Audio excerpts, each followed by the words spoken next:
Summer hit different, sun blazing, cicadas screaming their heads off. Just vibing downtown. The ponytail dude spotted a florist, walked in, got a hype, welcome. Strolled past the greens, checking the goods like a pro. Feeling kinda awk, he pointed out. The weird plant that grabbed his eye. Leaves look like cash, the clerk grinned. It's a money tree. Standard gift for new biz owners. Dude liked the sound of that. Decided to cop it. Then the radio blasted news. He tuned in. DJ chatting about a freaky storm at Sacho City Beach. Gov says it's just nature acting up. Clerk was Salta who buys that story. Natural process. Yeah, right? Dude knew the tea. Can't hide a boss battle that huge? Still heard the dragon roar from 2 hours ago in his head. Been a minute since his last dragon raid. 2 dragons in 1 day. Zero chill. Those beasts were heated. Ready to scrap?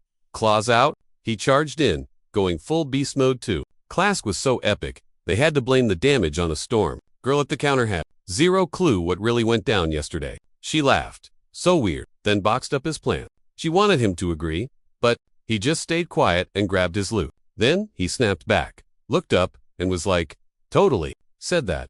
Then dipped out the store slowly. Outside was an oven. Missed the AC already. Thank God, a taxi was right there. Engine purring. Hero hopped in the back. AC felt heavenly. Told the driver. Her words stuck. Is this world glitchy? Then again, what's normal anyway? Driver didn't catch the vibe, started yapping. Not here for fun, huh? What's the deal? Hunter stared out the glass. Kept it vague. Just stuff. Not much. Eyes on the skyline. Just work, really. Close his eyes. Lean back. Total burnout. Sighed deep. I literally don't want to work. Driver didn't feel the crushing exhaustion. He was chirpy, but was like, same, bro. Tried to hype him up. Gotta eat to live, right? We grind just to survive out here. Feels like everyone's running the same glitchy brain software. Once the doc started checking him, he dropped his usual line. I quit. He sounded super salty, totally ruining his cool look. Boredom is literally killing me. Any cheat codes for infinite cash? Zero grind? Doc buffered for a sec, then dropped the truth bomb. Jun, you're fried? Jun just stared at the wall, totally zoning out. Didn't even side-eye the medic who was yapping, cause he's been stuck in this gig forever. Sounded kinda triggered. Is this really the meta? While Jun checked out, Doc's claws clicked a beat on the keys. A quick metaphor. Stretch a rubber band too far? It snaps. Game over. The point. Hero needs a respawn. Screen flash text. Diagnosis.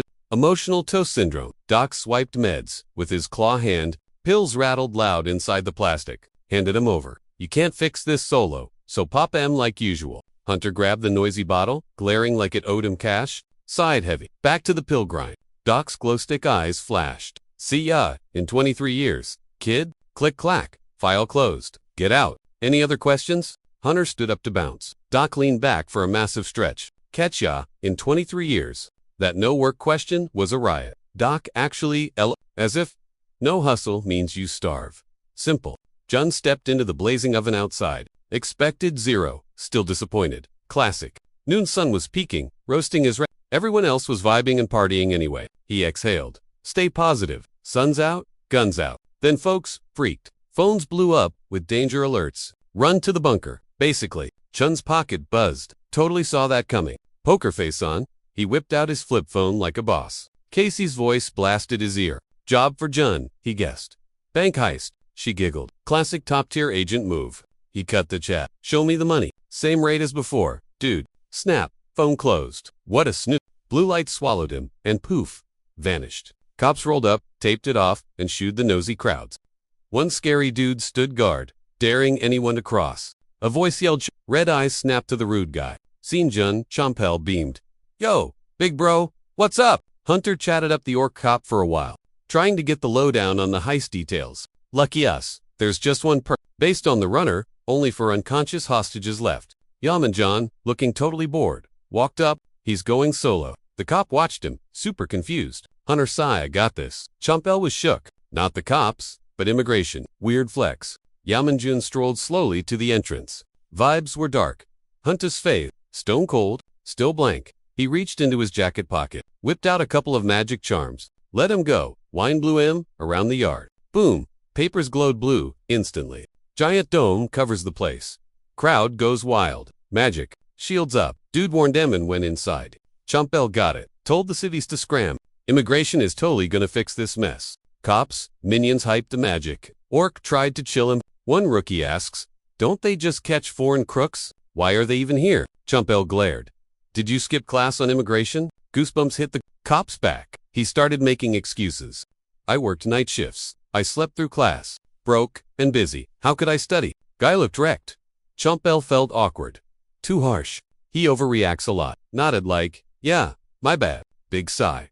He explained to the poor cop. Immigration office handles complaints, but an agent like Yaman Jun handles special guests. Cop didn't know about special aliens. Orc sigh. They deal with visitors from overseas. Guy got it, he gasped. Wait, so inside the bank? That illegal is from way, way out of town. Inside, Psycho drags a girl by her hair into a room. Park Kongu, 21, jobless. That's the perp. Woke up as a special ability. User last year, used it to get a security gig. Yaman skimmed the bio, but didn't finish. Green light flashed in his eyes. Heads up, a bench is flying right at his face. Jun dodged just in time, and the thing flew past, smashing the wall. Okay, finally, figured out the skill. Telekinesis. Who invited you? The dude snarled. Talk about rude. Tight grip on the victim, asking if I ditched the cops. Jun gave him the dead fish. I dropped the guy, bro. Ignored me, spitting a salty get lost. Gave him one final shot to not be stupid. Surrender, you walk. Hurt him, you're toast. Villain cut in, but I pressed. Zip it and obey. Last call before the pain train. I warned. Let go. The Esper guy just snapped. Dropped a nasty curse word right there. Shut him up. Eyes wide.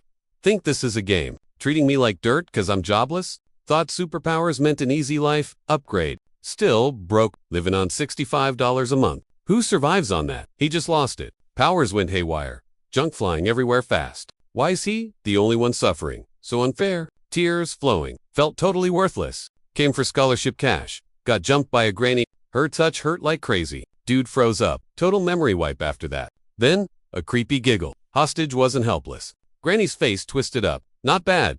She smirked. Caught her vibe instantly. Bad guy, let go. Finally clicked what a mess he'd made. Let go, but was still glued to Granny. Green veins, stuck him. He screamed, scrambling back. Ripped those gross tentacles off, finally. She ignored him. Green eyes locking on me. Nose like a drug, dog, she teased. I stayed chill. Dumb not's a spotter. That which... Totally. Brainwashed the poor guy. She thought he was babbling. It was just hypnosis. She glared at the hurt dude. He crawled away fast. Granny went full beast mode. Unleashed all her nasty vibes. Dude groaned, hit by a massive pain wave. Tentacles smashed him while he screamed. I stayed calm. Sleeves up. I recognized this crazy lady. She's that wanted criminal everyone's after. From Odin's realm, Watrella Daphne. 12 kills, 49 heists. Illegal entry. Busy gal. And that's not even counting her earth crimes. Drew my funky knife. Gave you a shot. You blew it. Bummer. Dude grips the blade. Slices his palm. Major blood spill. Squeezed his fist super hard. Red stuff drips. Making a mess on the floor. Batty finally got the creeps. Spooky vibes hit her. Yup, he's rockin' dark magic. Dark arts need pain. Like squeezing life, juice. Illegal mostly, unless you're saving the world or whatever. But once that HP is gone, it's gone for good. How much HP do peeps even have? She wants it too. Then Yamjin starts chanting weird stuff. Spoke in a bass-boosted alien voice. Total gibberish. Stood still while Granny tried to hit him. Tentacles everywhere. Then boom, giant paw smashes up. Sounded like a bomb went off. Paw smacks her mana source. Total squish. Scary beast with laser eyes crawls out of the dirt. Granny looked impressed, but totally freaked out. No way. Just no way. How's a normie using that much dark mojo? That's pricey. Dude wasted half his life bar just to beat a grandma. She starts sweating buckets.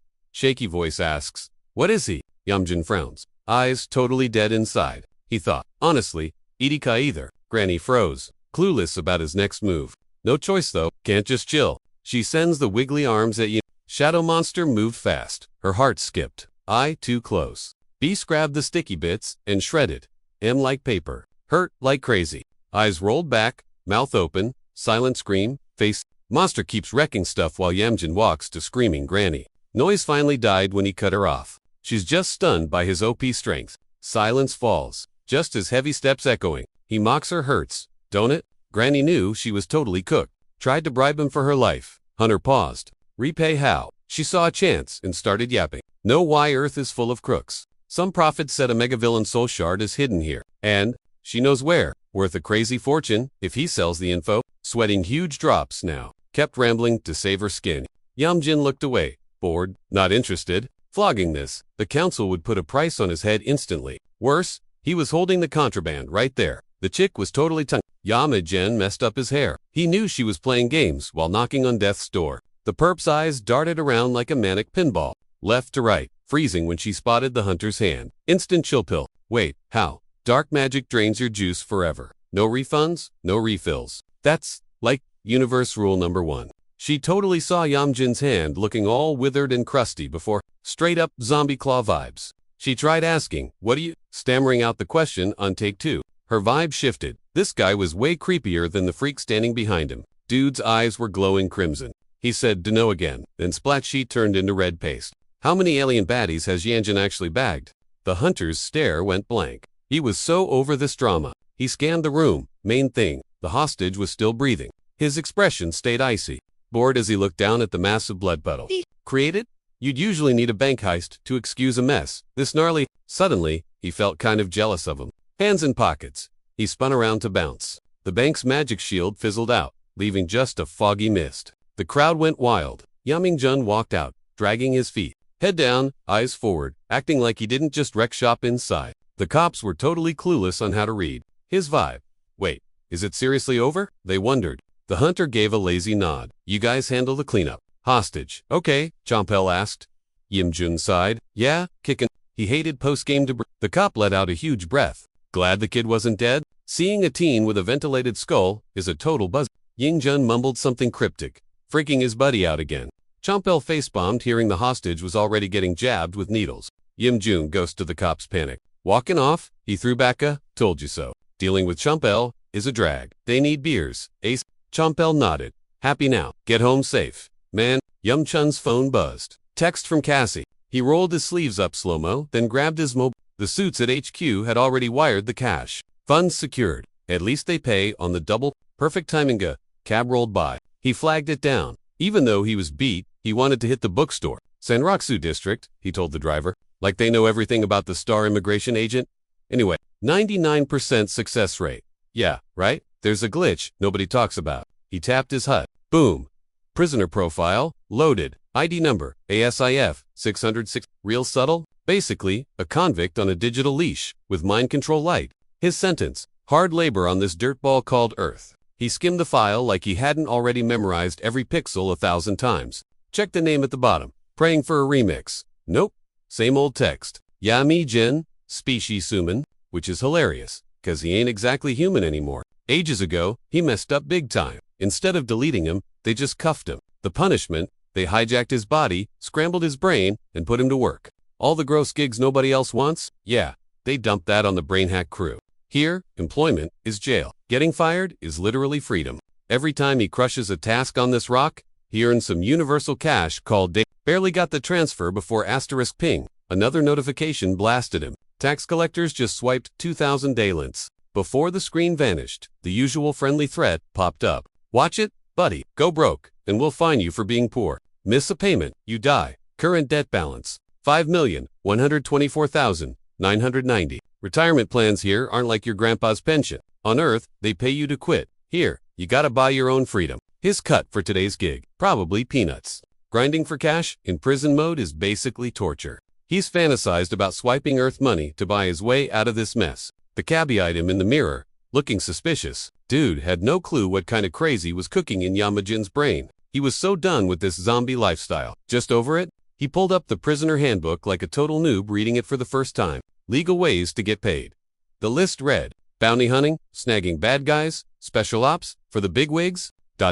fixing hunger in Dimension 3-1-4-9-0, or ratting out pirates. The payout for those gigs, nowhere near the 5 mil he needed to bail. Then he choked. List update, top secret. Snag the soul of criminal, SEF 1. Reward, 7 million, without even trying. Some creepy old lady's prophecy popped into his head. She said the baddest villain ever dropped a soul fragment in the boonies of the universe. The hunter inside him woke up. He tried to chill, but his heart was racing. This was the ticket. He accidentally let a curse word slip out loud. Cabby figured he was having a rough day at the office and tried to play therapist. Hang in there, bud. Yeah, whatever. 800 years of this grind. He is checking out. He finally caught a break. And he is so ready to rage quit this nightmare job. Top 3 ways to off your supervisor. A bit spicy for a precinct chat. Chumple missed the sarcasm completely. Poor guy looked genuinely confused. Like ... a headshot. Throat slit, he mused. Or should I use my magic? The Joker wagged a finger. Nah, first rule, be terrible at your job. Give him a stroke from pure high blood pressure. Second, screw things up so bad they fire you and you starve. Wait, that backfires? Third, ignore the chain of command and talk smack about the chief. Stress him out until he literally drops dead. The guy's voice dripped with sarcasm. Zone 4 is a death trap, obviously. Asking for backup is apparently illegal around here. The chief stood up and slammed his palms on the desk. Then he realized arguing was a total waste of oxygen, so he told the subordinate to get lost before he popped a blood vessel. Chumple awkwardly grabbed the paper being shoved at him. Usually a Squad 2 case, but the boss dumped it on him. Quick scan. Missing person. Great, because we aren't short-staffed enough already. Then the chief snapped. Chumple handles it. I don't care if we're lacking. The ORK, looking grim with his massive frame, just froze as the papers, the boss threw, rained down like confetti. The man kept screaming. Why is he just standing there? Pure rage mode activated. He started whining about slow orcs. Chumple sighed, laser-eyeing the paper. He was already walking out. A bit later, Jung got back to his desk.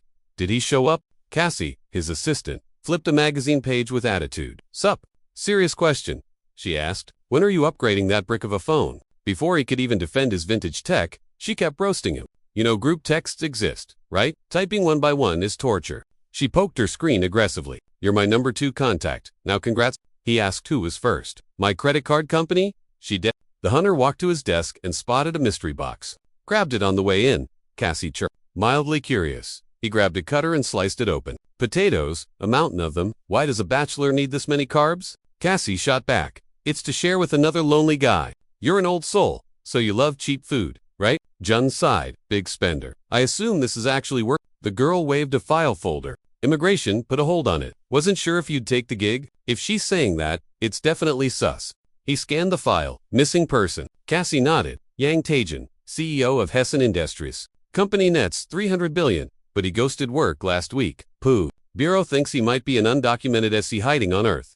Cassie wrapped up her little show. Feds need receipts to snatch his stash if he goes sem. Yanjin wondered. Any mini-me's running around? No fam, but the assistant said a will exists. Agency's gotta swipe it first though. They want the loot before the paper even She got way to invest it. Dan, way too close. Dude hates bubble bursters, so he shoved her back. Boring missing guy case. Feds must be broke and desperate. Yanjin was already making moves, figuring ...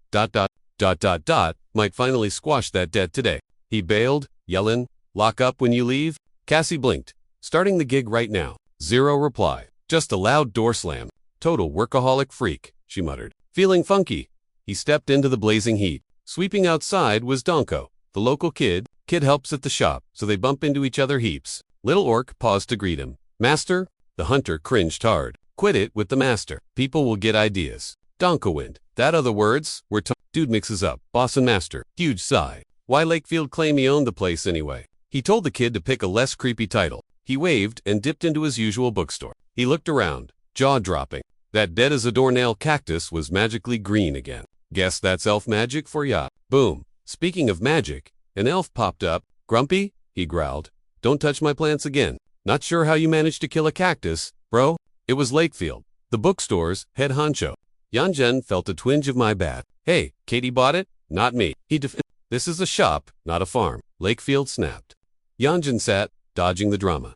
How's the kid? Both dudes looked toward the entrance. Quite the show waiting for M. Kid was joyfully sweeping dust clouds everywhere. Lakefield sighed. Employee of the year. He dripped sarcasm. Yanjin's elf focused up. So, what do you need? Smiling at the kid, Yanjin said, gotta track a guy. Lakefield's turf. He was the info broker, brain racing. He grabbed the file, clearly, hating every second of it. He offered a rent cut as a trade. Lakefield was like, nah, too proud for that. A discount meant paying zero. He just asked. Help. Def wasn't talking to his bud though. Dude used his skills to call up a ghost. Legend says spirits look like your mega. Hero was shook. His pal summoned it super fast. Asked for the cheat code. Got a short reply. Focus and grind. Spirit scanned case 2747680. Pick of the gloomy missing guy stood out the most. Elf asked, can you find him? Ghost nodded, all happy. Then, hiss, and the thing just vanished into air, left a glowy fog behind. Elf tossed the job to Yim. I'll text when I know. Hero gave a polite thanks. Sunset. Hunter was basically done with his errands. Snap. A quiet knock broke his train of thought. Come in. It was Dunk. Sent by Lakefield Ob. Jess stuttered. Yoon knew the kid's vibe. Understood him perfectly. His brows shot up. Wait. Already? Back at the shop fast. How's it looking? He asked. Lakefield's one-word reply. Found. Sweet. Yup. Boss is the goat. Hands down. Elf was nosy. Why you hunting this dude? Minjin capped to low-key. Just need a chat. Lakefield Bro. You need a pro. Dude's tone was off. Gave the hero chills. He frowned. No way. Worst fears were real. Cold green eyes. Elf said. Guys. Dead. Gone. Yaman knew he had to dig for info ASAP. Was it human? He asked. Elf wasn't sure. Hardly human, he said. Gross image flashed in his mind again. Yaman hit the scene where they found Yang's body. Getting dark. Sun dipped behind the peaks. World turned all red and purple. Killer view. Ignore the hanging dead guy though. Searched everywhere. Just found a note in a pocket. Mentioned a will. Useless, otherwise. Kathy said, immigration hasn't found the will yet. It's at Chongchun Bank's HQ. Guy sighed. Bummed out. Guess they can't snag it if it's stuck there. Forget the will drama, for now. Let's creep on Prez Yang's crib instead. Kathy's like, bet, and hangs up. Yanjin goes full detective mode. The vibes were totally off. Maybe we should just bail. Proving that dude was an alien nightmare fuel. Then came the soggy morning. Yanjin and JP crashed into each other at the dead guy's pad. Aqua, JP yells, yo, what are you doing here? Way too loud. Dude was screaming enough to wake the dead, or just the neighbors. Then the notary pops up. Super hype. Scheming on the low. They both booked a visit. Lucky they're brothers already. Guy's like cool, and bounces back to his whip. You handle it. Keys back later. Lazy much? JP's confused. Guy bolted, so Yanjin had to spell it out. But the cop wasn't really vibing with the deets. Screw explaining. Just hyping his hunter pal. Gotta dig for the truth. Ya know? Did that jerk from squad to dump this cause someone else called dibs? Elves are vanishing left and right lately. Super sus. So, Squad 2 gets the glam gig. Loners like him get the scraps. Orcs go missing basically every day. No biggie. Squad 2's boss knew there's no clout here, so he dumped it on him. JP sounded salty about it. Big Matt, Hunter's like, chill, bruh. Secretly glad they're teamed up. Way better sticking with his homie than those brain-dead NOOBS. JP felt better. Yanjan always knows what to say. Boom. Ringtone kills the moment. Rude. JP's phone is blowing up. It's the boss. Man. Boss calls now to say, hey, bring a Fed with you. Thanks, Captain Obvious. Play nice, they said. JP was about to lose it. He tried the chill voice trick. Yeah, I got it. In his head, cursing him out. Chief kept yapping. JP stopped listening. He smashed that in-call button with pure joy. Yanjin laughs. We solved this. We split the loot. JP cracks up. That's just how they roll. Nah, just buy me a drink. Yanjin smirks. Deal? Let's go earn that beer then. Duo struts into the house and starts tossing the place. Pros at work. Hunter scans the room, catches a shiny glow, spins around JP's, booting up the PC. Nerd mode activated. He's digging through files. Too much data. He dumps it on a drive to check later. Meanwhile, Yanjin's raiding the bookshelves. One book looks super interesting. He stretches for the top shelf. Got it? JP waves the drive. I'll shoot you a copy tomorrow. Bro. Nod. Cool. I'll leave the tech stuff to you. Both guys went quiet when they heard a weird noise afar. JP knew that vibe. Sounded like a crying sword. You know, the ego kind? While he rambled, Jun told him to zip it. Tuning in, he scanned the room. Total clue hunting mode. They crept toward the noise, trying to stay in. Key goal. Don't spook it. They hit the kitchen fast. Both dudes looked totally confused. Hard to believe, but the noise was coming from a frying pan on the wall. Looking totally dumb. JP grabbed the pan. Why is it screaming like a sword? Suddenly, a freaky noise sent chills down his spine. His teeth chattered and his eyes went wide. The cop squealed and yeeted the pan at the floor. It made a huge crash. Jun looked hyped. Rare sight. Huh, he teased. JP jumped. What happened? Is it talking? The cop felt awkward but nodded yes. Jun leaned in. It said, why throw me? JP tried to warn him about the noise, but too late. Jun grabbed it. Instant screeching ensued. He swore and slammed that pan down hard. JP let out a pity sigh. The innocent pan lay there, while the scaredy cats stared. They knew. They couldn't just stall forever. Sighing, the hunter grabbed the pan off the floor. Held by the handle, the pan squealed with joy. Jun glared at it. What are you? A cute face popped up on the pan, happy to explain. I'm a master chef from the Eladim dimension. I have the memories of Dagnav Alka, an AI tool. Jun barely held on as it let out a long shriek. When the hero first saw the crime scene, he said, they did a solid job. Since clones share DNA, tests will match. So why hang a fake in the woods a week later? Why bother if the real death gets found out? The heir gets 300 billion, the country loses the alien cash. Even if the alien planted the fake, it's impossible for a big company to just make clones. You'd need top-tier tech or be super rich. Is the stock worth causing this mess? With clones involved, it's getting wild. Yun better stay out of this drama. Ideally, he'd snag some clues from Yang's crib. Nothing could kill this magic item's vibe. The skillet grinned, thrilled to quit gathering dust. It had been benched for ages, so it was super hyped. Yangjin noted its ego was a rare find, meaning Yang might actually be an alien. The thing ignored the hero's silence completely. It kept yapping away, zero fatigue involved. Right now, it was flexing its own features. It could scan stuff within 3 meters to critique food. It claimed it read minds to chat with Yang, but the hero wasn't feeling the vibe. He almost chucked the thing in the trash, but he stopped and asked if Yang actually used it much. The item said, totally, all the time. He grilled it about its master. The skillet was game. It called Yang a basic normie since day one. The last time it saw the boss was a week ago at 2. In the morning, saw him sneak out in the dead of night. It wondered where he went, then felt movement the next day. That chilled the skillet out, thinking everything was fine. This twist messed with Yan-chan's head. Game changer. He asked his buddy if anyone else had entered since. But she and Pal swapped. Today was the first entry since Yang left. The pan looked shocked. It definitely wasn't master. He'd searched the place and bounced before dawn. 5 days straight, then poof. Sadly, the pan had no night vision, no face ID, just a human silhouette. But here's the kicker. Bypassing the door requires warp magic. Since Chi and Pal couldn't hear the pan, someone beat them to it, warping in and out. The guy was hunting for current magic traces, but missed the past ones. Chi and Pal felt the vibe shift instantly. Something felt off, triggering his anxiety. What's the deal? He asked his partner. Magic leaves footprints in the spirit realm. Time to track those warps and ID the intruder. Following traces to the next room. The pan confirmed the spot. Shinpal watched silently as the hero activated his tracking skill. 10 warp traces for 5 visits. Perfect match. Yanjin spun around, pointing at the tracks. Gotcha! Time to hunt. Chumpel looked totally lost. But once they finished snooping around, Yan spoke up. We gotta bag this thing. It's our only witness right now. The cop yeeted it into the trunk just in case. That frying pan's vibe was super gross and annoying. So, the hero told his bro, don't touch the cursed cook. Chumpel kept a poker face. Do all wizards act this weird? Yan laughed. Nah, just me being extra. Figured, elves live forever. Gotta use magic or we get bored. Yan's skills were OP. Chumpel felt awkward and switched topics. I'm retiring in 5 years, the orc grunted. Orcs age fast. Right? Yan smirked. Instant grandpa mode. Dunno about others, but you're keeping it fresh, dude. He grinned. Wanna work for my squad when you're done? The orc side, you know the rules. Don't trigger the troll. The cop snorted. Another one. Yan just shrugged. I need a cheat sheet. Who remembers all these rules? Chempel flashed his fangs, laughing. Just go with the flow. Only if the vibe checks out. Yan cracked a joke. Chill, before my mom flips out. Like that viral clip of a drunk orc cop fighting a guy? A loudspeaker cut their roast session short. Party time. Earth is ours. Humans rule. Everyone else drools. The human party?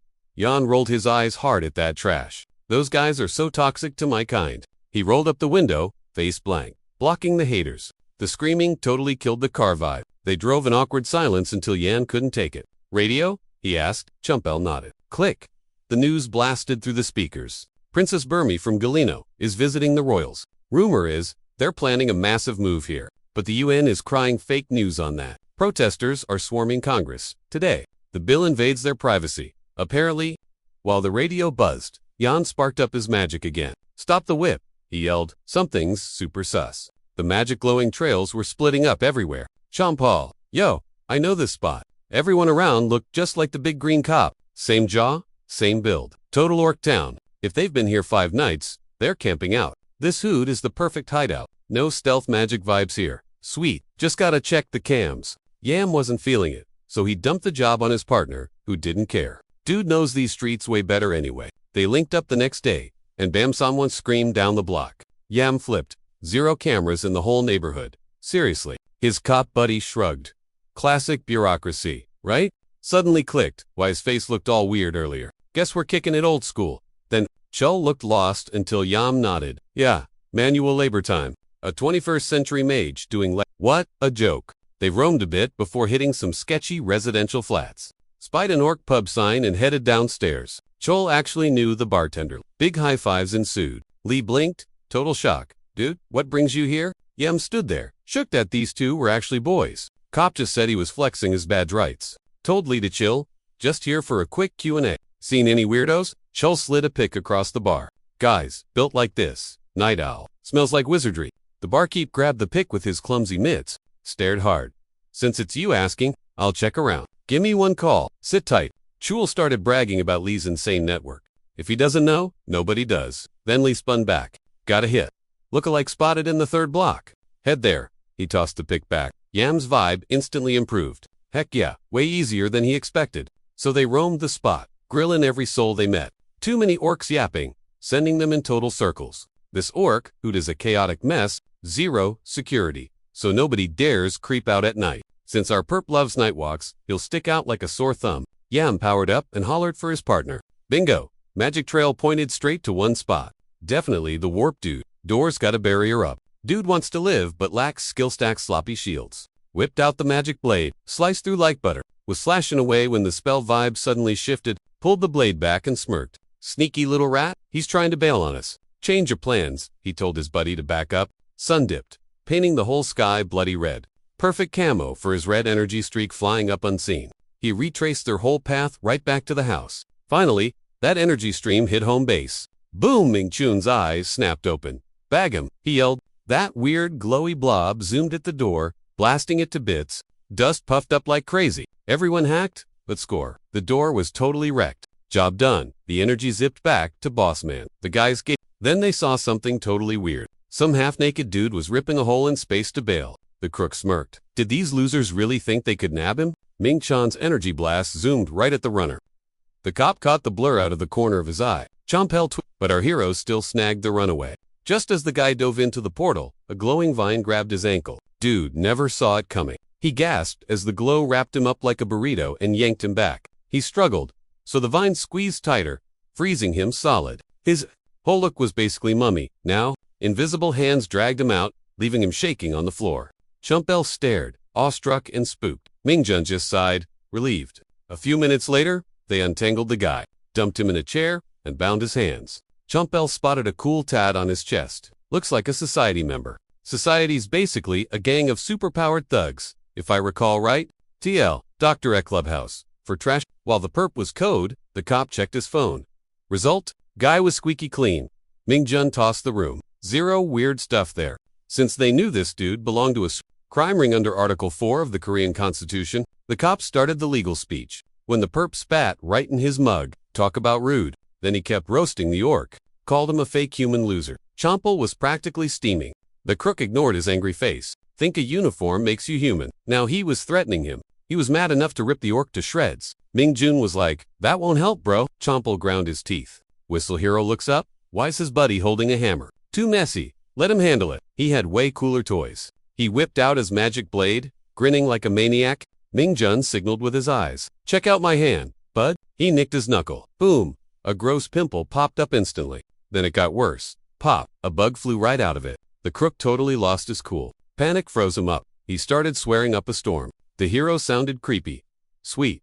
You figured it out, huh? Guess he's in a sharing mood now. Dude was sweating bullets. Zip. Cop called him a moron. Silent treatment. Yamjun waved the bug right in his grill. Guy flinched hard, trying to bail. But nope, too late. That creepy crawly dug right in. Yamjun signaled for the mic. Clearly not his first rodeo. The cop grinned and passed the recorder while the dude made pathetic whimpering noises. Pure agony. He bit his lip till it bled, sobbing like a baby. Hunter ignored the drama. Clicked the record button. Then he started chanting that boring drone spell again. Legs twitching like crazy. Chumpal asked what gives. Happiness bug. Straight shot to the bad guys. Brain triggers a massive dopamine nuke. Pure bliss overload. He saved the spell, so it's playtime for a bit. Waiting for him to reboot while the sun dipped low. The crook's pad was glowing gold in the sunset. Sync dripped every 10 seconds. Weirdly hypnotic but annoying. That drippin' finally woke the guy up. He blinked, brain rebooting. Then he let out a scream. Begged for freedom. Hated reality. Wanted to go back? Cool. Round 2 then, Yamjen said from the shadows. Bug hacking his joy. Dude addicted to the memories. Hunter swore to cut him loose if he spilled the tea. Guy opened his trap, gasping for air. Chest pumping fast. Totally lost track of Yam. Mission find hidden vault, magic the loot to the buyer. Yamjin caught a key. Detail, but he saw 0 secret vaults earlier. Deal with that later. Time for the juicy stuff. Who's the buyer? Crook stuttered, wheezing hard. Didn't get a name, but he was sure. He dropped a truth bomb that shook the cops. Big clue. Chungpao totally snapped and yelled Frick is still lying. Fist raised, but the guy swore it's real. Center's orders. Cop looked at his partner. Now what? Keep going. Too risky. He gets that. Right? Still raging. Chungpao choked the guy with his beefy arm.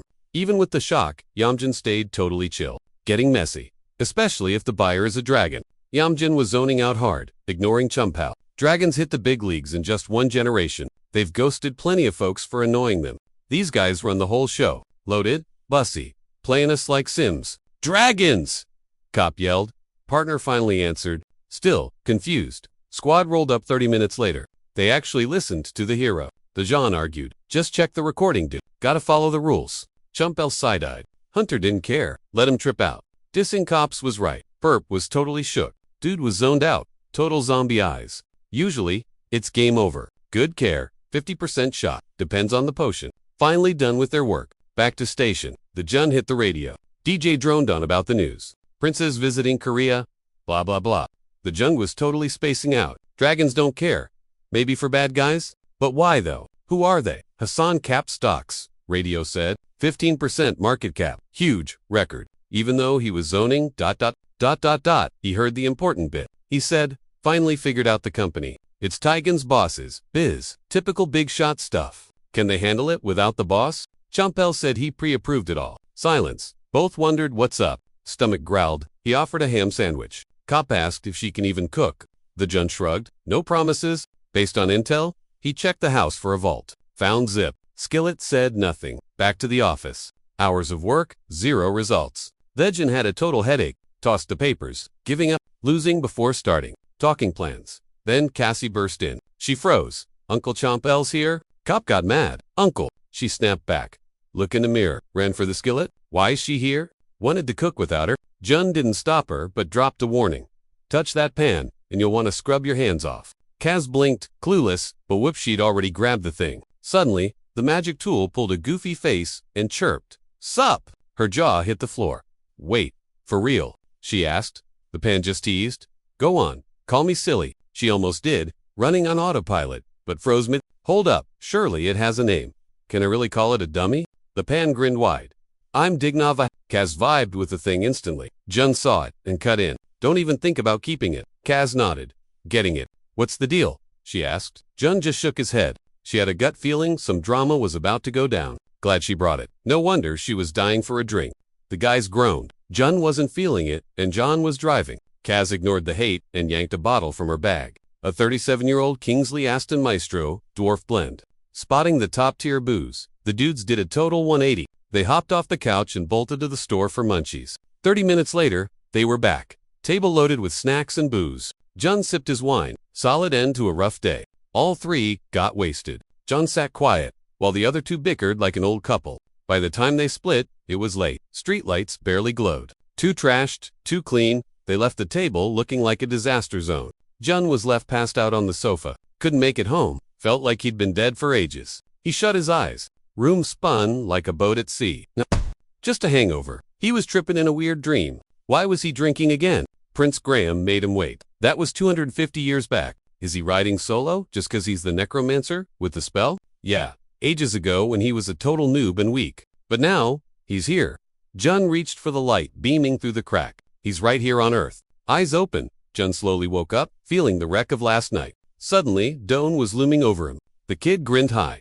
Reality hit slowly. His back felt something hard. Slept on the floor all night. Ooh-ha, and it was way past morning. Doan handed him a letter. Getting his act together, he stepped onto the balcony to read it. It was a visit request from Jensen Group. Few things to fix. They wanted him at HQ ASAP. Something's definitely up. He cleaned up fast and headed to HQ, where guards met him. Jensen HQ was insanely huge, buzzing like a beehive on steroids. Yaman Jun racked his brain wide. They drag him here. Maybe because of that wild discovery with Shampoo yesterday. Pointed toward the boss's office. He knocked. A voice boomed. Hunter grabbed the handle and shoved the door open.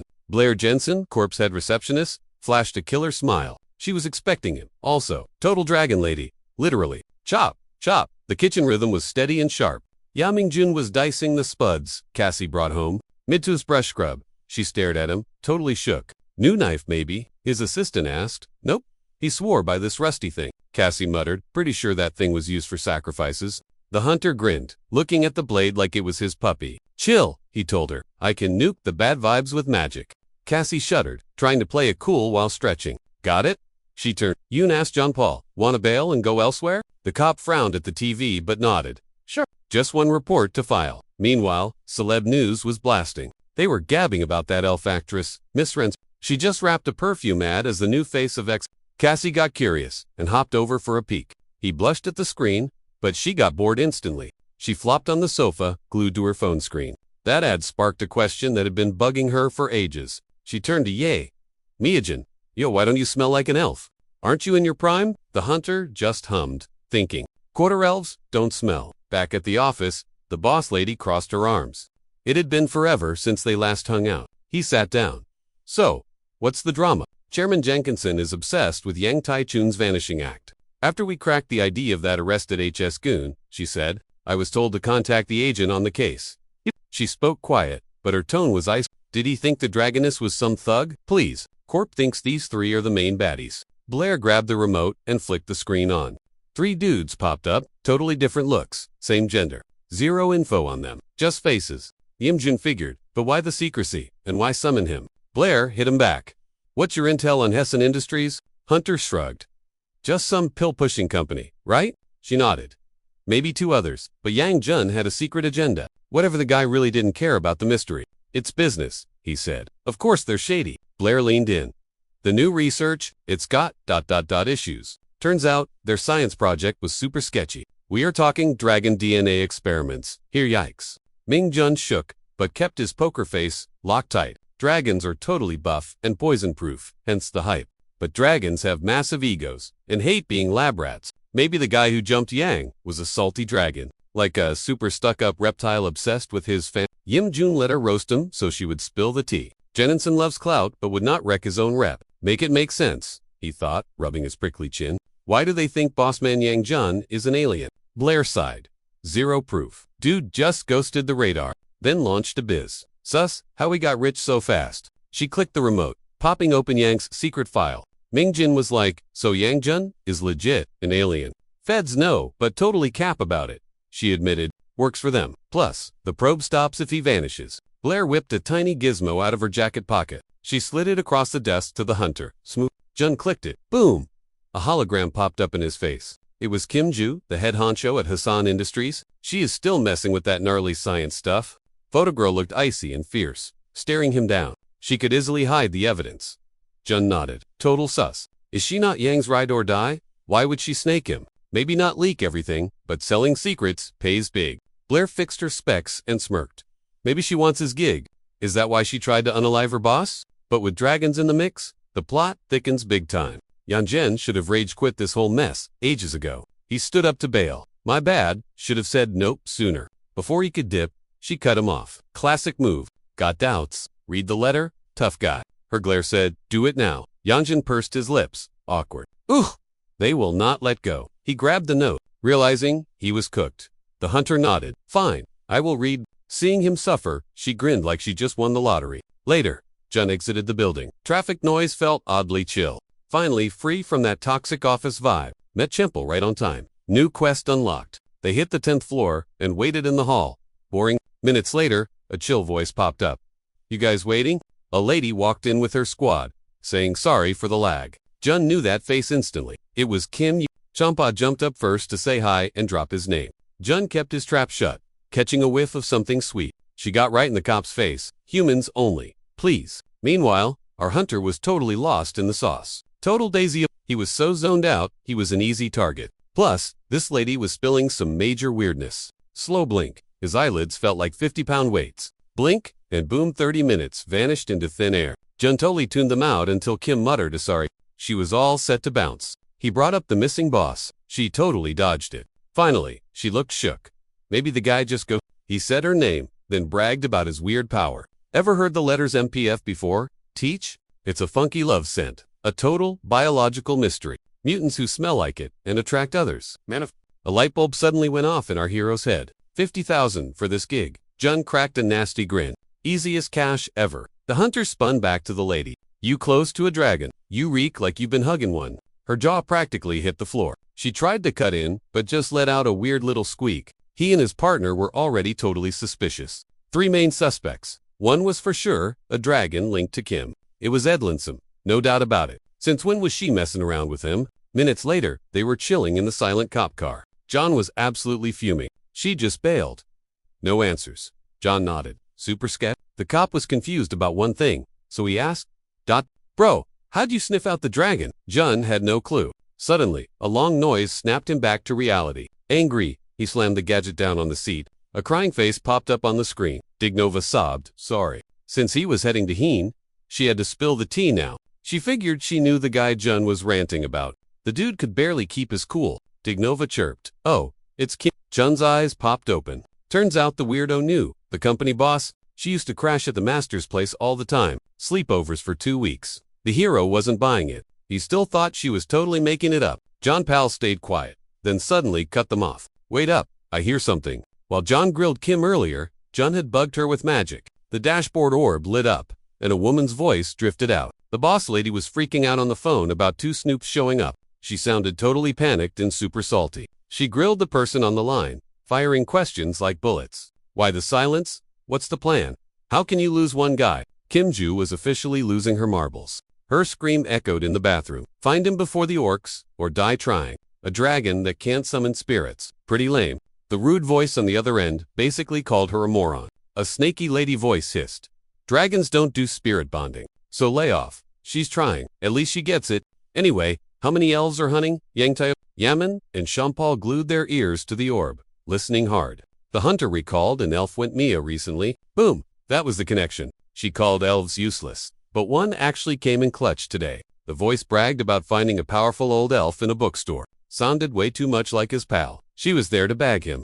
Right after she dropped that bomb, Yaman's throat tightened up, big time. The huntress on the line smirked. She'd finally nailed it. She loomed over poor Donnell, who thought he had a customer. Last thing Yaman heard was the kid yelling, Lakefield, customer, then she hung up. John Powell grabbed the wheel, ready to floor it. Go. But the hero was like, wait, 10 kilometers in this traffic. They'd never make it. He looked at his partner. Listen up, dude. Yaman whipped out a knife like a glitch in reality. Then when he stabbed his hand, the cop freaked out. Red mist swallowed him. Classic warp magic. Once I zap out, you haul but to us. Grab Kim Ju and keep her safe, while I handle the mess. Lock her up. If things go south, she's our leverage. The cop was to shoot to process hostage. Who were they blackmailing? Fading away, the hero muttered. The dragon, obviously. Heavy boots clomped loudly in the dusty shop as the minion strolled in with the casuals. The elf stayed quiet, eyeing her. Not a buyer. The huntress smirked, flashing a wicked, sharp bang. Her eyes looked crazy. Summon a spirit. Lakefield slammed his book. Face. Spirits were his B. He wouldn't summon one near a creep like her. That cocky smirk just stayed glued to her face. She dropped the fancy talk, told the elf to chill, and yeeted the papers at him. Lakefield peeped him. Definitely Yanjin's drama. She'd told him to hunt down that creeper. Stat. He was getting salty. Did she seriously not get it? Huntress gave him a nasty crazy vibes glow in neon. She flashed fangs and giggled. She growled low, calling him total trash. Blue light totally flooded the shop. Major magic vibes leaked out. You could feel it miles away. A dragon roar shook the block. Literally shook me to the core. Dono sensed bad juju and tried to rush in to save the elf. But an invisible wall blocked him, and the light stung his eyes. He remembered Yanjin's warning popping into his head. Sometimes total Karens show up. He's handled them before, but trolls always find a glitch to exploit. Little orc shook. Big boom. Creepy black book. Let's wrap this up, he muttered the instructions. Grab it gently, with the right hand. Once you got it, head down the secret ladder. Dragon Lady choked Lakefield, lifting him up. She was way too happy about it. Where to start? She felt the vibe shift inside. Distracted, she looked away as gold light swallowed the shop. Lakefield struggled to peek. Is that actually it? So Yanjin left traps to stall him? Genius! Did he prep a force field for VIP guests? Gold light spread, racing along the bookshelves. But the shop was way too tiny for that power. Gold rays spilled out the doors. Someone screamed. Huge energy blasted out, eating the dragon away. No time to waste. Elf grabbed the kid. Upstairs, now. Yanjin showed up just in time. Saw the mess. Gave the kid props. Donna was stoked on the praise. Even with the tears welling up in his eyes. He grinned like a goofball. But nope, not over. Dragon wasn't done. She just passed out for a sec, muttering. She stood up slow, face twisted, veins popping. She was gonna shred. Creepy red fog gathered above. Dragon was clueless. Yanjin sized her up. Ready to rumble? Dragon crouched, baring fangs like a cat ready to pounce. She laughed loud and low, pumped for the brawl. Is he the bossman? He ghosted her, making her even madder. Dragon yelled, "You deaf, bro." Hero dropped to the ledge, staring down, and clapped back with one word. Nope, not at all. He looked chill, totally zen. Spoiler, he was faking it. Dude was spitting mad, dropping major curses. He doxed her. Name's age. Moved here 6 years back on a temp pass. No green card cause she didn't measure up. Hearing that, she was about to explode. How'd he know? He smirked. Clueless, huh? Voice dripping venom. Acting like a baby. Bet she skipped dragon etiquette class? Edelyn's has zero chill. She was raging. Jerk, she spat. He just kept trolling. Hiding her true self. Elders love a drama queen. She froze. Big mistake. Crowds watching now. Yumjin bolted, told the dragon to keep up. He knew a spot. She smirked. All angry like, oh, he is gonna pay. They hit a wasteland at sunset. Private fight. 0 people to bother. Sun was already gone. Stars out. Yumjun grinned like a psycho.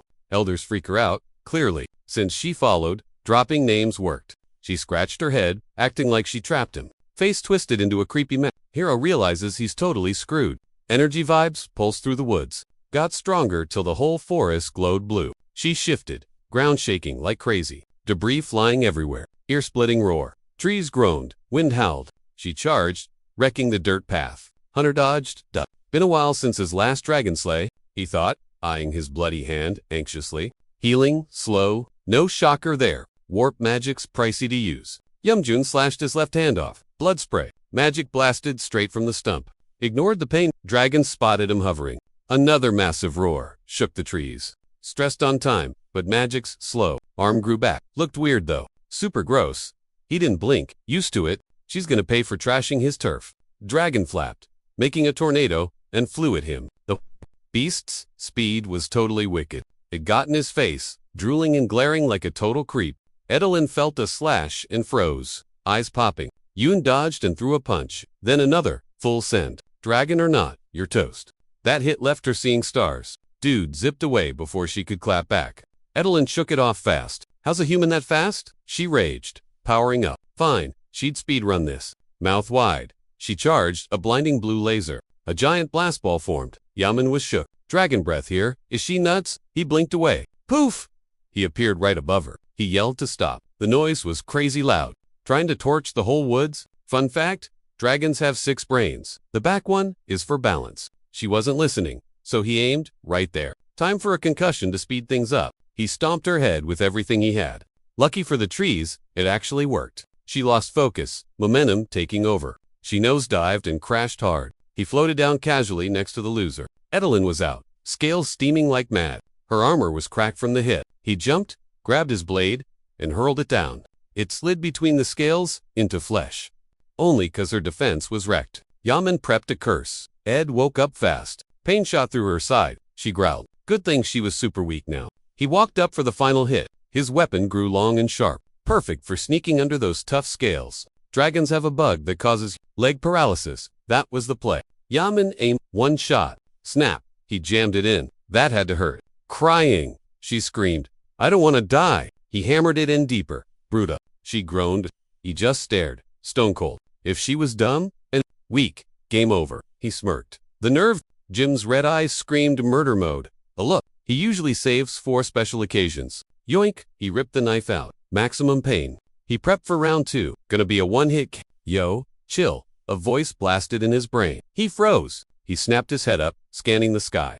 Bloodlust, swapping for curiosity. He smirked. Eyes chill now. Someone's sliding into his DM. The mystery voice kept nagging. Use your brain. Dude wasn't giving up. Total He practically begged Jim to hit the brakes. Plot twist. The guy wasn't even nearby. He was spectating via a status window, like Netflix. Yim respects the guy, but stepping in now? Brr. He couldn't just bail. Wait, that voice? It's totally Chairman Jensen. It trespassed, Yim argued. No take. Jensen didn't bother with the sweet talk. Just a dry, I get it. Yim gripped his sword. Don't stop me. It's a species thing. Then Jensen name dropped. You could feel the dad voice pressure. Don't make me get nasty. He played his ace. Yim froze. Defeated the Dragon Code. Really? Dragon Code 101. Only lizards kill lizards. Break it. And it's war with the lizard squad. Sigh. Being a dragon boss is such a drag. Let's be real. The voice said, no bugs here. Yim clenched his jaw. Oh, patience. 0. Rage mode loading. This mess is totally on the boss for Jensen went quiet, probably Yim kicked the dragon corpse. Take that. He stomped on it like he owned the place. My business, my rules. He mocked. All sass. I just wreck anyone who touches my stuff. Jensen was definitely pinching his nose. He sighed, sounding totally done with this. Listen to your pal, okay? Yim glared up. Frown level, 100. Still salty. Okay? Deep breaths. Time for a compromise. I'll snag some blood loot, then I'll chill. He eyed the dead dragon. Such a waste. Better off dead, anyway. Dealey asked the sky. Jensen crossed his arms. The silent treatment. Not exactly his dream scenario, but hey, gotta roll with the punches. Beats dying, right? He signaled the medical squad to swoop in. By the time the crew landed, Jun's arm was already Gucci. Boss gave him props. Totally crushed it. Now comes the messy cleanup part. Monster guts and skin are gold mines, but selling M sends you straight to jail. The feds are gonna vacuum up every last drop of loot. Greedy jerks. Just the scraps alone would fetch a cool couple million, but that's peanuts compared to the dragon juice. Score. Jen eyed the red vial. He snagged. Yo, where's my cash? His buddy wired over 10,000 to coaching. Checked his bank app. Total balance. Over 3 million big ones. That 1 gig practically doubled his net worth. Not too shabby. Matt done. He buzzed his partner the cop on the inside. How's the girl? The orc cop totally followed orders to a T. Trussed her up and stashed her away, just like the boss asked. Send the pin. He sighed. Time to wrap this drama up fast. About 60 minutes later, he rolled up to the spot. Creepy, abandoned building. John stared down the teed-up chick in the chair. Kim was desperate for freedom, trying to buy her way out. I have the phone logs, she cried. John cut her off fast. His pet fly landed on his finger. He'd make her sing regardless. He slowly crept his hand right up to the woman's mug, twitched a finger, and the bug zoomed off on command. She'd never seen tech like that. Total freakout mode. Engaged. Huh. But her Spillerguts moment actually shocked him. After chillin' with Edelins, the big boss realized. She was totally high on some weird pheromone junk. Checking her stats, Yang asked for a solid. He started draining her blood regularly. Yang figured out the science behind the whole mess. Basically, how the host blood messes with the dragon juice. He needed to swap equal parts dragon blood for host blood, aka Kim's blood. Jun was lost. Those two had zero connection. So what's the point? Something else wasn't adding up. Where'd the guy score that much dragon plasma anyway? Suddenly, light bulb moment. He turned to his buddy. Yo, where else does Chairman Yang crash besides him? He listed a pad in Hongdae Condo, in Jichon, and a villa in They floored the car. Clock was ticking fast. Oh, right? The dude has a crib in Gnuendoso too. While speeding to the location, John rang up the company. Weirdly, some deputy answered, instead of the main guy. She gave the he's busy spiel. But John wasn't having it. Put the big boss on. Now, I don't care if he's in a meeting. He needed to talk to the guy. Like, yesterday. It's about his long-lost cousin from abroad. Super urgent. Yam and Jun finally reached the spot he was scouting. Waves whispered, and the breeze was totally chill. Tires hummed on asphalt, mixing with nature's playlist. The boss's whip rolled up to the rendezvous point. If he knew it'd go down like this, he'd have bailed. Door slam. Chairman stomps out, beelining for him. Sunset hit his freaky pink quartz eyes. Super creepy, cause the dude was legit fire dragon class. Top-tier dragon who owns the corp. Talk about Yu Ming didn't care. Shot the big shot, a frosty look. They walked the pier, silent, shoulder to shoulder. Hunter wondered, why vanish mid? So weird. Did he use a pricey clone to fake his own deletion? Plot twist. The answer was tragically basic. Because the science project was finished ages ago. No need to hunt dragons. When he generates the blood, Hunter sniffed him out fishing. Total bloodhound vibes. Yang had staged the whole drama himself. Infinite blood glitch. Yeah, Chairman Yang ain't human. Guy stood up, tipping the hat off his face. Frowndy, you ain't the client I ordered, huh? Flashback. Yang was awake with lights on that night. The girl crashed in his bed, slept right through it. Leaving soon. He sighed. She needs a new boyfriend. He headed for the door just as his mumbling woke Kim. He froze. Silent. Total awkward turtle moment. Kim cried. 10 years together for this. Seriously? When? Where? Why? She begged. He gave her zero answers. Jan kept his back turned, hiding his face like a wimp. Was she nothing to him? Just a side character? That's when she met Edelins to patch up her heart. He said date others, she told herself. Loophole. Months later, felt weird. Took a test. Yang's baby. Eventually, she spilled the beans. Went to the doc. Diagnosis. Dragon type MPF. Unexpected result, but yet cold as ice. Instead of freaking out, he just asked for a favor. We're. Like her cheating didn't even trigger him. Gimme your blood. That was his reply. She raged. She jumped up, fuming. My blood? Are you for real? But she caved. Anything to keep him around, right? Yup. She'd bleed buckets if he asked. But one messy fight ruined the whole vibe. Turns out Yang donated all his stock before dipping. She was absolutely salty and furious about it. Hassan Industries wasn't his solo gig anyway. Both had stock in it, but Yang Jun stood there like a frozen glitch. He let out a huge sigh, said can't spill the tea, and dipped. Yunyu was totally over it. Zero patience left. So she hit the eject button. For real this time. Like, what was she to him? A useful sidekick, a doormat, or just a lab rat for blood donations. When she felt weak, she ran to the guy who fixed her emotional damage. Edelyn didn't care about the drama. She just wanted sweet revenge. That was her pitch. She slid into his personal space. The body heat and that killer smile. Way to sussed, to resist. Whispered she'd back Yunyu up. The backstabbing still stung though. She said yes, but never got to clap back at Yongjun. He bailed. Mingjun called the dude out by name again. Immigration already tossed his crib looking for clues. We all know he used Yunyu's DNA to code a fatal dragon-killing bug. Jen refused to make eye contact, even while cuffed up. He was chilling, just literally L-L-L-ing at the hero's words. It's the only virus that can bypass a dragon's invincibility hacks. Looked psycho for a sec, then went totally zen. But the science project wasn't done, and the clock was ticking. Jun wasn't vibing with it, even if the plan failed. It's a major crime. The I'm crazy defense won't work here. Jun mocked the crazy label, paused to process the words, cackled like a maniac and asked, do I look nuts to you? Jun shook his head. Nah, just a guy deleting dragons, right? Yun lifted his wrecked face. His eyes glowed like loot drops. Maybe he's just a hater. He decided dragons were pests, totally glitching the social server. Basically, the source of all bad vibes. You could hear the salt. The hero wasn't buying it. Humans have toxic traits too, but he kept that on mute. Some weirdos say deleting humans would save the server, but we don't go around nerfing the population like that. That's insanity. And Yang's face was giving exactly that energy. Creepy smile, bug eyes totalic factor. One look, and you'd want to social distance fast. Danger zone. John Seihart realized the guy lost his marbles ages ago. The dude kept ranting his manifesto. Dragons are social acne. They'll boss everyone around forever. Other races mix, like paint, eventually blending in. Dragons are like oil, always floating on top, refusing to mix. They bully everyone and trash the vibe. Am I right? The guy threw a questioning look at Jin. He'd been quiet, but just sighed and faced. Chairman Jininsen was so done with these mid-theories. Yanjan went full stealth mode, sliding a blade from his belt. To throw off the sad dude, he asked, yo, you got a visa for Earth? Or like, a legit green card saying, you're allowed to hang here. Zero fear from this guy. Just a super creepy, hungry grin. He totally admitted to being illegal. Yanjin figured as much. Suddenly, he slashed his own fist. Whoa, self-harm much? Boom.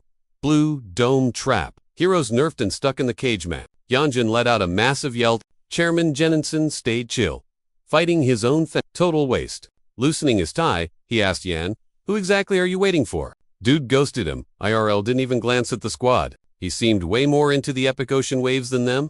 Jennison expected this drama. No talk. Fine. Time to rumble. Magic hit. C. Went nuts. And a glow-up beam shot to the sky. Yan just stared. Silanta's panic vibing perfectly with the gloomy scene. Likey was part of the background. Totally washed out. Thunder crashed. And Bam Dude went full dragon mode. Human Yan looked like a bug next to that beast. Scary stuff. Nothing left to do but copy the move dragon shift time. 2 dragons chilling. Yeah, the weather went straight to trash. Insane rain, mega waves and wind, yeeting everything away. Yeah, inside, but like, it was that hyped up sigh of a dog ready to chase a squirrel. Fighting dragons, been ages. He gripped his knife, ready to go. But hey, 2 dragons in one day. That's a serious flex. Janensen roared like a jet engine and charged him first. Yan was right on his tail, knife ready to slice and dice. 2 dragons, plus 1 demon knife. Guy equals a massive boom.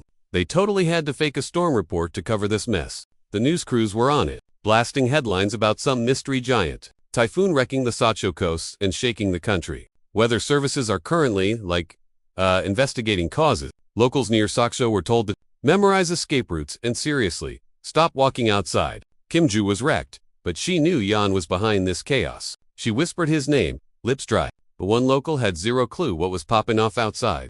Mr. Radio didn't look outside, too busy doing gym yoga. Why would she? 42-year-old Jungin loved war. She taught yoga to trolls. Suddenly, weird noise outside. Totally spooked her. She flinched hard. She whipped her head around, squinting through the rainy glass. Another bang, then a nasty crack. Storm-crazy birds yeeted themselves into the glass. Chung Mian ditched studying. The view was too gnarly. She scooted closer to look. Finally, saw the mess outside. Jaw on the floor. The weather was acting totally sus and extra. Oshu went full rage mode, swallowing the city. Lightning popping off, baby hurricanes in the back. But dead center, it was chill vibes only. Just calm waves and misty rain. Jingjun stumbled forward, walking like a zombie. Dude was wrecked. Hard a ball, minus 2 arms. Legs were doing all the heavy lifting now. Bro looked tiny when the dragon got up in his grill. Jenkins realized Yang was built different. Totes deserves the Elder Dragon Cloud. Monster plotted its next move. Ready to pounce? Yaman sighed and hit the regen button on his arms. Jenkins didn't care. Can't look like a scrub now. Gotta flex that true dragon power and keep fighting. Fire Dragon flapped hard, churning the water. They really wanted to clap his enemy. Dragon fired a laser beam, but bro wasn't dumb. He gaped his mouth and spat an energy ball. Boom! They smashed massive energy burst. Yemenjun ignored the pain and rushed him. Yang zoned out hard, like he just nobody heard, but he whispered fed up. He just let the attack hit him. But the dragon was totally spacing out. Mentally, he was at a chill, quiet spot. Clear skies, rain hitting the bushes, aesthetic. Yimjin was there too, looking super drained. The spot where you chill before game over. Time to vibe. Hero touched the cold raindrops. Tried to chat, but Yante Jun cut him off. Not his body. Yaying Jun kept it real. Sigh. Dragon stared daggers at him. K, let him deal with the info then. Monster went quiet. Young Jun was thinking, no rush. The will's in the bank safe. Anyway, a green bus crept out of the fog. Ready to scoop up new peeps? Shivering, hands in pockets, Taiyan walked up. Hoped the dude would still get it. Ya Jung couldn't bail yet. Needed to know one thing. Who was his partner in crime? Dragon guy didn't turn. Total strangers. Used Emsua's bug spread locally only. Basse Yang, leaving Yamajin solo. Short chat, but it kinda stuck. Lonely yet chill. Weird vibe. Yant is lost. Sea turned brown with blood. Next day sunny, like nothing happened. Yumjin went back to the florist to stock his shop. That AC blast? Pure heaven. Asked the price while listening in. Radio yapped about a weird storm. Feds called it a nature thing. Shop guy raged. Who buys that junk? Nature? Ying John rolled his eyes. Couldn't hide the battle mess. Yang spilled the tea before croaking. Bugged that fake corpse body. But this bug wasn't basic. Heat over 500 degrees. Magic. Cremate it. And it multiplies fast. Walked into the sun. Hailed a cab. Plan mix with dust. Go viral. Nope. Took the bod to the feds. They'll study the bug later. Writing reports. He had a thought. Before the drop, a hunch hit him. Keep the body. Way smarter. 800 years said. Trust your gut. Only hurts dragons. Useless. Right? You smell, Hume Yang's voice echoed. Boz hoped the hero fixes Kim's mess. Jun, skip the deets. Too tired. It works, he mumbled. Yang felt guilty. She's trouble. Flashbacks of Kim crying, hit him, scared of being alone. Or playing him. Looked up, backstabbed 3 times. First, cheated with a dragon. Second, treated him like a lab rat. Third, called him greedy. Greedy. She tried to kidnap him. Yantij laughed. The irony, must be awful if she wants him dead. Thrice. Yaman was wrapping up his report. Time for the spark notes. Young Jun plans to dump all his Hessen Industries shares into a charity, plus his cash, stocks, art, bling, patents, and houses. All for some human girl who texted him until he quit. Jun let out a salty sigh. He was totally over this. This case was frying his brain. What a clown! Lame? Confess before you die, or it's totally useless. Yunu got the will. She still couldn't believe her guy was gone. She was shaken like a leaf, knees about to buckle. Gone for good. She grabbed her hat where the surf washed it up. She hugged the hat tight against her chest. She hated him, tried to end him, but still had a massive crush on her boss. Back inside, the TV mumbled quietly in the corner, while tarot cards sat in a pattern on the green felt table. Jun stared at them. Why is this dude so cursed? Mid-reading the weather report started blaring. Gonna be watch out for freak storms. He eyed the first pile. The romance results were in. Looks like a blast from the past is coming back. Then some weird breaking news caught his eye. The Alchemist League just agreed to start selling 10 tons of gold daily. Price dropped 7%. Next up, with the sky forecast. Cute girl, on screen, said rain hits the whole country by noon. Then she switched to the scary disaster stuff. A magnitude 2.66 quake is hitting the Tri-City area. Whether geeks better brace themselves. He groaned. Ooh, I thought it was a drought. Guess his alien foresight is glitching on Earth. Back on his home planet, magic was for science stuff, so the vibes are different here. Yaman stacked the deck, looking deep in thought. The romance card sat right on top. That long-lost reunion prediction bugged him again. Post-storm, the town roads were basically rivers, splashing everywhere as a red sports car zoomed by. Jun felt like he was going to hurl from the speed. Cassie, on the other hand, was having a blast. She drove like a pro, drifting into a perfect park. Cassie did a quick hair flip to fix her mess. She grinned while he tried not to puke. We made it. He sounded annoyed. Could you drive like a sane person? She waved him off. Get your own license then, boss. Cassie gasped. Wait, we're shopping today, right? They walked toward the WitchCorp building. Hit up the East Branch. Giant elf perfume ad said hello. Inside was huge. Mobs of shoppers scrambling for loot. 2 green-haired chicks. Total twins. Waved. Knew the squad was coming. Order was ready. Guy just trailed him. VIP. Room time. Cassie squealed like a top-tier gems. Crusty mold enzymes. Dried brain goo. Snail. Slime. Fairy sap. ... Magic fuel. Yeah. The secretary was vibing hard. Got any more cool junk? Yoon, shut that down. He wanted normal stuff. Hunter sighed. Brain working overtime. Cassie looked totally clueless. Thinking, how much dragon blood to beat her? Cashier asked for 3 billion. But he said, wait. Had other gear for them to handle. She nodded. Give me an hour. Lounge? Nah. Junk passed. Wanted to wander a bit? Walking around? Some dude stared daggers at him. Total fanboy. He was confused, but said yeah. Fez looked familiar. But from where? To break the ice, he asked the name. Jong. Jun mumbled it, thinking. Oh, lawyer from the Yang Jung case. Helped write reports cause of the will. Jong said, sorry, smiling with a card. Busy shed, but fate's fate. The guys grabbed a window seat. Lawyer started. Immigration agent? Huh. John nodded. Chong looked interested. Do private gigs. Jun blinked. Surprised. Mumbled sorry, unless it's special. Gotta pass. Lawyer looked awkward. Nodded fast. My bad, didn't know. Client issue. Yun shook his head. No. Chong waved hands. It's chill. Forget it. He looked away. Had stuff on floor 3, but didn't quit. Offered the card again. Call if you change your mind. Jun watched him go. Wait, was this meeting meant to be? He just shrugged the idea off. Nah, probably nothing. Only knew the troll a few days. Anyway, but back at the shop, she was waiting. Briefcase in hand. The boss was finally back.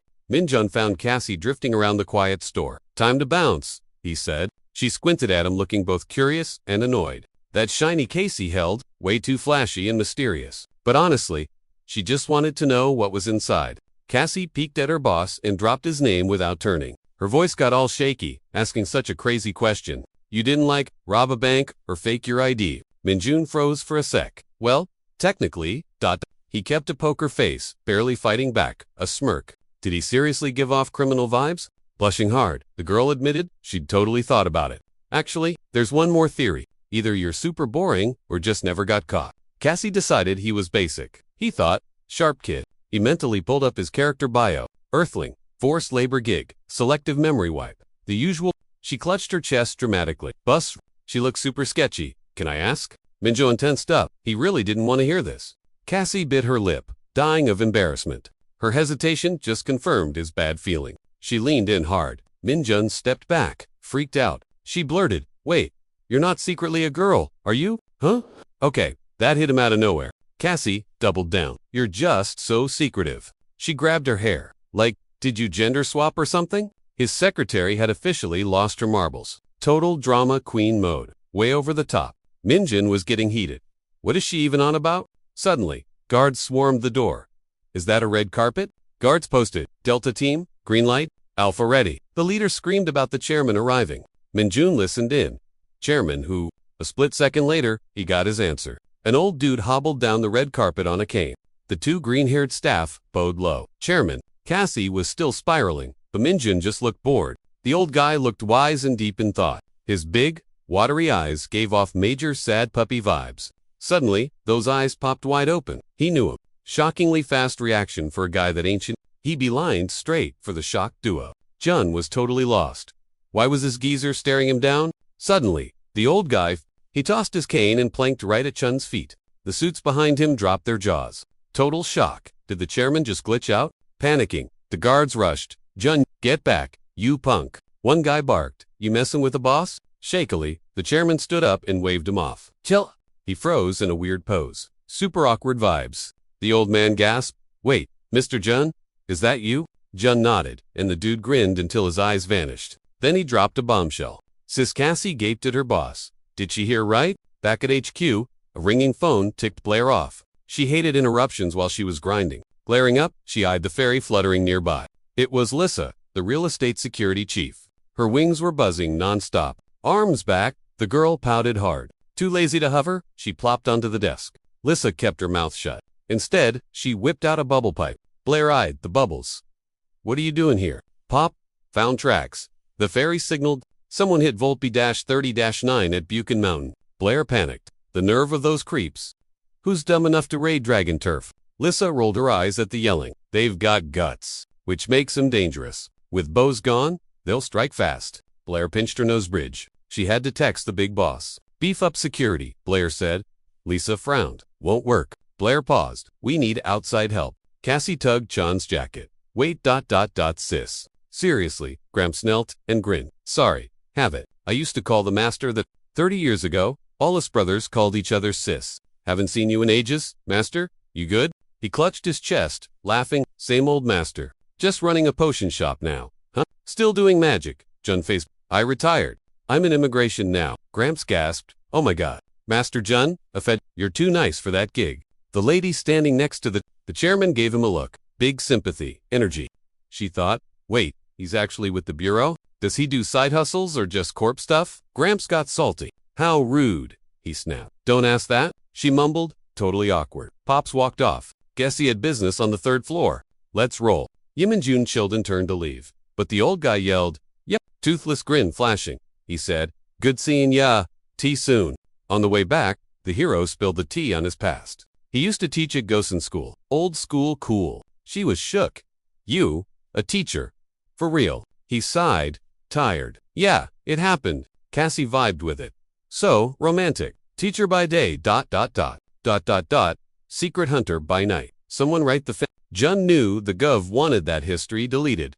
Though, she caught on quick. Oh, so you keep it quiet, 'cause the feds hate it. A hero who set the stage. For talented kids while fighting creeps, he's complex. She drove and theorized. He watched her. There's one secret nobody knows.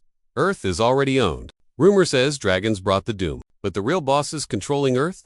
Playing dragons like NPCs, the committee, shadow rulers. October 24th, night, UN Day. Also, the day aliens slid into our legit the committee waited ages to set that up. They told leaders to accept a ton of to fit them all, they tweaked Earth's mana. Cassie read that somewhere. Because of that mana remix, humans started spawning magic, spirits, ...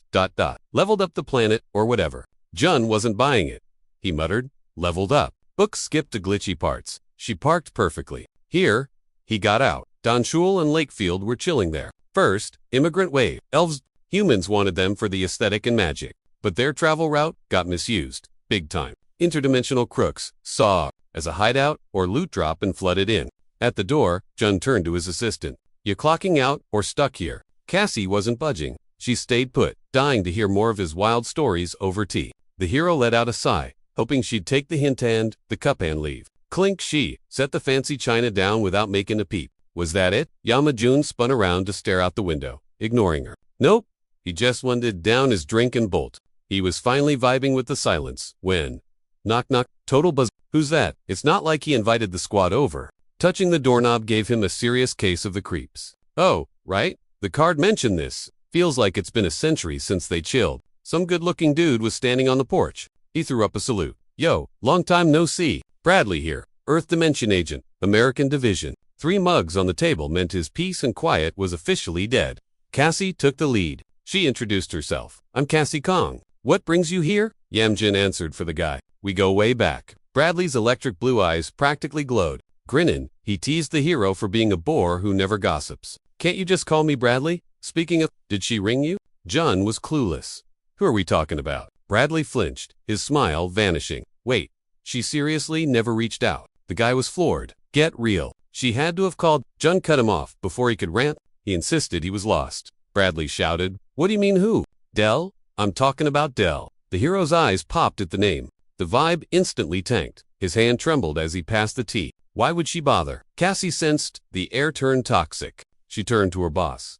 You okay? Yemin-jun dropped a bombshell Cassie never saw coming. She's my ex. Once Cassie bailed, the old partners hit the city streets. They wandered around until they crashed a random bar. Bradley called for a double gin and tonic. Yamjin said, Same, he's easy. Creak.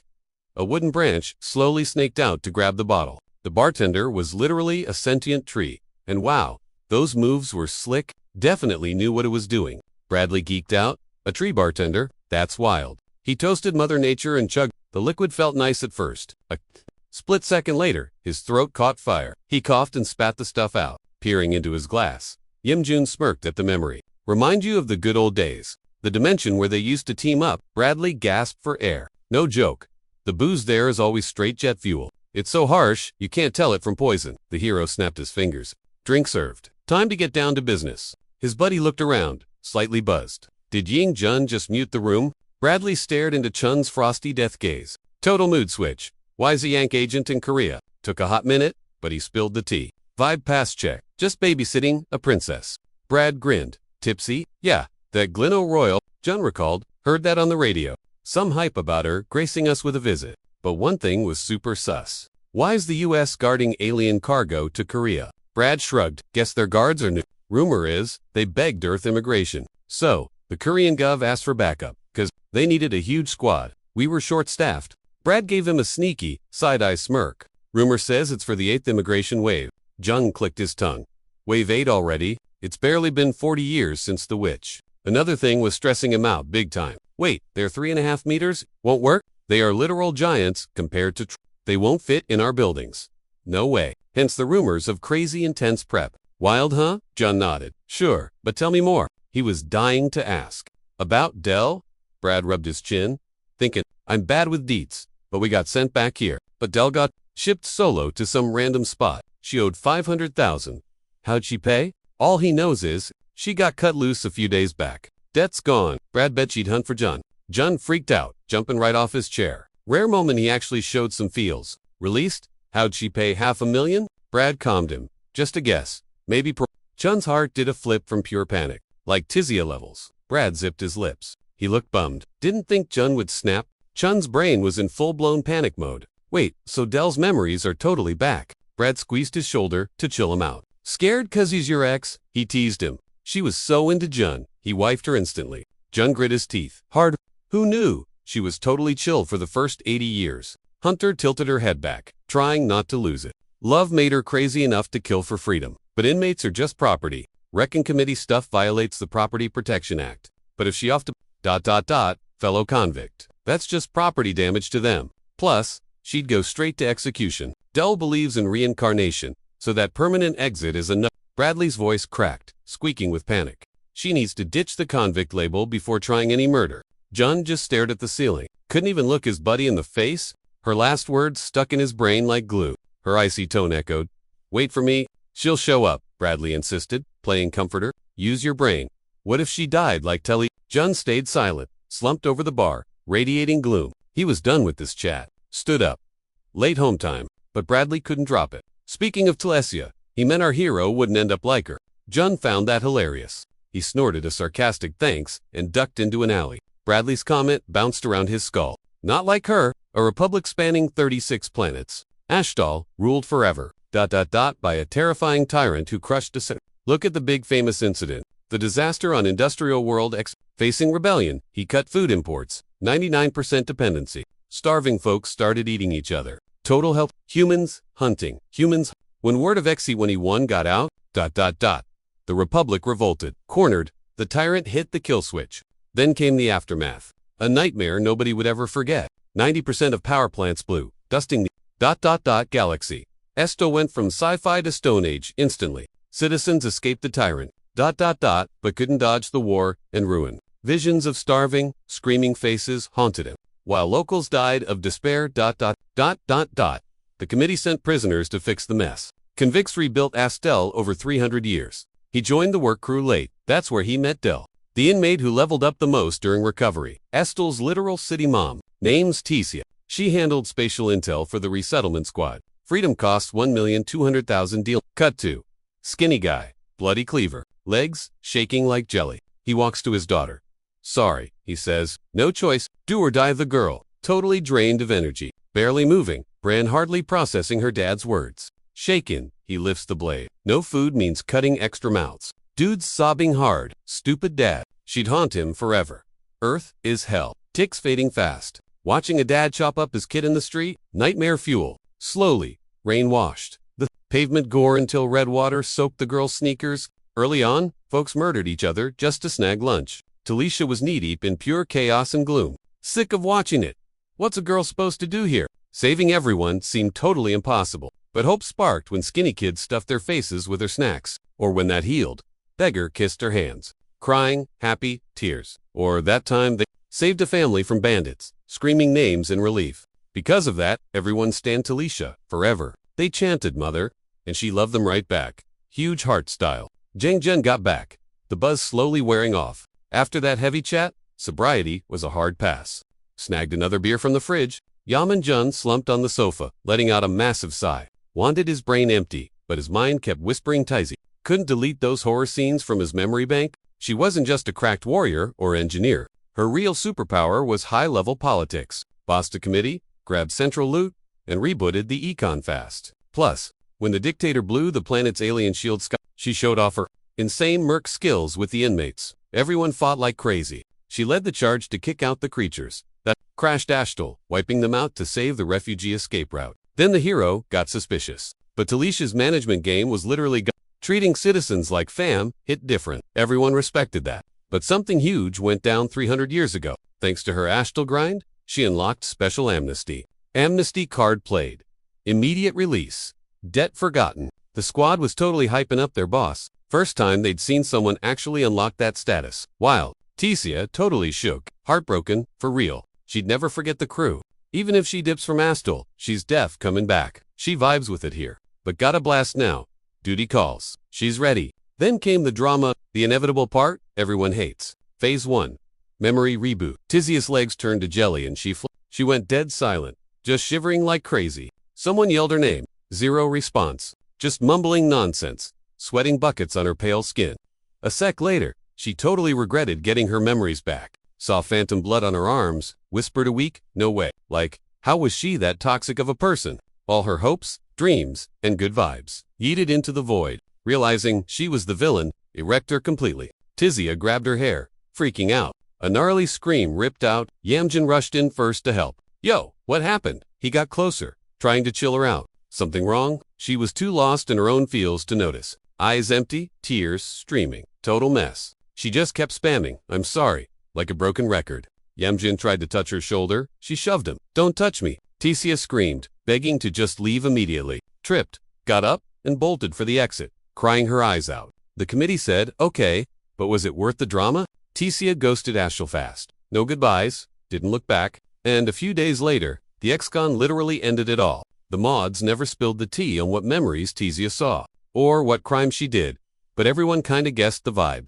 Yamjin's brain conjured up an image of the old, happy Tecia. Maybe ignorance is bliss. Better not to know the past. All the feels he buried just exploded. Dude was confused. He'd bottled that stuff up way too long. Brain went traitor mode, repeating Bradley's words. Don't pull a Tizia.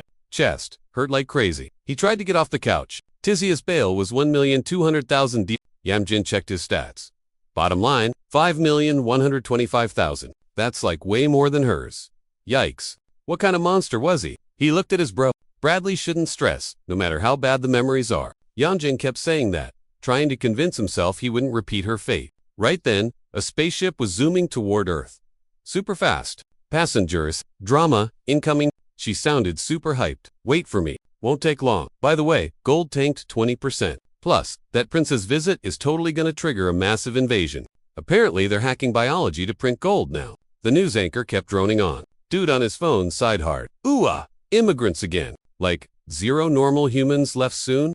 Aliens everywhere. Guy was literally drowning in them. Green light. He pocketed his cell, whining and fixing his specs. Suddenly, the creep started yelling and staring in one direction. Kid spun around, confused. His jaw hit the floor at the sight. Mount Pukinson was glowing like a giant rave party. It was so trippy you couldn't look away. What the actual heck? The girls stared at their toes, terrified. So, Janine's face, it Felt like the dragon boss had a mega migraine over the lost loot. We lost it all. He snarled, showing some scary teeth. Thief ghosted us. Even the fairies have 0 leads. You for real? Usually the girls are chill, but the boss had them sweating buckets. They shivered. Jensen was about to lose his cool completely. So mad he squeezed a paper. And poof, instant fireball. Dude shot up from his chair. Like, why else would he camp out at HQ stressing for days?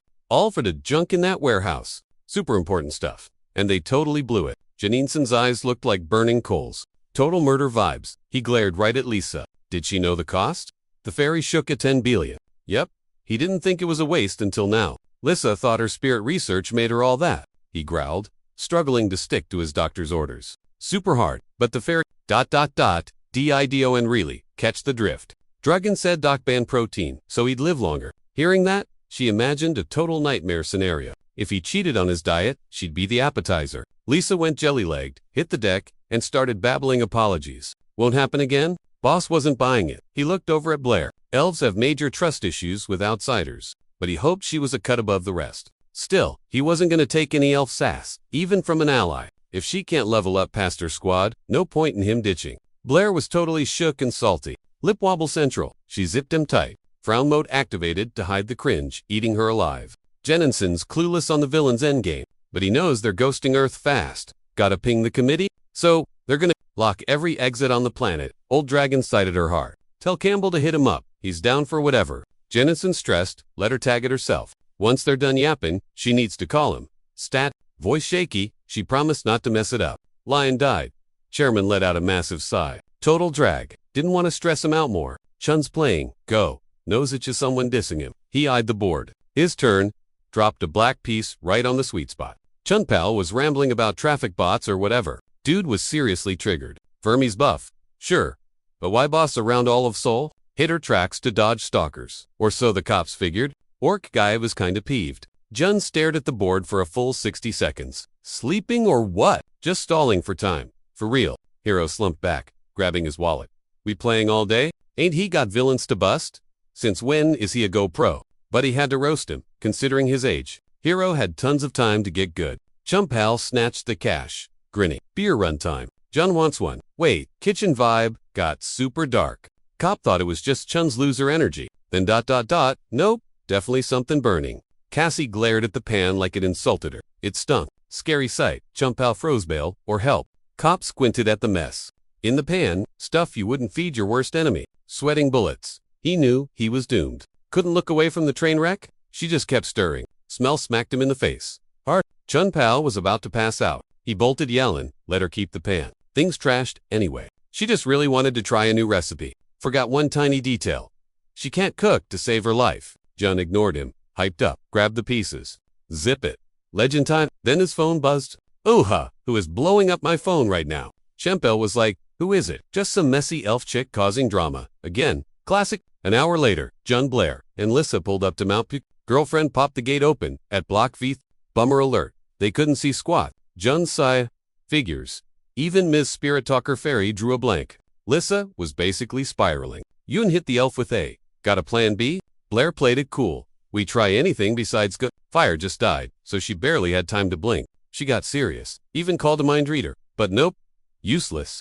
Jun totally ghosted that salty comment. Big magic wipes, brain farts Isley. The VP just zoned out at a spot. Like, why bother ghost hunting if the psychics are clueless too? Peeping this? Force field. You'd think ghosts wouldn't touch this with a 10-foot pole. If they did, this spell would yeet them into next week. Last night, Pukinson was lit for like 6 hours straight. Thought it was fam drama with the Jensens. Nope, just a mega spell ritual. Spell was so OP it nuked the shield and ate everything solid. Jun scanned his peepers over the gate and spirit vibes like it was chill. Larisse snapped out of her funk and pitched an idea. Let's hit up the druids. They vibe with animals. Maybe they saw the tea. Solid plan, but kinda weak sauce. When things go boom, critters bail hard. Calling M won't work. Then, boom hero paused. Brain blast. Might be a flop, but you only live once. Living animals dipped. The hood is empty. But what about the ones that croaked? Jun whipped out his demon gear and gave his arm a little scratch. Tiny, cut, but massive energy explosion. The girls weren't ready and flinched to cover their mugs. Some creepy shapes started forming in the red mist. Chun's wild idea was actually working. He summoned that deer that got wrecked yesterday. Blair and Lissa were shook. What kind of magic is that? Jun stayed locked in. This ghost soaked up all the bad vibes from the dying souls. Even if magic wipes the thoughts and souls away, they never forget getting deleted. Spirit looked furious. Then our boy got an HD vision. At gate 539, a bunch of hoodie-wearing weirdos grouped up. They were mumbling about the final setup or whatever. One guy nodded. Bet. Finally, we're ready to eat those sketchy aliens off Earth. Then he called the whole squad his brothers. Time to grind. A magic star lit up his hand. The dude sounded super hyped about saving humanity. So, what's the tea later? Man, I miss when human meant just us. He blasted a podcast while he worked. Clients screamed when the needle hit deep, but the artist totally ghosted him. He was way more into the salty podcaster's rant. Quit being chill. Who's gonna fight for us? Human rights fan. Session done. The guy pays up like a good boy. But dude was salty. The ink still stung bad. Walking out, he's muttering trash. All that for a sketch. Spun back and shook a fist at him. If this rots, it's on you. Artist stayed chill though. Duencio flashed a totally fake, plastic grin. Dropped the script. No smokes, booze, or steam for a week. Use the cream. Guy was mad, he got ignored. He kicked the door open and stormed off. Drama queen. Rights are for humans only. Those were the vibes Denzak gave off. Scowling grosbeast. Once that customer dipped from the shop, the sun was setting, painting the town gold. Nearby, cops were swarming. Buses lined up everywhere. Folks were running wild and screaming. Total chaos. Scared goblins dropped down, pleading big time. Madcap waved his stick, threatening him. He yelled at everyone to book it to the bus. They kept saying sorry. He kept shouting. Champel tapped him. Yo. The rookie calmed down instantly. Cop got it wrong. Heard goblins act like toddlers. Champel sighed and stopped him. Crouched down, giving the rookie this. Can't talk like that. You're 5-0. Rookie felt dumb, but JP was already focused on the gob. Told him it's chill. Just a bus ride to camp. Free grub, too. Reached out, and the little guy poked him. You'll be back. Finally, they rolled out. Champel and his sidekick watched the bus dip. Shiny paint glowing, thanks to that wormy princess. Yesterday, they managed traffic. Now, they're patrolling the boonies. Getting tough? Suddenly, the orc's phone buzzed. Weird. He wasn't expecting anyone. Rushed to check the screen. His bro was calling. Jun asked if he's busy. JP's like, nah, just chilling. Hunter brought up that crazy trip to the Orchid. Even back then, they totally snagged that loser. One intruder had ink, right? Hero totally blanked on the name. Champel was like, close, but nah, it's Kim Yu. Inspector just gave a blank stare. Ming Jun only cared about the orcs. Sick tats, gotta find the artist. Champel nodded, easy peasy. So, what's the deal? Hero got all weird and awkward. Ancient text meant, ugh. Ming Jun couldn't even say it. Freaking orcs are just wasting our air. Champel heard that and made a total gag face. Day over. Shop empty, but Duan Suk chilled there. Dude soaked up son, staring at the roof, thinking hard. Close early, he let out a huge, heavy sigh. Big day. He got up, grabbed his junk, and locked up, hit the street, and instantly got salty. Ooh, stupid crows messing up the trash again. He rushed the birds, yelling some super nasty words. This guy was just bursting with pure hater energy. Jensen always found a lame excuse to snap at folks. Glued to his podcast, cause it suit his hateful vibe. Space aliens are stealing gigs from real citizens. Policies, just a scam to keep them as slaves for cash. And hey, don't you forget, they got backup planets. We only got Earth. People, if we lose this place, I got nowhere to go. Guy walked by, crows freaked out and flew off. Hand snatched a falling feather like a ninja. Jen eyed the shiny black feather, spinning it around. More allies mean we can beat this fake news. Dunes was totally zoned out. Listening, ignoring the whole entire world. Biggest threats? Dragons and orcs, obviously. Tat guy nodded. Oh, slammed the desk, screaming. Scaly dragons are totally wrecking society. They play us. Gotta kick 'em out right now. And orcs, total biohazard nightmare. They breed like roaches. Wipe 'em out. Just heard about a new race that's just as bad. Anchor heard about Wave 8 and flipped out, got super dramatic, grabbed the clicker, and hit it. Anyone know what these freaks are like? 10 eggs a day, over 3.5 meters tall. How much tax cash we spending on their stuff? What if they're buff criminals, like those orcs? The host got his swagger back, sounding totally charismatic. He hyped the crowd to make sure their group used every trick in the book to block the immigration plan. First step, deal with that one alien? He threw his hands up, lecturing like a maniac. Meanwhile, Bradley met the attendant outside the hotel and gave a quick nod. He was actually looking forward to teaming up on this trip. The gnome lady, Olga, introduced herself as the translator. To break the awkward silence, she told the agent to follow her lead. As they walked quietly to the room, Bradley asked, "So, How's Princess Vermi holding up?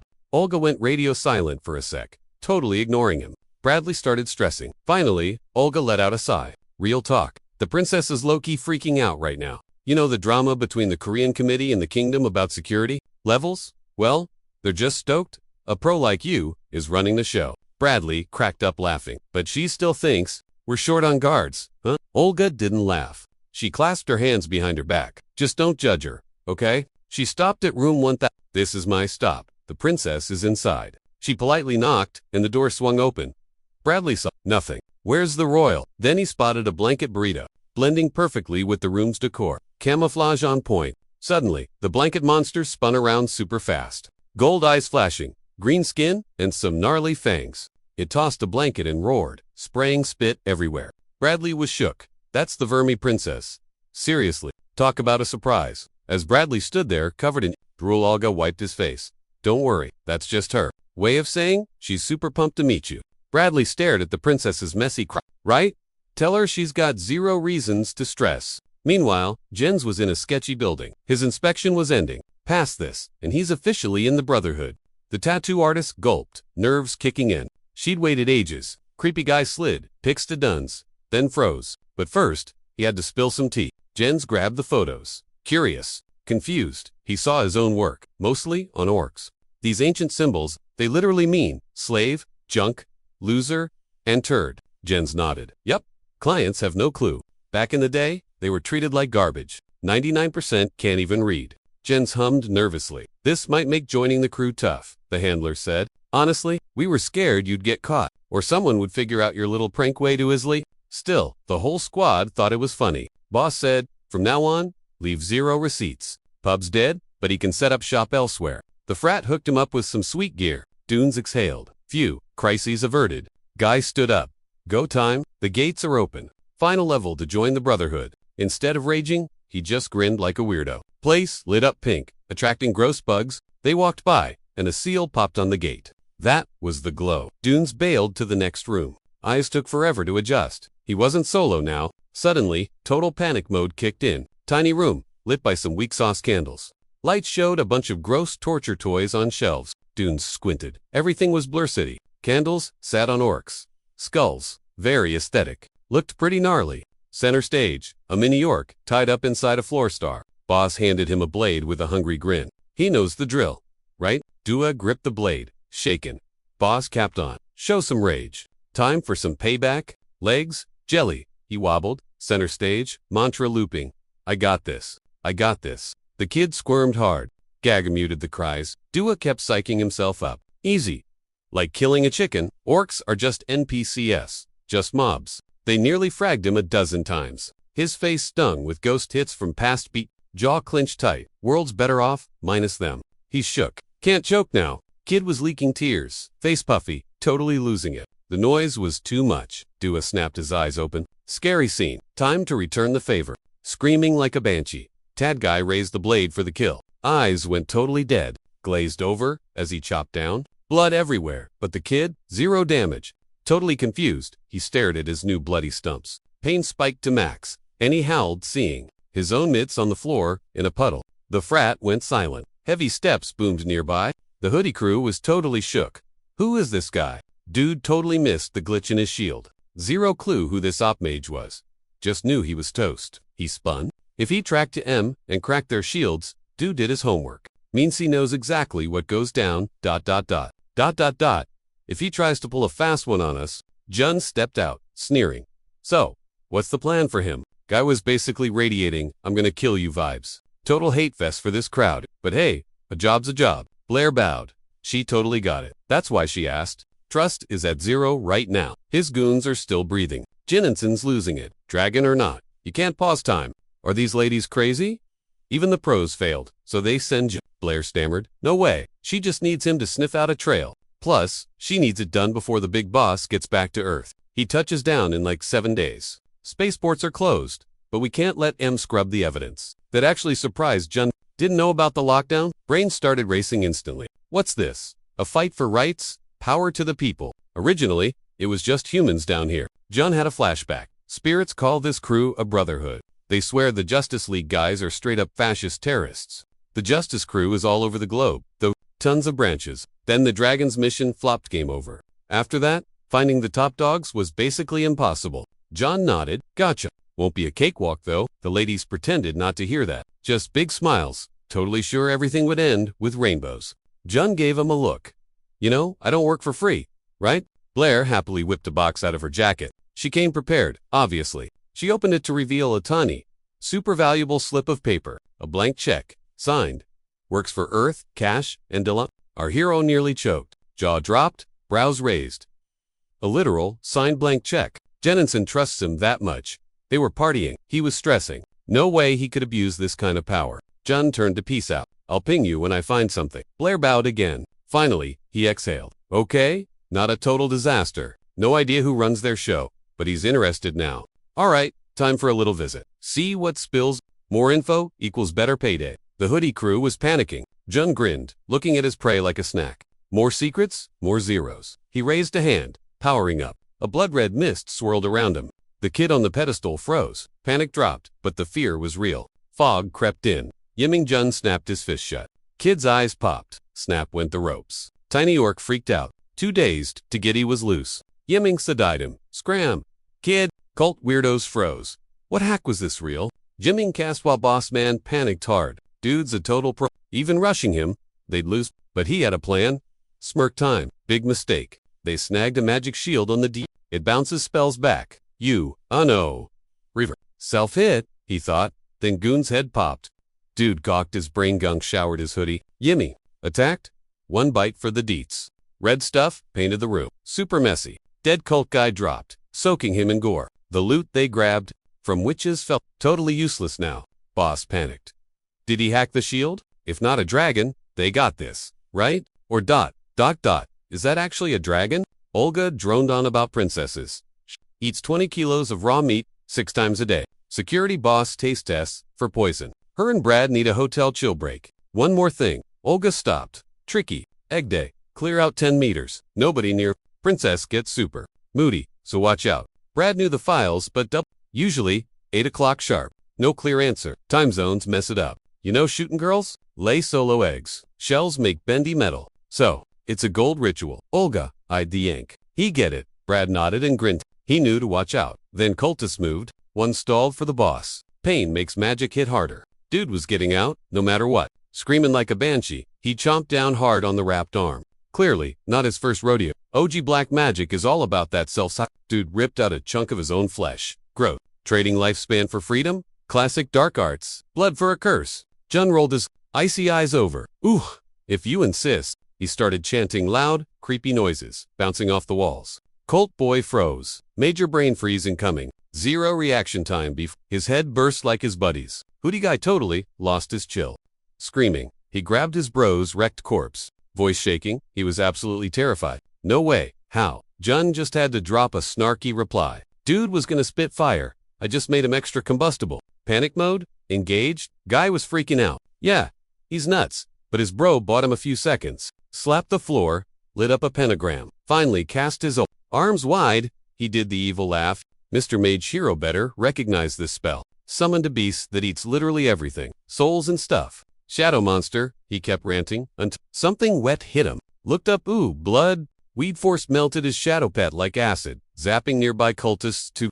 Jun was stoked. This circus was finally done. Codem. Chat team. His eyes went dark. Later, cult guy woke up, dizzy. Vision totally blurry. Heard some dude's chilly voice. Oh, you're up. John yanked off the wizard's dumb hood. Beneath the mask, just a scared little kid. Not what the kid expected. He has something super weird. Why is the Oslo principal fighting the Rights Alliance? John raised a brow, giving him the, are you serious? Look, what's Oslo got to do with it? Theo, that outlaw wanted by 26 states, the dark magic boss. Kid totally mistook Jun for that guy. Hey, everyone messes up. A joy bug zoomed off Jun's finger, diving into the kid. Kid shook like crazy, while Jun watched, totally bored. Kid sneezed, ejecting something gross. The joy bug came out, wrecked. Game over. Jun looked bummed, stronger than the club members. Huh? Even the happy bug failed. Kid wasn't chatting, got salty real quick. Just end me, man, the vibe said. He's weaker than Jun, but still, won't talk without a fight. Yoon stood up, dusting off his gear like a drama queen. Done yet. Time to make him squeal. Honestly, a brain-eating worm would be way less hassle. He flashed his blade, testing the edge. Your funeral? Dude. Kid was trembling but put on a brave face. Nice try. Still Our hero aimed the steel right at him. Reminded him of this dragon he met recently. Old Lizard tried dementia hoppin' but died cause he was one day late. Truly, the biggest loser in history. Yoon got in the handler's personal space, looming over him. Kid backed up, super confused. Why the story time? Yoon let out a huge, fake sigh. Pity mode, activated. Cause you're about to steal the biggest loser crown. Congrats. The blade hovered millimeters from the guy's nose. Dude's face melted in panic. Not so tough now. Aimed right at his eye. Bet you regret being born, huh? 2 hours later, in a cab. Calling in the report. Bad news. Zero intel on the Vietnamese vault drama. Classified clearance denied. Typical boss moves. But hey, he got some juicy gossip. The advocacy squad is planning something big. Not sure if it's a hit job or a kidnapping net. Target. The Vermi Princess. Blocking the 8th migration wave. Big shots involved. Plus, a known vault thief. Blair's face cycled through like 5 different emotions. Total, info, overload. She looked lost. She said his name. Yoon side-eyed the phone. Suspicious. A favor. These asks are getting ridiculous. Fine, but the price tag just doubled. Broke. Better go beg or borrow some cash then. Later, at the meet, someone shouted for him. Spun around, tiny lady dwarf standing there. I'm Olga, she chirped. The translator. She was shocked. Immigration slashed the security budget? Rumor says you're the most expensive agent in Korea. Yep, he nodded. She looked impressed. So, Jininson is trapping the human rights crew. ... using the princess as bait. Don't worry, she's safe. Suddenly, the guy felt totally drained. Jininson and Blair playing games. And he's stuck in the middle. Win or lose. The check clears. That's the vibe. So, really, zero downside. If politics get messy, the committee protects their assets. That's him. Olga tapped the door softly. Kept it quiet for the princess. The new security newbie had finally clocked in. Olga smiled and opened the door, ushering Minjin inside. The princess chilled in the parlor, Bradley right there in the armchair. Dude's face twisted, looking totally shook but kinda amused. Hands in pockets, he whispered Chun's name like, for real. The hunter strutted in like he owned the place and dropped a sup. Scary princess girl totally lost her cool eyes popping out at him. A breeze rolled in, chilling her out for a split second. Moment the hunter walked in and dropped his smooth intro. She realized he was the hottest guy she'd ever seen. Period. She froze. Mute drool was literally flooding out her snout. Bradley gasped, bracing himself to see a pic of his buddy getting drenched in slobber. Didn't happen. Shocking. Princess turned bright red and zipped her lip. Awkward. Her heart went boom boom though. The vibe got weird fast. Hero caught a whiff of something funky. Sniff sniff. Pheromones. Plus, his super ears heard her heart racing. Yep.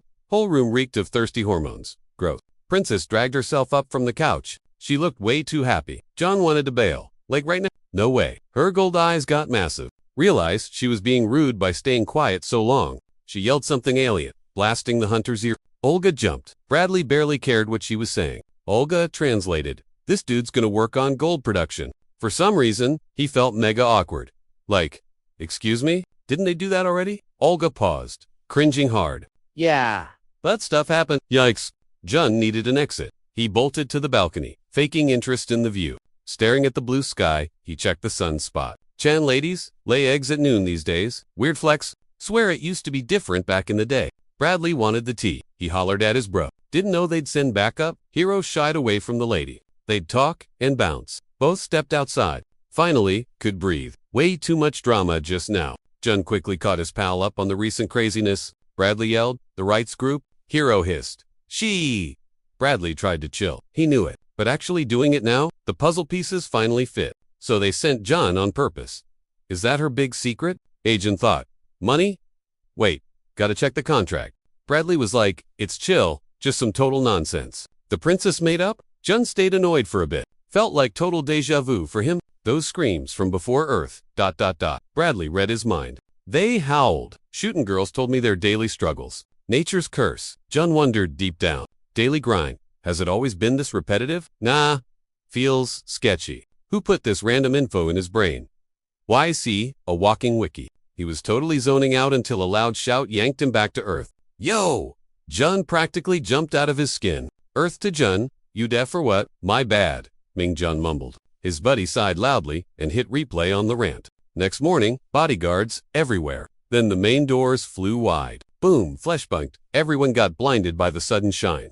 Bradley shielded his peepers, gasping like a fish out of water. What the heck? A glowing claw slammed onto the red carpet. The beast stepped out, shimmering like solid gold bling in the sun. Princess Vermi was dressed to kill. Olga felt the cringe incoming. She definitely spent hours in the closet picking that look. No prom today, but her schedule is probably jam-packed by the minute. Her Royal Highness scanned the crowd like a hawk. Spotted him? Her mascara-heavy eyes went wide when she found her target. Jun wanted the floor to swallow him. Bradley just rubbed his sore eyes. Vermi looked away, turning tomato red.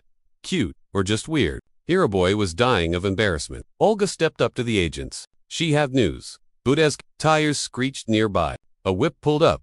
What in the actual heck is that thing? Bradley mused. Why drive teleporting is faster? Nice hype machine though. Maybe Her Highness wants a city stroll instead, like a tourist. He stroked his chin, trying to look all Is the princess really here for the big immigration plan? For real though, isn't she just scouting the new zone first? The American agent chimed in first to drop some intel. They split the suits from the muscle and set the squads. Riding shotgun with royalty. Bradley and, Yemen Jun. Olga passed the gear to the princess like a nervous sidekick. Silence. Then she nodded and squeaked something super high. Olga gave a what the heck look but just nodded along. On it. She turned to the agents, voice cracking. Sorry. The next question totally threw Bradley for a loop. So, Who was the boofest out of you two guys? Bags packed? Engine rep. They hit the road fast. Princess Vermi stared at one spot, blushing like crazy. Jun tried to ignore the laser eyes and focus on the job. She finally looked out the window, but the awkward vibes lingered. The princess said she hated getting all salty, so she wanted fewer people cramping her style. Bradley was too weak. He got booted to the other car. Agents gasped. He's the boss. She just smirked at the hero. She was definitely reading a different script here. Specifically, the love-struck teenage romance novel version. Peeping her crush, her heart glitched and she totally choked. Olga popped up asking if the princess was having a meltdown. The girl was too shook to speak, voice squeaking like a mouse. Olga was vibing until the princess dropped a bomb that raised her brows. She paused for a sec, then whispered a savage response. Then she spun to the hunter and hollered his name. Hero felt a bad vibe. She sounded super salty, she told the royal, so now he had to know too. Sticking to that translator code of ethics? You know, she sighed, big time, chilled out, and just repeated the princess's spill. She'd passed the gossip, then brain dump it instantly. So zero secrets would leak. Hooray, for privacy. Minjin begged her to stop, face cringing hard, hand waving. Didn't know where to put his hand, brain screaming. PLZ. He seriously did not want this drama right now. Princess though is blushing, for no reason, but Loki, loving it. She gave him heart, eyes while he prayed. Don't translate that. The cars kept zooming down the highway at max speed. Minjin made a lemon-sucking face. Oof, the things he did for cash. He stressed, then sighed. Fine, he'd entertain the royal. He swore he'd cut her off if she got too extra. Princess Vermi squeaked out something resembling a growl. Translator went. His name is Yamin. Dude nodded. Then she asked, ever hit up the Galeno dimension? Hunter got tense and was like, sadly, nope. Trying to pivot, he asked about her homeworld instead. Girl smiled, but it looked kinda salty and sad. You could hear the FOMO in her voice. Silver blue nights. The sky always flexing with two moons. Breeze hitting water where weird frogs and plants chill out. Birds enjoying the flowers and singing, 'cause it's spring. It's a dope spot and she's lucky, it's her crib. Plus, she heard he's part elf and a local here. She asked his age. He instantly claimed or that's the fake bio the bosses wrote for him. The shootin' princess batted her lashes and dropped her jaw. Is he seriously that young? Not even a fraction of her age. She wondered, how long do quarter elves even last? But Minjin himself had zero clue about that. The girl's face suddenly got all hesitant and weird. She asked if he'd ever moved dimensions. Minjin froze. Exactly what he feared. Time to cut this act. He barely mumbled a sorry before she shrieked her own apology, totally unable to handle. The cringe Vermi grabbed her tail and hit her face. Scratch that. Forget I spoke. It's Jess. She choked, totally losing her cool. She'd never seen a guy this much of a hottie. She flashed a scary grin, then panicked. My bad. Ignore the gibberish, she insisted. Jun shivered. Yikes. The squad was finally nearing the spot. They were crossing the bridge now. The princess kept motor-mouthing non-stop. New to alien dudes. And wow, it showed. Shootin' girls get their feelings mixed up easily. She begged him to just write off her cringe fest. Sorry for being an emotional wreck, she added. Jun didn't know exactly what to say, but glad the weird vibes faded. He guessed the cult pressure was frying her brain. Vermi nodded along like a bob. How old's this tradition? Jun asked. She paused. never really bugged her before. Since the wars wiped our history, 800 years. Jun froze cold. That didn't match his Gelano textbooks at all. The war dates were totally off, and laying dud eggs in broad daylight. Plus, pheromones hitting other species. Even him, she's contradicting his lessons. Unless, does he have memories from 8 centuries back? Galeno was supposed to be a melting pot like Earth. He zoned out, thinking way too hard. Shootins were buff, so they got stuck. Fighting everyone solo, they lost big time. Now their political clout is basically trashed here. Jun turned to her to test his theory. Earthlings think you're prepping to invade us. Is it should cut him off instantly? Heard that rumor. You guys just don't get us. Your planet's setup sucks, for my kind. Her voice dropped to a creepy whisper. This tiny rock can't handle us. Moving here would be a total logistical nightmare. Just business then. She licked her lips. Hungry much? Yup. If I fix one tiny glitch, I'll get fertile and beat the other princesses. Right? Fertilized eggs stop ovulation for decades. It's their cheat code to beat nature's curse. John Tola got it. Brad buzzed in. Yo, princess. Basically at Gondak Station. Just like she asked. The agent chimed in, begging for a final drop-off point. She stood up, popping her joints. Perf. Tell him we're hitting the Korean pension fund. The suits looked totally shook by the detour. Even Yim Jun was confused and jumped in. Not his drama, but didn't she have an appointment? She cut him off fast. I'm going there on purpose. Jeannie's shock value was key. The fun guy freaked out hearing the news. Her plan slapped. Dude was losing his marbles. 5 minutes notice. Are you kidding me? He scrambled to ping the big bosses. She barged in screaming, pay up, long-term debts, dude. Her vibe switched to full-on salty instantly. The real reason she crashed to Earth. Staff scrambled like roaches to greet Princess Fermi. She stood tall, making her squad look like NPC. Yim Jun didn't get the plot, but the vibes were tense. She definitely caught him lacking. Gondak wasn't even near her scheduled route. Clueless sheep didn't know she was here to collect. She paused, scanning the room like a boss. Loved having everyone wrapped around her finger. Workers gaped at her, holding their breath. Princess Vermi, giving them the glorious side-eye of doom. Bring me your leader, she roared again. Yim Jun stared at the boring office. Just a corp. Thoughts interrupted. The CEO was back. Inside, Brad checked his wrist. Taking forever. They should be here. Cue. Footsteps. Speak of the devil. Fancy door opens. CEO struts in with his crew. Sorry for the wait, he says, introing himself. The big cheese of the company. Manik froze. Wait, is that his old teacher? Yim Jun? He turned back to the princess. Security's tight. Agents wait outside. Surprisingly, she chilled. So Yim Jun and Brad got stuck in the hall. He knew this alchemy biz was struggling because of Turns out, this CEO was actually one of the princess's debtors. She rules the gold market. He borrowed from a rival. Manik's old, but shouldn't be that dumb. Did he not know? Or did the lender swap on him? Yeonju knew stepping out of his lane was risky, but curiosity totally won. Technically, he could claim it wasn't a job, just a personal favor. Since he and Manik go way back, he'd bend the rules this once. Like they say, nothing's ever really random, is it? The Min shot Cassie a text, short, sweet, and to the point. He tipped off the feds about the pension drama just to see the fireworks. Phone pocketed. He crouched by the door like a total ninja. Cassie Def knows how to handle this mess. Feds know it's better to help than let aliens snatch a Korean biz. The Min let out a huge sigh. Talk about some serious inner drama. Ignoring the mission, he greeted the princess and kissed her hand like a simp. Princess's voice dropped a cute act. Now, it was straight up ice. Pleasantries done, she demanded to know. Where's my money? The chairman let out a sad puff. Yeah, the deal was too juicy to pass. Gold crashed, the fund tanked, and everyone was going belly up. Tons of pension funds were hitting the red zone hard. But Manik, delusional king, kept churning out gold, like everything was fine. Just grind hard enough and you'll bounce back, he probably told himself. But once he realized he was losing, the shady guys showed up. Some dude approached the boss with a very specific offer that was basically impossible to say no to. The guy was smooth with it and totally grabbed his attention. He couldn't believe his eyes.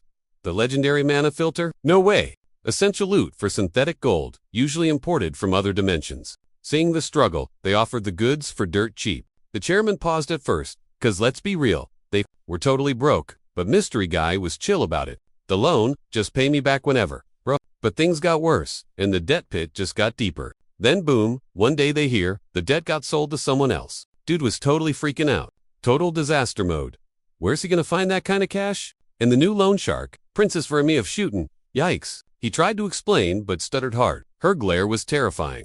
The girl was absolutely fuming. She yelled that she'd never heard such trash. shaking her head like crazy. Lies, all lies. She wasn't buying a single word. He tried to make excuses, but she shut him down instantly. Pay up now, or take the deal. Manic's heart basically stopped. What deal? Just then, Olga stepped in like a referee. She tossed the guy a folder full of paperwork. He skimmed the docs and let out a huge, "What the heck?" Shock made him stutter, looking even more pathetic than before. Doesn't that mean just handing the princess his whole company? Why does a clown need a gold factory? Princess Bugface smirked, eyes rolling hard. Nunya business?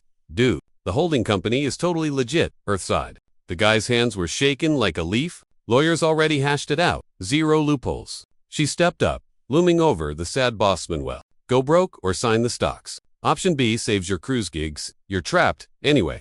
Bossman's slumped voice cracking, begged for a timeout to think. She was fuming but sighed. Fine. Same time tomorrow. Back in the ride, chill mode, restored. She told Olga. Starving. Olga passed a heavy-looking case. Mumbled something about packing snacks. Princess wolfed down raw meat like a zombie. Gross iron smell filled the car. Yun almost hurled. Plugged his nose, but caught a weird whiff mixed in. Not meat smell was at ... her. Def not clown cologne. Yun frowned. Gagging. Smells like bug chat signals. Why is she reeking of it? Close, but feels different. Maybe a chem reaction hitting the air? Nah. The chem makeup had rare metals in it. Realized something got inside the... Princess N was morphing her from the inside. Vermi kept slurping meat. Maybe that's why. Panic mode. He lunged to snatch her snack. She spat alien curse words. Yun froze. Eye contact made her zip her lips instantly. He towered over her. Wait, too close. She squirmed, totally blushing. Then her face flipped. Was she expecting a smooch? Yun recoiled, face twisting. Ooh, no. Ignoring the cringe, he told Olga, tell her to open up. Olga paused, stuck in a weird pose, confused but nodding. She waddled over and passed the message. Driver was chill till spots danced in his vision. Rubbed his up, but the spots stayed. Jaw hit the floor. No way. What the heck? The dots zoomed in fast, multiplying like crazy. Giant bug swarm, incoming. John raged a trap. Seriously, total noob. Then a massive buzzing cloud mobbed the convoy.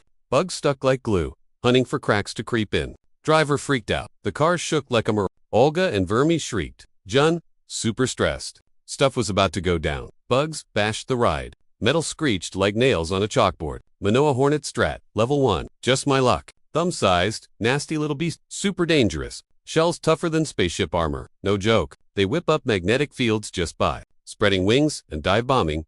Fast. Bam. Like a plasma missile to the face. Ouch. Millions were mobbing the princess's tank right now.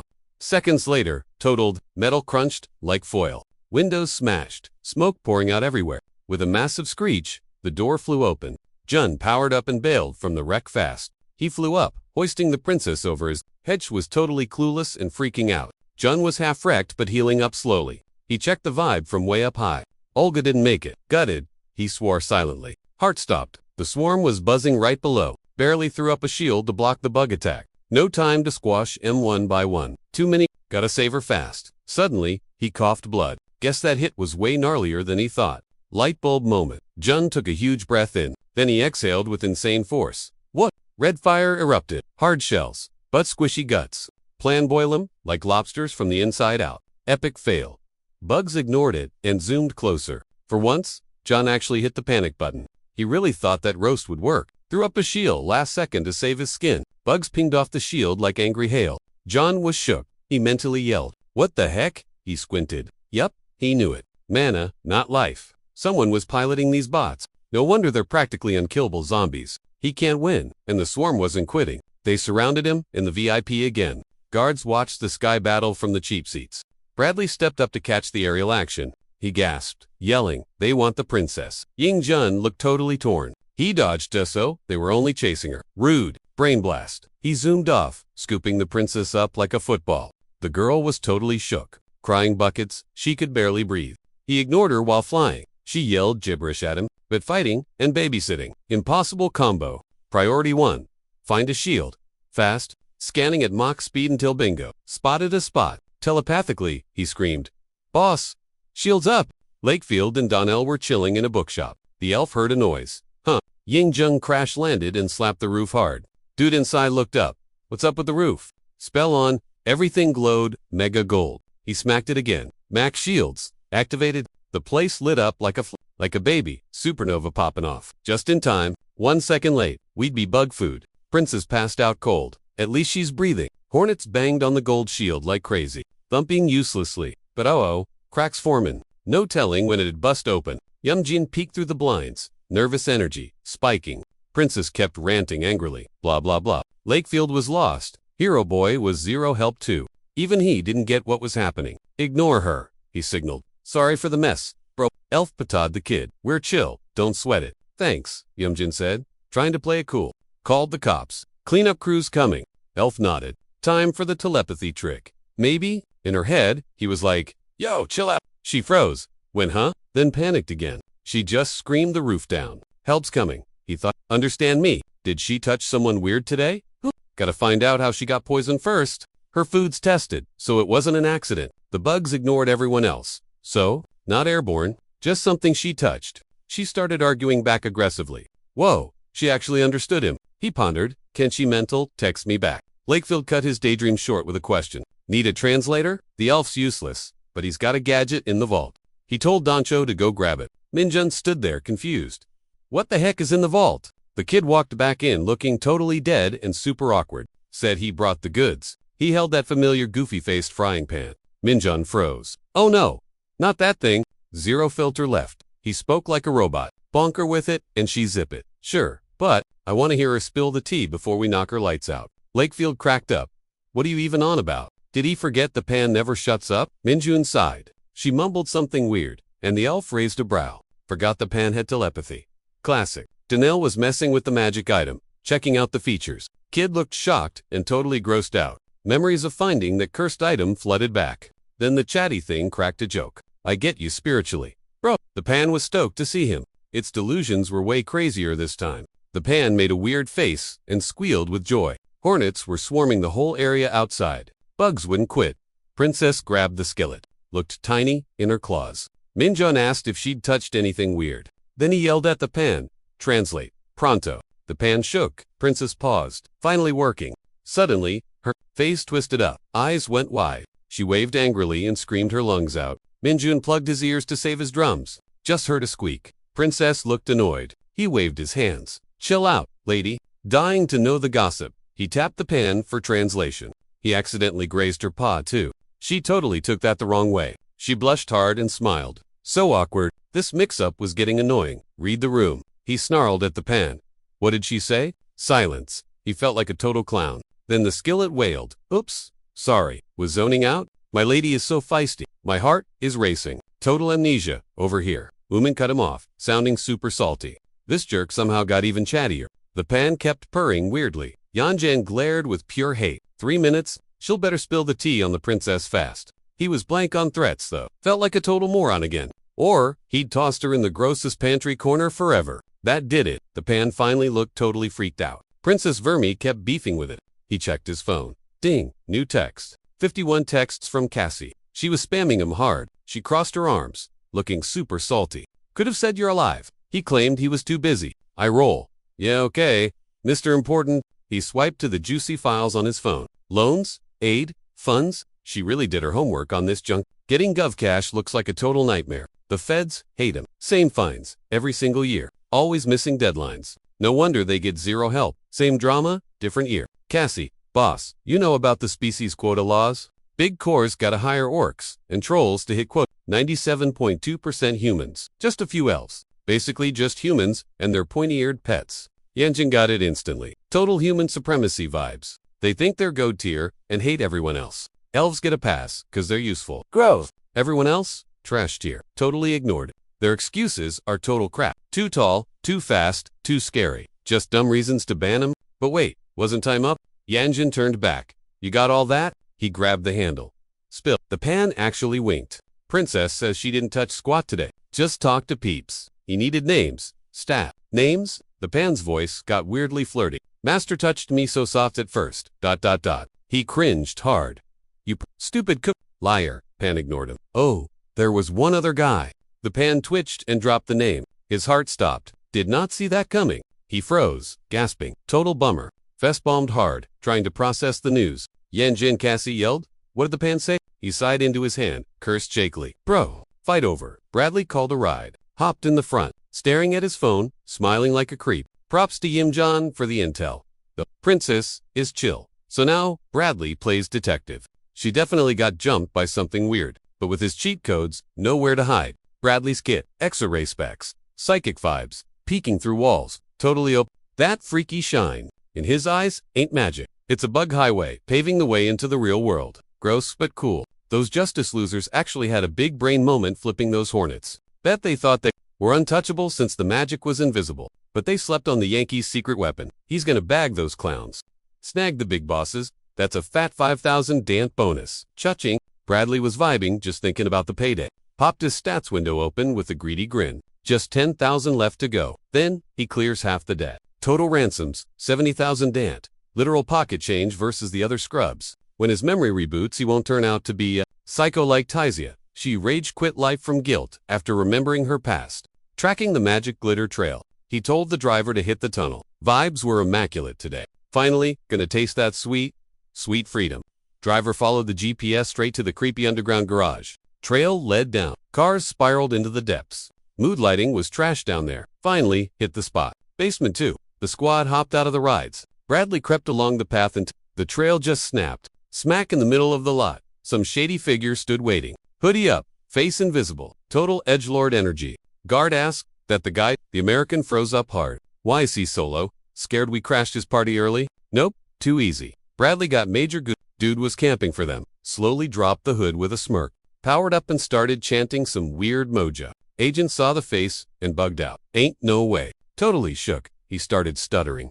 Where'd he spawn from? Knowing they were cooked, Bradley screamed at his minions. Run for it. But it was game over. A shockwave of red lightning speared right through him. Blood sprayed everywhere, soaking the bystanders too. The goons froze, watching their boss drop in total disbelief. The kid who just roasted the agent chuckled. Eyes cold as ice, but hey, at least the Hornet drama was cancelled. So the hero escaped the office grind. Busy days ahead. Yoon flipped the card, totally lost in thought. Thinking back to that pit stop at the witch village. He recalled Jong Namu, that clueless lawyer handing out cards. Cue the flashback to seeing his student after ages. Turns out, that exact same troll lawyer got hired. Never pegged him as a bigot. Was he faking it for clout? Why, he totally ignored laws on hiring other species, hiding his past. The boss even kissed the princess's hand.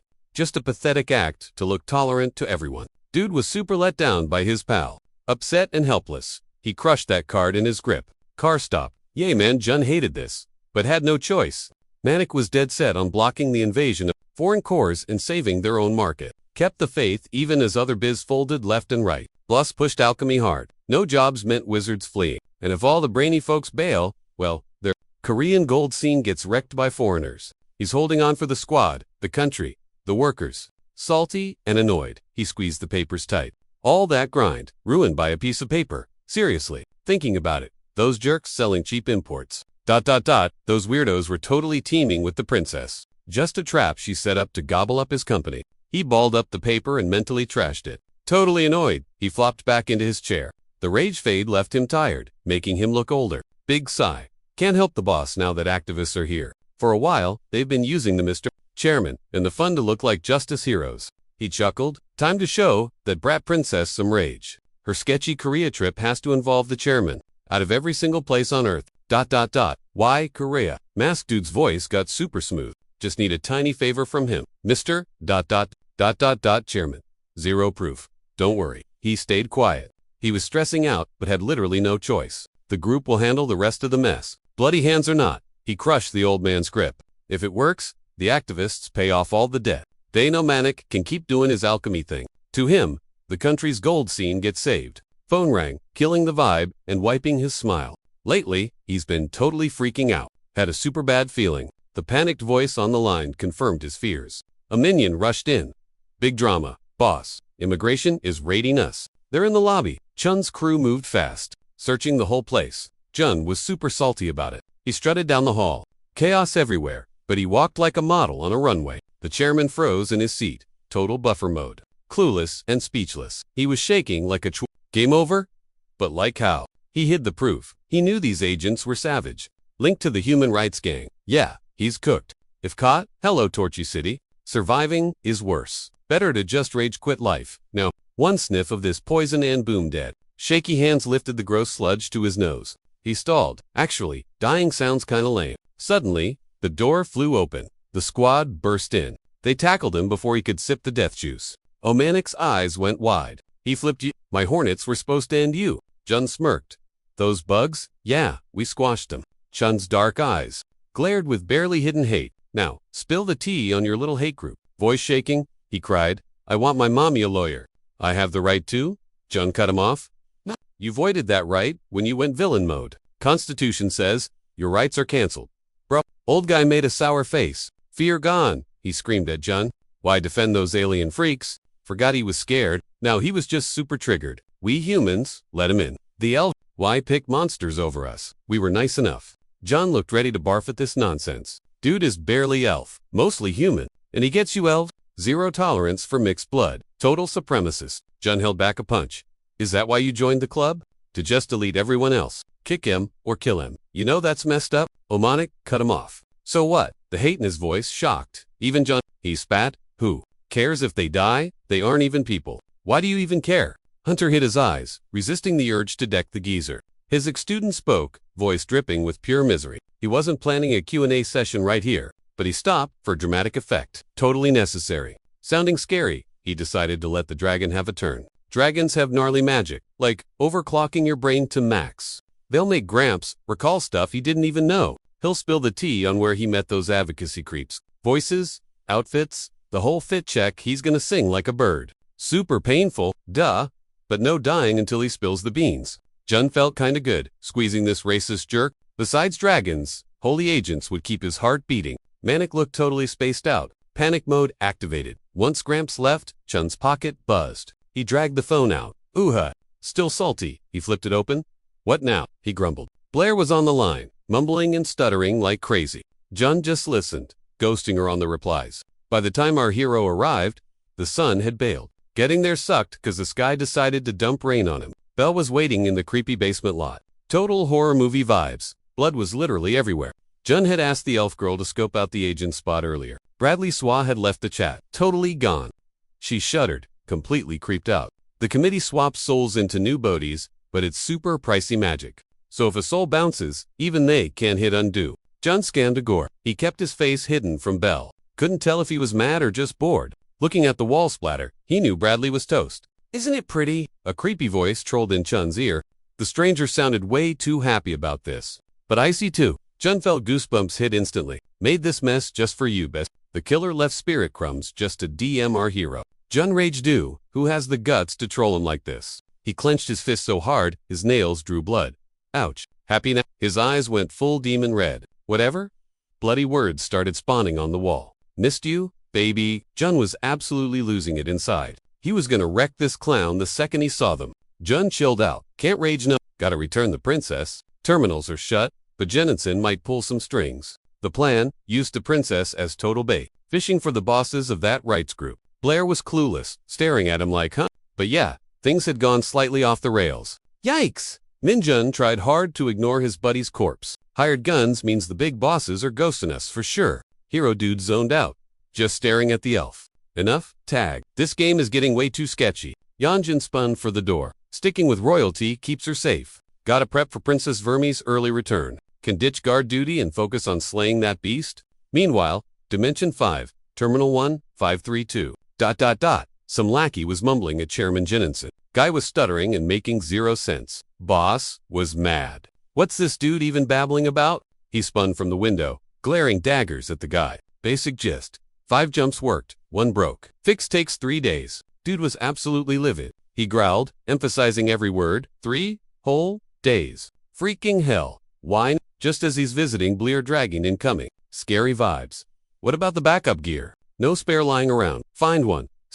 Stuttering. The guy claimed he found a fix. Jennison grabbed the clipboard. Hated the idea instantly. That setup means way too many transfers. Total time waster. Suddenly, he chilled out a bit. Surprise replaced rage. Dragon noticed something weird. He tapped a name. Wise, this alien going solo to Earth? Assistant jumped. Message just in from Blair's secretary. Chairman whispered the name under his breath. Praying for good vibes only. He hit the house. Blair's voice crackled through static. Hey, Chairman, Blair Campbell here. She finally reached out. Hope he approves this.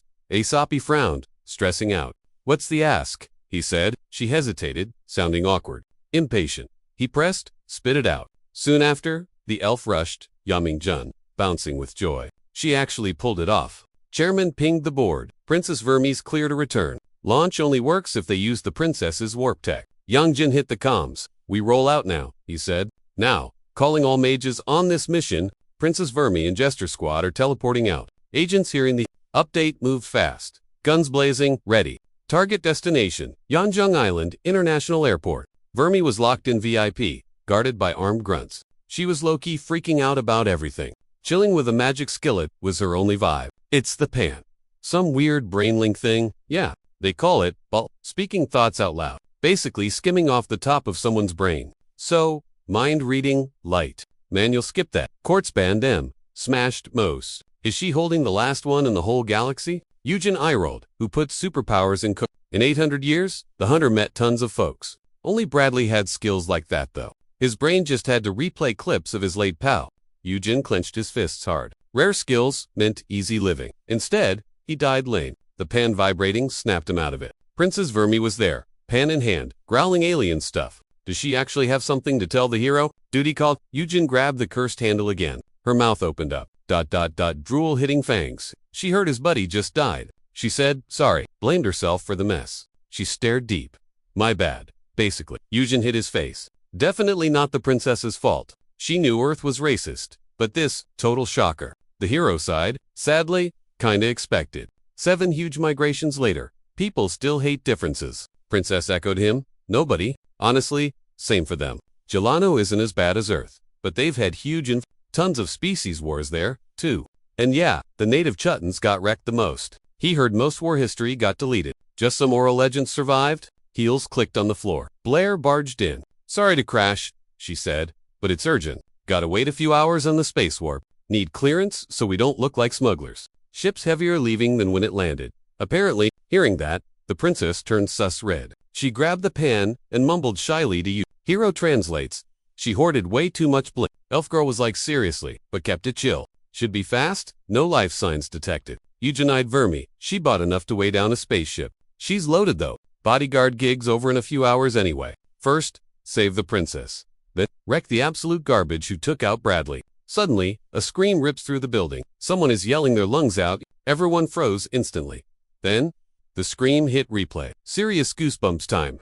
A crowd panicked around a dude rolling on the floor, howling like a banshee. Seriously messed up things were happening to the poor guy's body. His skin turned bright red and started dripping. He was literally melting. The guy yanked his hands from his face, looking around all but skin was sliding right off his muscles. A guard snapped out of it. It's poison. Move it. We need that detox scroll like, right now. The Jun started booking it straight toward the screaming. It echoed again. Blair stood on the roof, pointing and yelling the way. Dejin powered up his skills, his eyes getting that savage, hungry look again. This saves time. He is absolutely going to tear this villain to shreds. The mage who took out Bradley is actually here. He's got a zombie posse controlled by magic, and he's laughing like a psycho. Wanted by 26 governments and 8 elders. Meet Theo, the dark mage. Right now, he is marching a whole army of dead guys straight to the airport. Christian walked forward slowly, chilling in the middle of his zombie squad. The zombies and poison, totally, just for the spooky aesthetic. He cackled like a maniac. He didn't want anyone ruining his showdown with the Jun. The poisoned guy kept rolling around on the floor, screaming his head off while flesh dripped from his bones. His skin sizzled like bacon, and blood started pooling everywhere. The smell was foul. Guards tried to keep cool while the chief barked orders. Crack that antidote open and get this patient out of here. The chief cursed as the screaming cut off. Well, the guy is toast. Visibility is 0, and it's creepy. Worst possible vibe for a defense. The head guard is Carl Hood, straight out of the South African Republic. He joined as a mage agent, packing a massive 20mm cannon. A rookie asked if he saw the crime scene pics, but Carl just shook his head. I mean, why would he want to see that mess? He's a veteran, but this is new. Makes Bradley's death look like a mercy. Everyone else got tortured. Definitely the work of a dark mage. Carl swore loudly. Rumor is, you mess with them, your grandkids get cursed. And if a dark mage decides to hold a grudge, he will literally drag you down from 6 feet under. You can't kill him. They're like roaches. The new girl looked terrified. She looked at her boss, trembling. We're gonna be okay, right? I mean, the squad has a literal legend on the roster. The Juan has run missions with an elder dragon. That is a huge flex. Bullets ripped through the zombies, knocking them flat. The noise was insane. Seriously, the whole battlefield was ear-splittingly loud. Thousands of snarling zombies everywhere. Gunshots popping off. Soldiers fired rockets, but even heavy metal wasn't stopping this horde. Zombies flanking from the coast. They need backup. A soldier follows orders. He reached for the comms. Then arm, gone. Just completely sliced off. His gear splashed into a blood puddle. Cue the screaming. Fog covered the field. Explosions lit it up like a bad rave. Creeping closer. The gadget was still buzzing though. She heard screams on the line. Not exactly helpful info. There's literally just one bridge to Yanjiang. Total bottleneck. Thinking we were safe? Big fail. You can't just teleport everyone. Duh. That creepy mage totally cheated walked his zombies over at low tide. Zombie moans got louder. Sounded like a swarm of angry The captain was sweating bullets. Yin caught the vibe. The line went dead. Blair was totally freaking out. She bounced over. Yo, what's the plan, dude? Yim Jun was like, get on the ship. We're dipping. I'll deal with the bosses later. Elf girl froze, but we don't have a permission slip. She tried to panic explain, but he cut her off. Emergency code. Blair's jaw hit the floor. Usually the big boss does it, but since he's Mia, it's on her.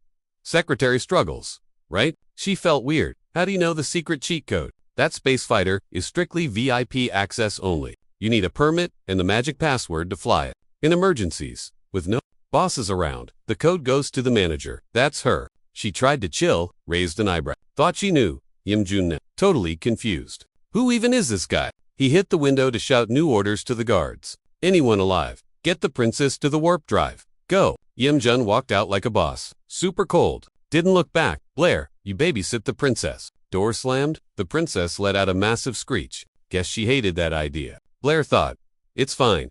Totally fine. No panic. We'll link up later. Yim Jun stepped out into the cold. It was freezing out there. Fog was messing up visibility. Big time. He powered up and flew up to check the vibes. Scan for his enemy. He had to find him personally. Spotted Christensen in the zombie mosh pit. Found, 200,000 bounty. What a jerk. He was raging. Time for some serious payback. He was totally dead meat. Floating like a weirdo, the hunter crept up to ambush the mage. The kid didn't even flinch at his vibe. He cackled like a psycho. Flashbacks to the hero wrecking his school hit. Used to have dragon backup. Now it is just a 101 duel. You could hear the pure rage in his voice. Called him a dragon leech. Vowed to wreck him with dark arts. Yam was already prepped to scrap. He poked his palm. Blood started dripping. Sharp blade. He slashed his arm, ready to absolutely shred the guy. Theosuit flopped down, showing a creepy grin and dead eyes. Dude was hyped. He sent the zombies to attack. The horde totally mobbed Minji, but with his skills, zero sweat. Red light blasted through the pile. Then, boom. Zombies went splat everywhere. Gross Jun totally lost his chill. He was big mad. Period. That sass triggered Theo. Smirking, he queued up a new spell. He waved, firing a red lightning bolt that zoomed at the hero, carving a deep ditch in the dirt. The emo mage cracked up, made tons of hexes just to kill him. Gotta spam them all first. Theo spammed a bunch of sigils. That went boom. He watched, glued to the show. The sight gave him a total brain rush. Pure joy. But the hunter barely felt a thing. Yam walked out of the dust like a boss. Didn't think he'd tank it. He made a super sour face. Chun's rage spiked. Infinite mana glitch. Powered up to absolutely wreck his He is like, is that it? Theo panicked. Charging up. Something was off. His OP spells flopped. Thought he was ready for anything. But even this magic wasn't enough. Hadn't healed in a month. Body hurt like crazy. The grind was real. He still heard screams. Red Bolt ripped the ground, targeting Jun. Rocks flew everywhere. Theo backed up. Shook like why. Jun stood like a rock. Why is nothing working? Hero just kept walking. Hair covered his face. But the vibe was pure murder. Theo means God's gift. LOL. Ironic since he is evil. His dark magic was a slap to God from some European slum. The skinny dwarves crept up. Totally shook that this dude actually helped him. Food, jobs, for real. Jansen chuckled, waving him in like some creepy host. The dwarves, clueless and obedient, stepped into the shack. Screech went the rusty door behind him. He didn't hate goblins, okay? He just needed peace for his dark, spooky magic stuff. The runt got spooked by the horror show, trembling and asking, a lunch break? Theo grinned like a shark, knife swinging. Dupe was literally shaking with joy. I mean, who's gonna care if a bunch of goblins just vanish? That attitude ruined everything. But, surprise, some peeps actually noticed. Rioters hit the streets when a goblin squad went missing in Europe. The alliance is useless, yelled Megaphone Guy. They ignore the poor goblins. Live, die, whatever. The mob didn't quit, even though folks ignored M in the rain. Passers-by just cursed. Glad those freaks are gone, they thought. But whose side are you on? Team Human or Team Monster? Riot leader was about to spill facts. We gotta protect the weak. Suddenly, asterisk wham, he got shoved face first into a puddle. He looked up at the attacker. Standing there was this dreamy, bloody angel dude with ice gold eyes. Guy's heart totally skipped a beat. So handsome. Then panic kicked in, heart racing like crazy. Feeling great. Theo strolled off. Hey, works for him. Thanks to these guys, he can do his dark magic in peace. He vanished into the rain. All good, until the stupid dragons showed up. Some army squad found his cozy lab and totally flattened it. One guy from that raid was stuck in his brain. That hunter's chill vibe made him shake with rage. Yemen told the dragon, "We're hunting Theo now. Bodies are fresh." So he probably ditched him to escape. Dragon wasn't thrilled, but he rolled with it. At least the Oslo school's gone. They'd keep chasing the mage, panting and running. Echoed in the creepy tunnel. Theo cursed. Why do they care about goblins? He thought. Killing so many was a rookie mistake. Should have chilled. When factory orcs vanished, the industry kinda crashed. Now that it's their drama, they finally move. Fake friends. Didn't give two craps about orcs before. Bro had zero choice. Street rat mode. Activated. Everywhere. Heard his Oslo school got toasted. Rip. Peeps were dropping his name non-stop. And splattered it on every rag mag too. Everyone wanted immigration to frag him fast. Theoc had to ghost everyone. ASA. Fighting feds and elder dragons. Big nope. Gotta reckon. Noobs first. Target 1. That fed agent. Yaming. Dark mage sellout. Sucking up 2 dragons. Hated that he knew Chun's face by heart. Growth. Made him hate the guy more. He's first. For payback, he needed juice and victims. Teaming with the rights union. Total vibe. They both craved monster tears. Theo told Bossman he'd handle Vermsgard. Zero drama promise. Stared at his handiwork. Totally wrecked. No. On the phone, like I got you. No let. Alliance asked about Vermi. He said bet, cause basically, payback time on that jerk. Red Dragon, gone. Theo realized the big guy upstairs. Gifted a golden ticket. Hashtag blessed. Never felt this hyped in his life. Ever. LOED hard. But victory lap. Cancelled. Efforts wasted. Make it make sense. Theo wasn't taking the L. Screamed. You know what I sacrificed? Rant over. Magic beam zapped to the chest. Oof. Yam stayed chill. Just pure rage mode. Wanted revenge? Theo flopped. Leaking everywhere. How's he alive after using dark magic? Dark arts equals unaliving stuff. Basic math. Not hurting yourself like a noob. Looked at the arm. Was burger meat earlier? Now. Fine. Dude should be toast. How? Theo thrashed like a mad cat. Waved arms. Trying to chill. Right? Bet Yam sold his bod to dragons. Got that OP health buff? Is he even a real mage? Yam's voice was icy. Dark mage. Sliced his arm again with the devil blade. Dark arts were practically made for roasting this absolute tool. Looking at the loser in front of him made him want to hurl. Just wanted to delete him, IRL like, right now. Kid went full psycho mode, shaking like a glitchy NPC. Real talk, is this how you use the spicy magic? Gross claws sprouted on his hand. Total horror movie vibes. Welp, too late to bail. Re-up Theo tore.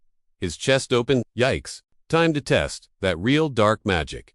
The hero wouldn't shut up about. Meanwhile, the zombie mosh pit at the airport kept growing. Troops were holding the L. Defense was crumbling fast. Gotta speedrun this op. Warp drive is right there. Mana tank was on empty, but YOLO, no other choice. Carl wasn't about to rage quit. He loaded up the heat. Spammed magic bullets, ready to go down swinging. He squeaked. Bullets did their thing. Everything lit up like a massive bonfire party. Click. Gun died. Ammo. Count 0. Just smoke left. The squad hyped up, their boss loud. Classic car move. What a legend. One noob was so stoked, he grabbed the commander. Thought it was Geeky Boss, spun around screaming. Not yet. Cue the plot twist. Yo. Movement at 3 o'clock. Dark magic zombies ignored the fire. Everyone started dropping F-bombs left and right. How many creeps did they invite? 1 billion. Blair popped the last antidote scroll immediately. Asked the Shootons for spares, but they were clueless. Boom. Behind her. She spun around. Shook. Almost at the warp, but one thing blocked the path. That toxic cloud was a total no-go zone. Screwed. Nope. Scroll slid right to their feet. Clutch. Guards zoomed past. Carl had tossed the item. MVP behavior. It was his personal emergency stash. He's a tank. He'll live. Let her and the Shootons escape. Guards kept blasting zombies, escorting the group to the exit. Blair sprinted for the security door, punched the code. Light turned green. Elf held the door. Get in, princess. Carl yelled. We can't hold bail while shooting. Time to dip. But then he coughed up a lungful of blood. Gross. Squad freaked as boss hit the deck. Blair panicked hard. One shooting dude charged in to save the cap. Scooped bleeding Carl onto his shoulder like a sack of potatoes.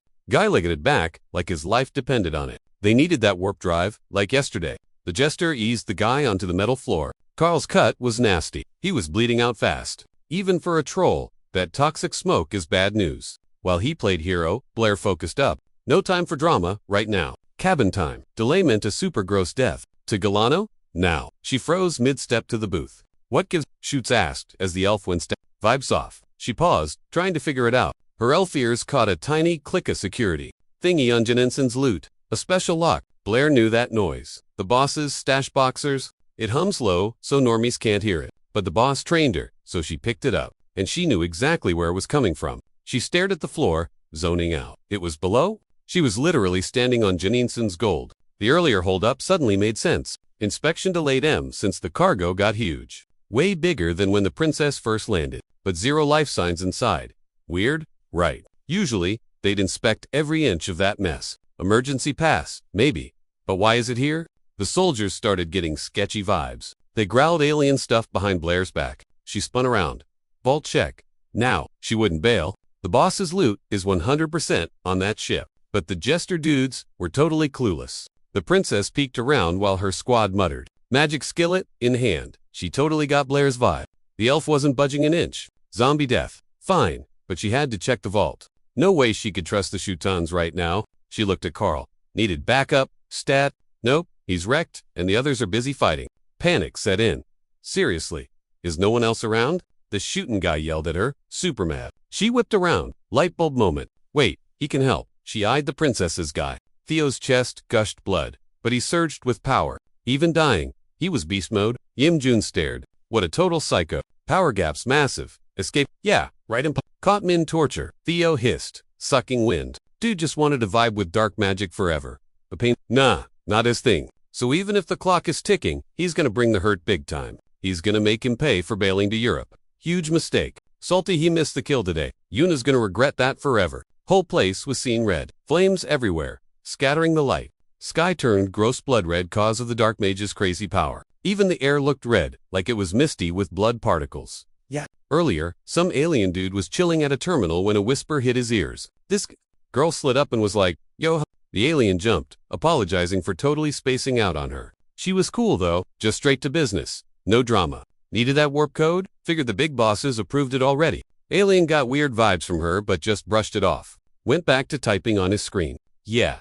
Green light given. Maybe she didn't get the memo though. The thing is, Earth is basically grounded right now. Locked on mode. Getting in is a breeze. Getting out? Whole different story. If she goes, she might be stuck there indefinitely. No ETA on exit. Is she cool with that? Girl just giggled and nodded. Creepy. Details didn't matter. Alien noticed she was in a super good mood. Mustav had a killer day to be smiling like that. Gimme a sec, he thought, grabbing the code. He looked back, and his eyes went wide. Whoa, definitely not human. Why do they try so hard to look human? Seems like a huge hassle. Said sorry for the lag and handed her the chip with the warp code. Whatever, not his drama. Universe is full of weirdos anyway. But a beat later, he hollered at her again. Hey, your ID isn't popping up in the database. Private ship means no tracking info on the schedule. Though, you got a name you go by? She whipped around with a smug grin, red eyes, looking total psycho. Call me Del. Then, it clicked. Why she gave him the creeps? Girl was rocking a prison uniform. Mystery dude stood there, wine in hand, staring at his scheming board. Saw faces that really ticked him off, messing up his flow. Then his phone buzzed. Picked up to get the tea from the regional manager. Mercs just said he unleashed poison and zombies at the airport. What? Said he'd handle it solo since the Menno Hornets flopped hard. Guy's reply was short. So that's the play. One more thing. Manaser paused. Boss know about the Pukinson vault, but Mask Guy couldn't care less. That plan was a total dud anyway. He wanted something spicy. Manager kept talking though. Man froze. Okay, now he's listening. Rumor was Jenninson robbed M the exact day of the Yeah. All cause of that? Wildfire. Just to bypass Jenninson's force field. If so, why'd it go down with the brothers? Right there. Timing's way too tight to be a fluke. Can we distract Jenninson with him? The nerve? Dude snapped, crushed the glass in his grip like paper. Who are these creeps? Blair froze. Click-clack. Gun safety off behind her. Instant chills. Princess went eyes. Zip it. Enter the code. Elf girl blinked, totally stunned. She got it. No translator gadget needed. Princess spoke English. Patience gone, she growled. Move it or get ventilated. Princess Vermi quit playing. Nice. Face twisted, spitting curses everywhere. She was totally shook. Vermi speaks English. Since when? Nobles usually use translators for clout. She had Olga. Why learn useless lingo? Blair just typed the code. Princess kept hissing in her ear. Hurry or get shot. Weirdly, she wasn't scared, just curious about the fluent lingo. Lied about migrating, used debt to sneak in, wasn't just for the cash. Real plan, build an earth base for safe mining. The elf felt a buzz, but the earth won't dig immigrants from Galano, who treat M like trash. They hold 15% of GDP, but zero power. Toothless gators? Basically, golden geese to them. Galano won't let go. But why steal the loot then? Cot means their secret move is busted. Questions buzzed in Blair's head, but one thing was sure. Going to Galano like that? Total suicide. Hated using it, but no time to think.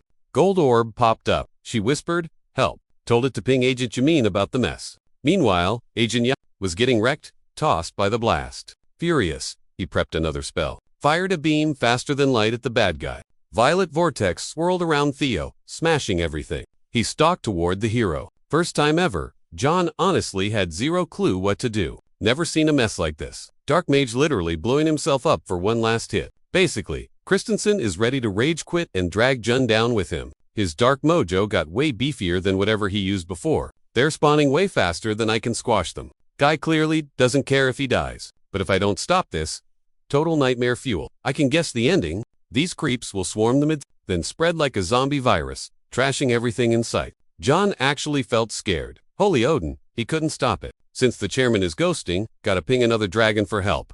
Boom. The gate behind him lights up. Who's the idiot warping in now? Whatever. Not important. Gotta focus on blocking these freaks. Probably gonna cost me a hand to fix this. He prepped his blade. Then whoa. Lights out. John looked up. Sky is glitching out. What the heck? Some weird shape started oozing out of the dark. Chun's eyes nearly popped out of his head. This thing was so ginormous, he couldn't even see the whole beast. Just tentacles everywhere. Everyone at the airport saw it too. People were absolutely losing it. Chun's brain froze. Total blank. He just dropped a curse word. Giant eyeballs staring right at his soul. Sparkly pink, iris, pretty, but super creepy. Back when Amnesiac Jun first got locked up, these guys gave him the tutorial on where to go. The dudes watching over infinite dimensions and inmates. The committee founders were this ancient crew. Jun stood there frozen like a statue. Thing looked back. Why's an Endelian in the boonies? Did it just fly in via that warp gate? Why take a tiny ship instead of their racial warp tech? Alien paused. Just hovered there, humming loud enough to deafen. Black orb formed, mid-air. Glowing, all emo, and dark. Gravity on that thing was insane. So strong, it started sucking in all the buzzing hornets. Bugs fought back, screaming and buzzing like crazy. No use, they just melted into the shadow. Then it hit Jun. Wait. Inside that hole? He choked up. Is that the abyss? Does only even the committee ghosts? Once you check in, you never check out. Literal hell for hopeless prisoners. Jun just stood there, way too intense to process. 0 point getting involved. Best part, this void vac tags the glitches and slurps him up without wrecking the room. Still, popping a doom hole. Kinda risky. Royals or not, the board will yeet them. That monster, total boss fight material. Hero guy shrugged. Whatever, moving on. Then bam. Gold sparkles right in his face. Jun gasped. Whoa! What's that shiny thing? Not Fire, tiny freak, with eyes everywhere. Weird ghost thing. Then it dropped a Save me. Sounded like Bleer. She mumbled low. Yo! Princess Vermi. Elf Ghost finished the chat and floated there. Yaman was losing it. Too much drama lately. Voice cracking, he groaned. Stupid gator. He zoomed to help Liar, who was getting mobbed.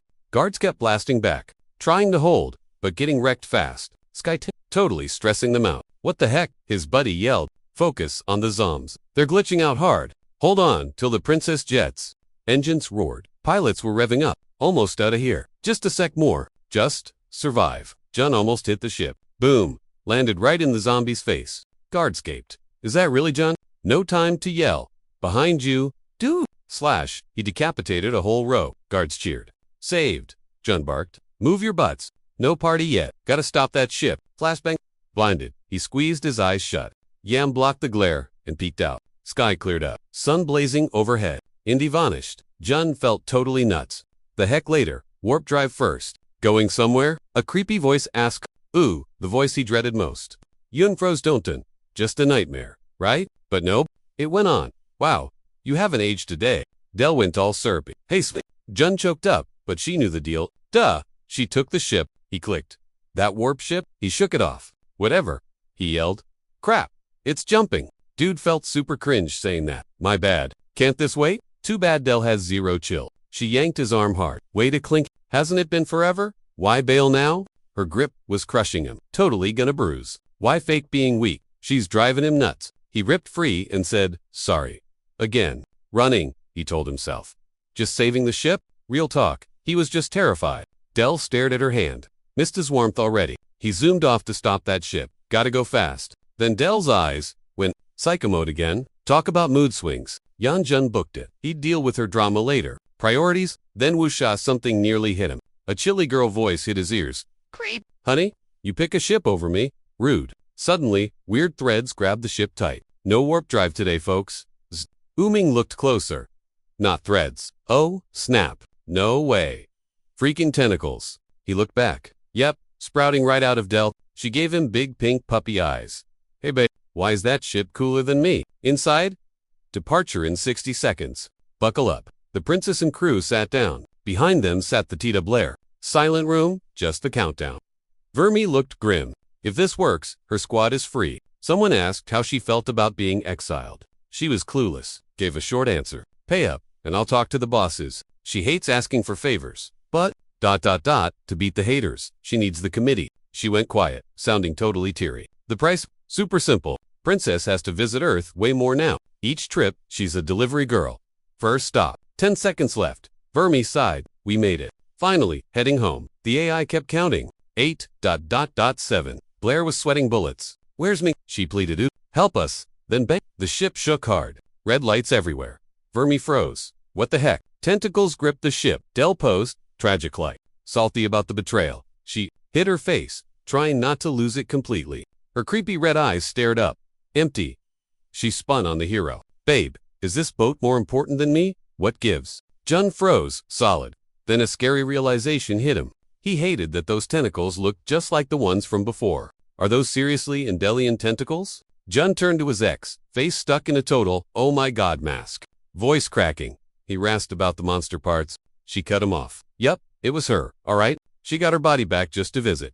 But now she was fuming. She did all this just so he would recall their first meeting. Jun was tongue. He made noises, but zero actual words came out. Del snapped. You're ignoring me for this stupid ship. Annoyed, she yanked the hull, shaking everyone like a smoothie. She slowly dragged the ship out of the warp. She was dying to know what was inside. The hunter had a gut feeling this would end poorly. He yelled to stop her. But Del didn't care. Her emotional explosion took over completely. Slash, she swung a tentacle and cut the ship in two. She shook it like a piggy bank, dumping people like loose change. Furious, she glowed red and powered up her skills. She caught everything before it went splat. They just floated there while she peeked at the wreckage. Then she stared blankly at the hunter. Relax. Everything inside is fine. Like a kid ripping apart a new toy, Chun's eyes darted between the ship and her in panic. Del squinted. Why are you freaking out anyway? Jun stayed quiet, mouth totally dry. Shocking, she hadn't killed them yet. Not the Adele he knew. So, what was inside her head? He shouted to distract her. Whatever she thought didn't matter. He had to handle this mess right now.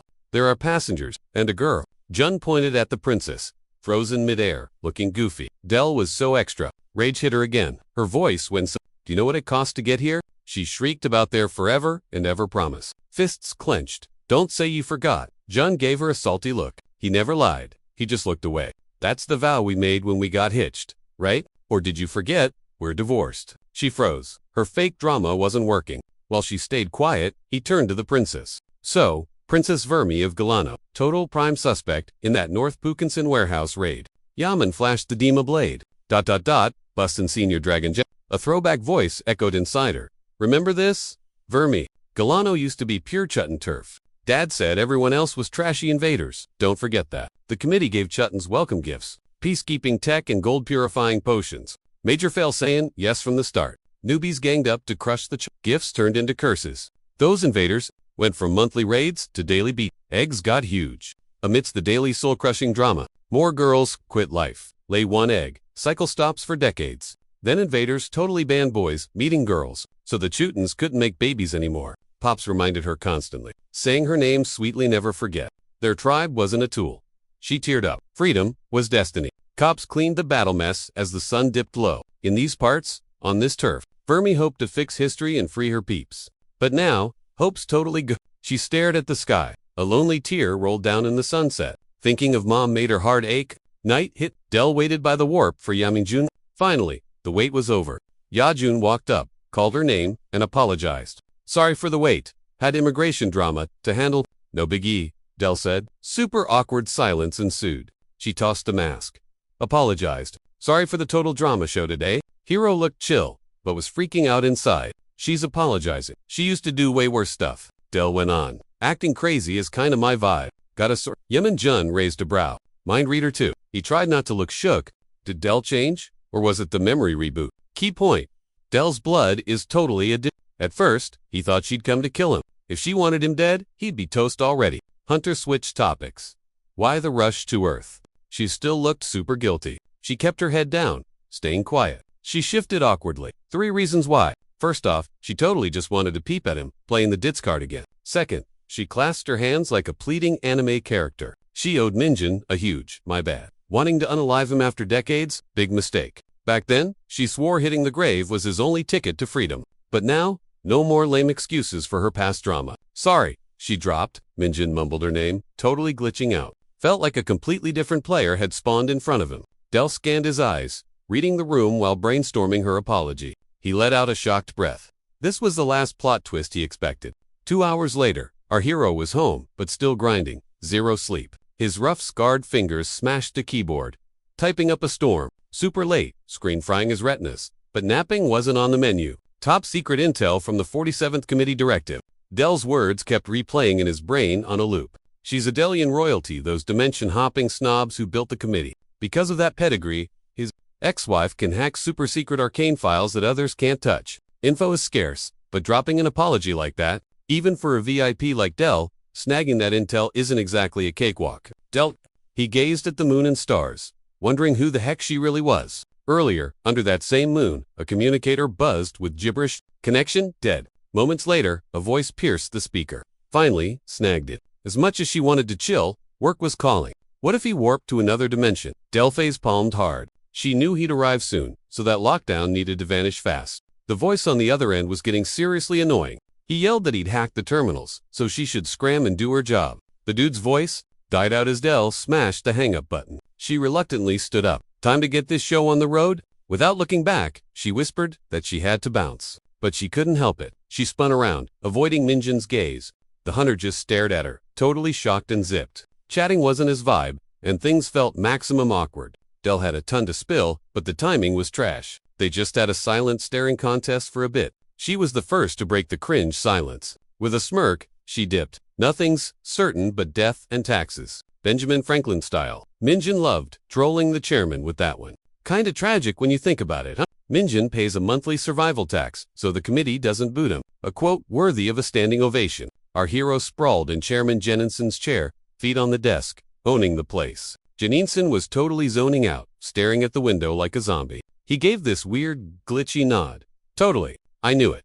This was my shot to get paid fast. I whipped out the crisp paperwork and waved it. My eyes were locked on that 300,000 check. Still blank. Jenkinson kept ignoring me, watching the scenery. I dragged out his name, super annoying, but he played deaf. Cut to the press room, spotlight hitting the wall. Like, obviously, the Joe pays, but squeezing 300K out of him? Nightmare? But I wasn't backing down. I slammed another paper on the desk. Bam. I let go of the check, and he started stuttering. He made a cringe face and looked away. Not flaking on you, but you get it. Right. If a normie pays a con, he's in big trouble. I cut him off with a cold stare. You're gonna get hit with the special tax. He realized it. Pay me 300K. Tax hits 90%. So he needs to cough up 3 million. I jumped up, interrupting his panic. Yo, come here. Committee gave me 200K for squashing Theo. Even that payout is huge. But Jenninson put me through hell and promised a blank check. So he owes me way more than them. Duh. Look at his face. Bullseye dude was terrified. I grabbed his shoulder hard. Besides my loot, there's gotta be CASH here too. Jenninson looked tiny next to me. He made a funny scared face and squeaked my name. I didn't blink. Shut it in, gimme. My 3 million, tax included. Back home, Donghua was sweeping the yard and vibing. Okay. Yummy smell hit me, so I made some instant coffee. Boom, floating screen pops up. Can't chill for a sec? It was Gensen. So I answered. Sup? His voice cracked. Deaf. Bad news. Dude sounded shook. Turns out, he can't borrow 3 million. I sipped my coffee.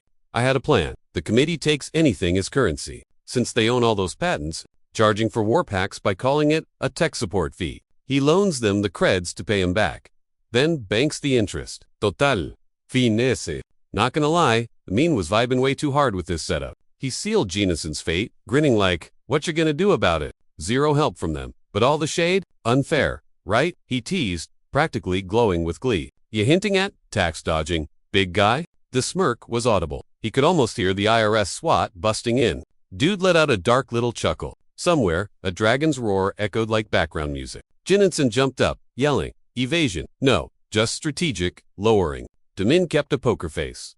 And how'd that work out? He clinked his cup down, listening to his pal's nervous rambling. Totally zoned out into his own headspace, right? Only way to dodge taxes. Get the loot straight from the admin. That was the deal. Yeah, do the special quest, get the fix. He snapped the chairman's name to grab his attention. Dragon had zero choice. He had to agree. Short and sweet. Bet. Make him deposit that cash. Stat. Then the call just cut dead. Chairman stood there frozen, buffering for like 5 minutes, trying to unfry his nerves and figure out what just happened. The leaky faucet was back, dripping loud. F in the silence. The June kept grinding on the report, blocking out the noise. Chaos lately meant the paycheck was going to be huge. Just thinking about what was coming made him hype. Keep this up, and freedom goes from dream to reality. His heart actually ached. He thought he'd be the next one out. Bradley's cocky voice replayed in his head. Total gut punch. Hunter paused, then popped open a new window on the screen. It was the DM history with his work squad. While spilling tea, one message shook him. Watch your back. The men breathed easy since everyone actually survived. He clicked the curious link. Suddenly, red screen of death. A DM from the committee just dropped. A heads up, notice for a surprise tax audit. Before the raid starts, they wanted to drop a warning. Basically, hand over the files or get wrecked by the law. The investigation period could last. ... forever. The men jumped up. A freaking tax audit. Why now though? He racked his brain. He hadn't messed up. He scanned the fine print. Paragraph 4 stopped his heart. No stalling allowed. If you don't coop, immediate deletion. Failure to ... Play nice equals immediate elimination. The glowing red text practically fried Chun's anxious brain cells. Adrenaline spiked. What kind of fresh hell is this? He stared at the screen for 5 minutes straight. The message, urgent tax audit. He reread the nightmare fuel endlessly. Jun froze. Why now? It's been 500 years. Did he mess up? His eyes darted around like a trapped rat. Nope, drawing a blank. Unless no way. Dell isn't dumb enough to help without knowing the risks. Oh, he desperately needed to text her for answers. But the committee bugs the lines. So that's total suicide. Our hero gripped his phone like it was a lifeline. Jun slumped back and let out a massive, tired groan. Just a divorced dude praying his ex-wifey rings him up. Not a joke though, just as he was quitting, boom, it happened, the phone buzzed. He checked the screen and his face instantly dropped. Wrong girl? Definitely not the one he was hoping for. It was Blair, and she sounded totally over it too. Apparently, Princess Vermi is demanding a chat, Jun gasped. She's a dimension-hopping royal, so the boss is stuck. The hunter tried to shake off the nerves. So, he asked, how's the grilling going with her? Blair sighed hard. She's been stressed for a full week. She's playing the silent treatment card like a pro, but she just told an agent she'll only talk to you. Way more intense than he thought. Jun raised a brow. What's the massive rush? The committee wants to drag her to court and deport her. It's about sketchland deals. Time is irrelevant. They're gonna snatch her up eventually anyway. Blair didn't argue. She was thinking the exact same thing. Usually, they grab princesses and hide the truth from Earth. If they ship her off ... without answers, we're just gonna get scammed again. Blair felt a knot in her stomach about what was coming. She's banking on Agent Jun. He stayed quiet, frustrated. Too much drama for just a couple of days. Then his face scrunched up. Panic mode. Activated. Zero choice left. He had to bounce tomorrow. Jun stressed out all night and didn't crash till dawn. Woke up late with a headache that could kill a rhino. Dragged himself outside and saw Jolly Donald sweeping. Jun made a serious stink. That gator is a headache. Better to have a game plan? At least the system helps. He punched in the number. Boom! A dialogue box popped right in his face. He dead stopped in traffic, ghosting the guy yelling from the subway. Donald paused too, totally weirded out by his boss's buddy. 30 minutes later, downtown, he stomped through the park, vibing with exactly 0 of the happy people there. Jun hesitated by a tiny shack, looking like a crusty security booth. He checked the notification again, praying he hallucinated it. Nope. Text was still there. Tax audit schedule? Mood ruined. He grabbed his pen. Seriously, just admit, you want to jump me already? Whatever gives me time to prep for those jerks. Jun shut the door. Weirdly huge inside. Total TARDIS vibes. Some suit sat there, grinning like a smug ice sculpture. Took you long enough to show up on Earth, you? The guy stood up slow. Clack, clack. Loud steps. Steps echoing. He walked up to Jun with that creepy smile and reached out. Should he shake it? Like a normal human, the Sook introduced himself. Tax audit, investigator, captain, anti-evasion squad. Jun stayed quiet. Poker face, unlock. He just stared at the hand. Refuse and die. Ooh! Our hero grabbed the hand.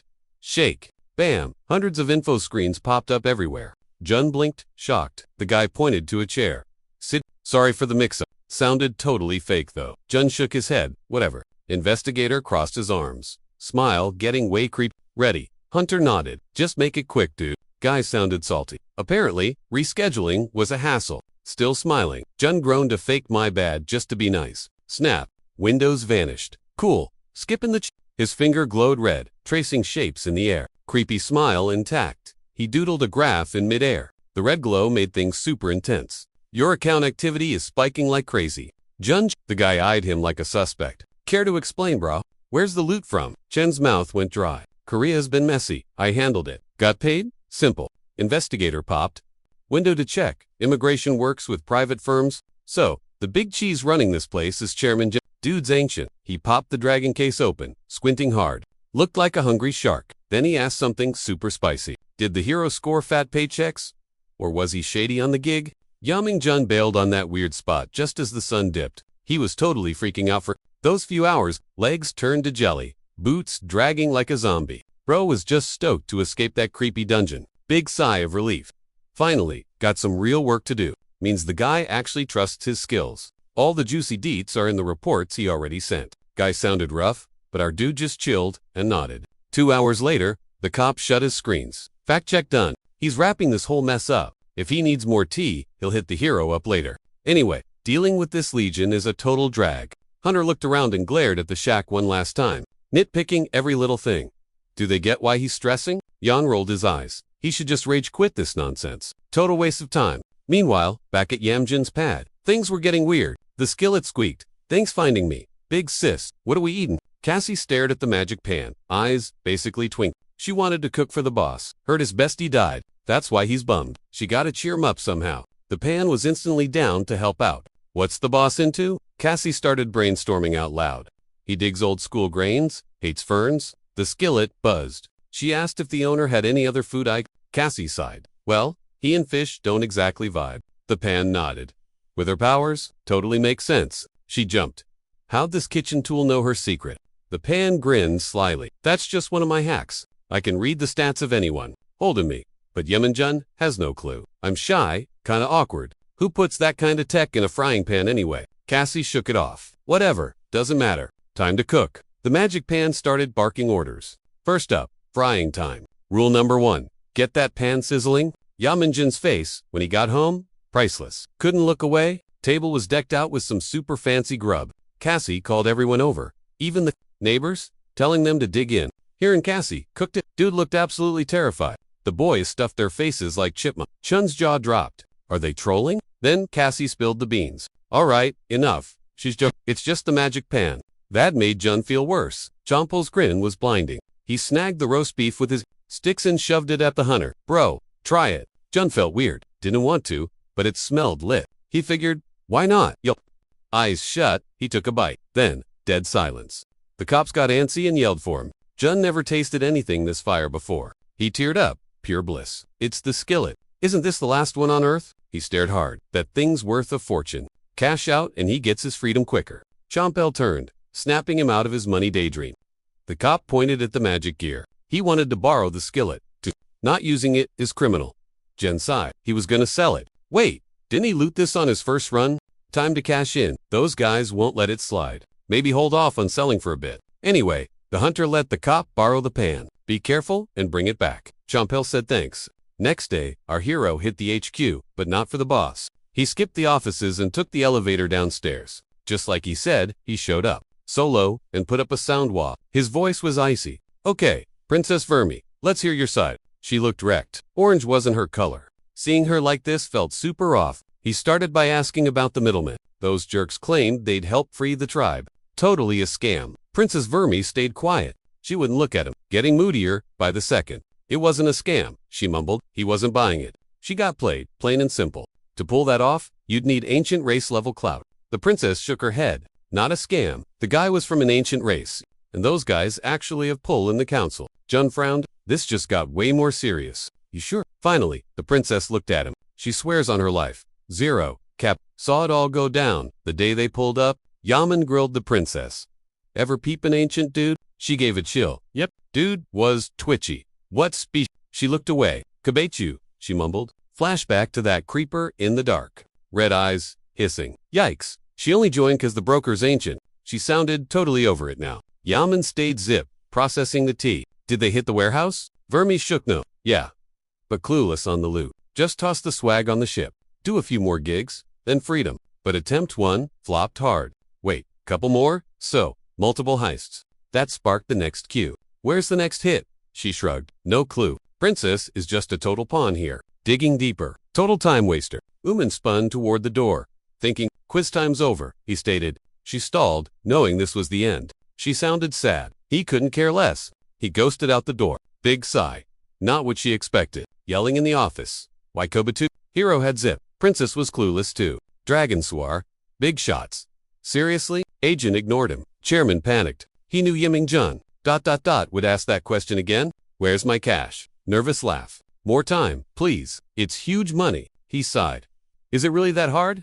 Why not sell your body? Just trolling. Dragon jumped up. Sell my body. There was no way. But he was kinda serious. Meant labor. Dragon froze. Jaw dropped. Jenkinson, reread the papers. Test every goblin's DNA? For real. You joking? Nope. Why? Goblins here have 0 insurance. But this is global DNA. He yelled. Agent stayed chill. Sounds tricky. He did. Chairman agreed, but he was leaving. His drama, only, since the dragons broke, he'd better hustle hard. Hunter didn't wait to hear it. He just slammed the door, leaving the guy totally shook. Top secret intel from gig number 4. Legend says dimensional goblin blood mixed with demon genes ages ago. Their grandkids scattered everywhere. Hid in tons of dimensions, Earth included. Total needle in haystack vibes, but worth 58,000. Avi, way easier if a big dragon helped him out. Dude was bouncing when BOLE cut him off cold. She strutted up, demanding digits for the tentacle-back guy. That chick left a pressy and a sorry for the scare note. Elves opened it, and boom, weird magic popped off. The spell ringed her finger. The elf chick stared at it, totally freaked. Note said the spell would save a girl someday. Blair yanked hard, but the thing was stuck for good. TBH, she was shook. Yimjun screamed inside his head. Dell did something, but tried to keep his cool. He'd totally hunt down those digits for her. Dell said sorry for the spook, then handed it over. That relic buys a planet. Ledger guess she's a weird scammer. What did the kid do? A $500,000 Dante crime? Just a tax audit ordered by the big bosses. Mystery dude hit the princess up. His bank account blew up, but checking the stats showed his brain and memories were still totally glitch. Even memories from before. The forced labor sentence are gone forever. Keeping a prisoner like that is sketchy. Right, Dots? It hissed, looking away. Dots. The bird guy covered his eyes. What's a newbie like him? No. Anyway, just following rules. The boss is made up. He's clueless about criminal AF. Just that his tax is 2 million dank. Releases over 5 million, plus a wild fact in his bio. He invented black magic. Dots screamed. Black magic. Creator? No wonder it's pricey. Yep, we's misusing it. Invention is sus, but inventing it isn't a sin at all. Case. With a 5 million fee, he definitely did something gnarly. Yep, kept his red eyes glued to the screen. Warned him. If 666 gets 5 million, Dawn's for bail. Do they really gotta let him go? Here is the T. Can total evil actually be fixed? The new Correction Act really started a massive flame war. Once tech dropped to lock away memories, everyone argued how to use it. After yapping forever, they finally chose to zap villains hiding across the multiverse. Obviously, the bigwigs argued over the how-to part. The Kabichu crew wanted to toss criminals straight into the void, if useful. Make them work as slaves until their brains fry, then trash them. Savage. But Indelians wanted to wipe memories and let them roam free. If they act chill, After release, they get their memories back. But if they mess up again, soul is toast. Game over. You could totally hear the saltiness in his voice. Too dreamy, right? They finally met in the middle. Dots was dying to hear the verdict. Is this the vibe now? Yep says, it is brand new. So, it is still kinda buggy. Proof? Baddies like a SF666 are walking around. So Yep is dumping a case on his underling. Dots panicked and stuttered. Kabayu just stayed quiet. Dots has to babysit. Meanwhile, the kitchen is a war. Cassie is screaming to get back. Sup? She is obsessed with. Champa was not budging either. Dude hated home cooking and takeout. No, Ken, not live without that weirdo? The pan looked sad. While his squad brawled, behind his back, Yim Jung tried to zone out at the TV. News said ghosts were protesting at the square. He turned around, giving them major sign. Do they even get it? Then Chairman Jinensen rang. He answered since his friends were too loud. Dragon asked why it sounded like a zoo there. He ignored that. Why are you calling? Bro. The boss got all sweet. Yay, Jun had a job. Time to chat. Yim Jun was pumped to escape. He was out of there. The kitchen beef was real. He threw on boots and grabbed his jacket fast. Yamanjun glared, trying to make them listen. He dropped a threat. I am sealing that pan later. Cassie and Chun Palpal finally heard and shut up. Exactly. Figure it out. He slammed the door hard. Still, his friends would not leave him alone. They yelled and allies that Goblin Diana like you asked. Guess they need a med lab for that after all? But Yim Jun knows messing with. Korean medbiz is tough. Even for Hunter crossed his arms. Is it 'cause of her? The boss nodded. Yeah, she runs the whole show. But Jun was just confused. Why is she blocking his job? Jenkinson tried solo, but she's got the industry unlocked. She clocked me immediately. Sigh? Even the big guy stuck. He kept going. Actually, she hit me up. She's into goblins. Jun still didn't get the vibe. Is he saying, stay off my turf? The dragon shifted. She'll help if you do a favor. Even if he wanted to say no way, truth is, her help makes life way easier. But it's Chun's call. What's the move? Hunter thought hard. Lucky to know. No feels attached, but gotta meet her first. Tires hummed on the way to the med center. The agent wanted the full tea on this. Did Chunchin say she can't handle it? Jenkinson nodded. She wants it done fast. Definitely not a walk in the park. Surprisingly, Jun was chill. Guess we swap favors. Of course, time to roast his buddy. He used that fake nice voice. Binge eating. Jink covered his mouth. Got leftovers on your lips? Hunter dead. Couldn't tell if he was joking. Nah, the dragon just smelled like a steakhouse. Jun thought, diva. Doc said, mana only. Bro, Jenkinson panicked and looked away. Gotta keep that ancient dragon rep intact. Can't admit he's stress eating burgers. Just stress. Tried to play it cool. Cough. Nah. Saved by the bell driver says, we're here. Jenkinson bailed fast. Cool, let's go. Chunchin's place was shiny, just like Jink. They got sat on couches to wait for the boss lady. The door creaked. Spooky. Jink looked up. Boom. Greenfoot steps out. Then a figure in old school clothes floated in. Chunchin sat down and gasped. Been ages, Grandma smirked. Sup? China sup? She sounded totally bummed out. China's got the loot and the people. For sure. But that dragon brawl? Straight up nightmare fuel. She fidgeted hard. Jinensen was just like, yep. Sikwan got wrecked. She just nodded quietly. Dragon magic slapped a nuke depot. Big oops. The boom and flash still haunted her brain. Explosions shook the ground for miles. His pal shook her head, blink clinking softly. You know what happened next, right? Nuke plus ghost rage equals radioactive soup. Legit, the storyteller confirmed. Worse, the storm tried to eat all of China. Total wreckage. Dragons finally chilled out then. They put up magic walls to save their turf. Too late though. Loads died. Sad sigh. Shaking. She's like, my hubby died too. She calmed down, turning to the boss. A favor? I'm bouncing. Can't live here anymore. Jinensen caved out of pity.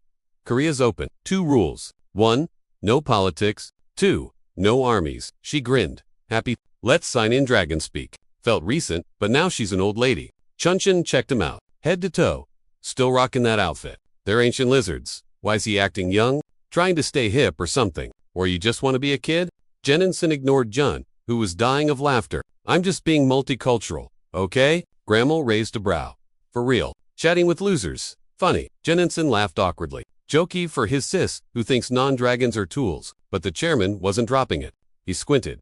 You noticed the goblin look, right? The race you took. A creepy smile hit a wrinkly face. Actually, I'm into them now. Dramatic pause. Looks like we vibe on this. She eyed the hunter. Heard you like goblins too? Hero guy did not trust this lady. What's she know? Room got super awkward. Time to get real and chill the vibe. Snap went her fingers. Door bangs open. 2 goblins in suits, waltzing. They chilled behind the lady, who gave the guests a look, like, time to talk shop. A few ticks later, the big boss and his lackey were caught up on the drama. Turns out, this lady is actually funding a clinic for broke city kids with her own cash. Dragon nodded. Yeah, she's using her med clout to help the little guys. Her crew is prepping beds for patients who are basically on death's door. Right now, they're organizing checkups and handing out those Musaf shots. Yemen had one question bugging him. This project is huge. Why play the hero all of a sudden? The woman paused. Her grin slipped, but she hid it by sipping her fancy tea. It's all for the good of the hood, obviously. Did she know goblin germs spread to orcs and humans like wildfire? The lady squeezed her mug tight. Yeah? Ignoring goblin health is risky for everyone. Dragon faked being worried. It's a major drama that needs fixing. Like, yesterday, obviously, Yemen June wasn't buying her act. Poor folks can't get help because her insurance companies charge insane prices. So, drop the I'm so generous charade already. Chunchin hollered at the hero, snapping him out of his headspace. The dragon wasn't gonna be all polite about it. Handshake? Optional. She looked up with icy eyes. He's into goblin DNA, right? Swiping samples while vaxing the poor would be a total breeze. If they did her a solid, she'd share the DNA goods. The hero's stomach flipped. Who spilled the beans? Still, he kinda needs Chunchin's help. Dude really didn't want to ask. He knew she wasn't basic. And what did she want? It was super sus no matter how you look at it. Building a clinic for the broke. Chunchin would never. The hero said yes, since it was a big deal. Her request was even sketchier. The boss didn't deny it. Facts. Recently, Chunchin Bank HQ got robbed, which was a shocker, since no terrorists are skilled enough to crack it. The old lady nodded. True, but she can't exactly call the cops. Yanjin looked at her like she was crazy. Bank heist and no cops means they stole something way spicier than cash. The woman kept her lips zipped on the details. She just said, not exactly. His eyes popped. Herein real Delance was taken. From what he knew, carelessly handing out. Delance could make you poof into the spirit world. That's why it's all digital. Nobody moves the physical stuff. Yemenchun's brain couldn't even compute this. Did they give her physical cash? Sure, but she's stingy with it. Guess they figured she'd hand it over. The 1 million dalons is a crazy amount of dough. When she dropped that number, our hero's eyes nearly popped out of his skull. He tried to play it cool, but wasn't dumping real Dante cash a total pain? She whipped out legit bills for some reason. Chunchin acted super weird when asked why. Maybe a safety net if the committee goes belly up. Yanjin shook his head. Nah, that sounds totally dumb. Chairman agreed. She's def hiding something shady. Dude got serious real quick. Gotta check one thing first. That charity project Chunchin's about to launch. Yanjin stared holes through the promo pamphlet. Gotta verify it's real first. Chairman felt bummed. He's gonna test it. But how? Yanjin spilled the tea. Project's huge, right? National scale means tons of peeps involved. Corporate or randoms, doesn't matter. We gotta stalk everyone. Link to it? Dragon hesitated, checking everyone's heart. Yanjin pointed at the screen. Someone's tagged here. Kim Kwang-woo, richest orc in Korea. Checking the blueprints, our guy notices the spot where she's building the med center is orc turf, and this dude owns it. Finally, he got what his buddy was hinting at. If he leased land to her, he'd know what she's plotting. Right? Yanjin didn't waste a sec. Gotta grill Kim Kwang-woo ASAP. But Barry started, and boom, first problem wrecks the plan. Cassie called too. Say Kim's secretary claims he bounced to another dimension weeks ago. Hero wasn't buying it. A total workaholic vanishing for weeks. Yeah, right. Cassie insisted he's on vacation. Hunter thanked her, hunging up annoyed. Timing's to sus. He doubts the guy's actually chilling. Dragon Chairman had an idea. If Kim crossed Chunchin, bad stuff probably went down. He imagined the worst. Nobody'd even notice he's gone. Dragon shuddered. Chunchin is straight up psych. Even dragons gossip about this wild story. She's a weirdo. Dates guys looking like her ex. Then poof, they vanish. Suddenly, Chairman jumped up.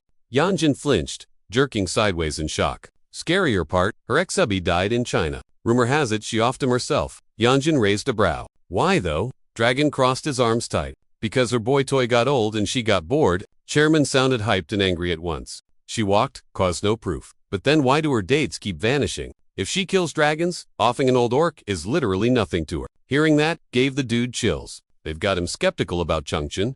Sure, but he's definitely not turning down a gig offered by a dragon. Still, gotta knock out Chunchin's favor first. Priorities, right? Without Kim being around, digging up dirt on Chunchin is gonna be a total pain. Our hero had to tell his buddy to take a chill pill. They'd figure out the nitty-gritty details as they went along. If Chunchin is actually guilty, that's Jenninson's mess to clean up. If not, Jun just snags a DNA sample and bounces. With that game plan set, Jun started heading for the exit. telling Janinson to relax. He sounded way more chill as he promised to hit up Chi. Roughly 60 minutes later, the hunter pulled up to the bank that recently got hit. He barely stepped into the lobby before someone started screaming. Some suit rushes him, totally freaking out. The guy's shaking like a leaf as he says hi. Turns out, he's the deputy manager for the main branch. He shoves a business card in Chun's face, basically begging him to fix this mess. Chun took the card just to be nice, but honestly, he wanted the head honcho, not the sidekick. The poor guy looked like he was about to faint. His skinny face somehow looked even more drained, like a ghost.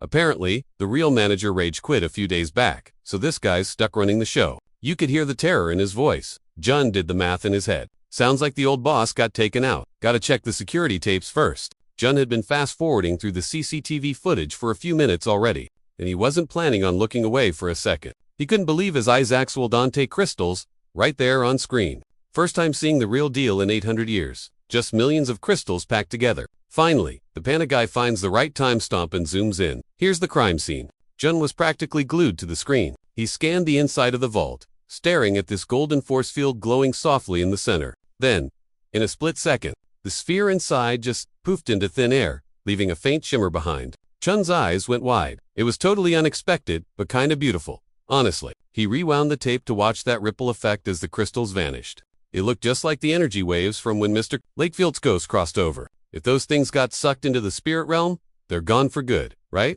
The bank guy looked like he was about to have a coronary. What do you mean? All the color drained from his face instantly. He was paler than a sheet. Does this mean we messed up the storage protocols? Chun didn't care about the guy's meltdown. He was too busy strategizing. He needed to inspect the vault personally. The deputy jumped to his feet. Right? Follow me. I'll take you there. He punched in the code, and the massive door swung open without making a peep. Guess the staff here actually do their jobs. They keep this gear well. The hunter scanned the room and gave his verdict. Well, security isn't the issue. You've got physical locks plus layers of magical barriers stacked on top. He glanced down at the floor, then traced his eyes up the walls. This is the biggest exorcism seal on the planet. A ghost wouldn't be caught dead near this thing. Manager whispered for clues, but Jaman was drawing a total blank. Magic heist or spirit worlds? Who knows? Yet, actions leave tracks. That's just physics. Time to sparkle. Powers, activate. Any magic residue would glow. He waited, zilch. What? 0 footprints. He scowled. How? This is getting weirdly Ghostbusters. Money vanished, but the thief's invisible. Logic, failing. Elf panicked about the cash. Yaman stood there, super awkward. I'll check outside. He bluffed. 2 minutes later, Yaman was solo. Finally, ditching Mr. Panic Attack was a win. Spacing out, he wandered the perimeter. Lap done. Felt worse. What the heck? No magic outside either. Nobody wizard hacked the entrance. He's missing something. Storage wasn't bugged. Yet, the Dantes just went poof. Spotted a shadow. Yo, what's that? Yaman spun and blasted it. Reflexes on point. Spell smacked a regular bird. Bird didn't even chirp before dropping. Then it got huge. Hit the floor. Dust explosion. Yaman vine-trapped the thing. Walked up. Surprise. It's a girl. Black feathers drifted down like dramatic confetti. Bird shifters don't usually stalk like this. Stepped up. Demon knife out. So, who's the chick? Talk or say bye to your leg. She rudely cut him off screaming, curses, don't touch me. Yaman sighed. Okay, she's definitely not a boss fight. Bourgeois dragon. Wow, identity leaked instantly. He knew exactly where she was from. Red Star? Ugh, those thieves. His attitude clearly ticked her off. More cursing. We're redistributing dragon monopolies. Yaman wasn't here for a debate. Why are you at Chunchin Bank anyway? Planning a raid or what? She spat. You corporate slaves make me sick. Have some shame. She basically growled. Helping dragons rob the poor. Seriously. Glared at him like he was a loyal lapdog. Too cozy under the dragon's wing? Apparently, capitalism. A total scam to crush us plebs. Chun zoned out. Yay, a free lecture on board. He cringed. Geez, what's next? Slaying a dragon. And then, profit. She went full Karen mode again, so he shut that down. Boring. Let's chat somewhere else. His hand was dripping red stuff. Gross. Can't have normies screaming at the gore. She went silent. She looked spooked, so he tried to chill her out. Chill. It's just a warp spell. Then, veins popped all over her face. Blood everywhere. Yikes. She started inflating like a human balloon animal. Chun noped the heck out of there. Is she seriously wild? She swelled up, screaming. Way too late for help. If he hadn't moved, he'd be total confetti. He felt totally crummy. Guess he misread the room. Wait, was she actually asking for help? He stared at the leftovers. He didn't mean to go boom. Someone sniped her with a spell. Hushing a leak. Shady, Red Star goons. The bank staff def heard that pop. They ran out. Freeze! He yelled. Gotta check the scene first. Bad death equals instant ghost mode. Soon, Jun checked the spot. Yep, spooky vibes. Detected. He started chanting to DM her ghost. The staff freaked out. What's this dude doing? He kept it short. Red Star goon down. Ghost inbound. Finally, he summoned her spirit. She was still screaming like crazy. Messy death made her glitchy. Hard to control. Need deets though. Time to pause her and skim her brain. He floated up, wrapping magic around the spook. He dove into her memory bank. Saw a redhead beelining for Chunchin Bank. She looks like the final boss. Redhead talked her into crime, but she hadn't done it yet.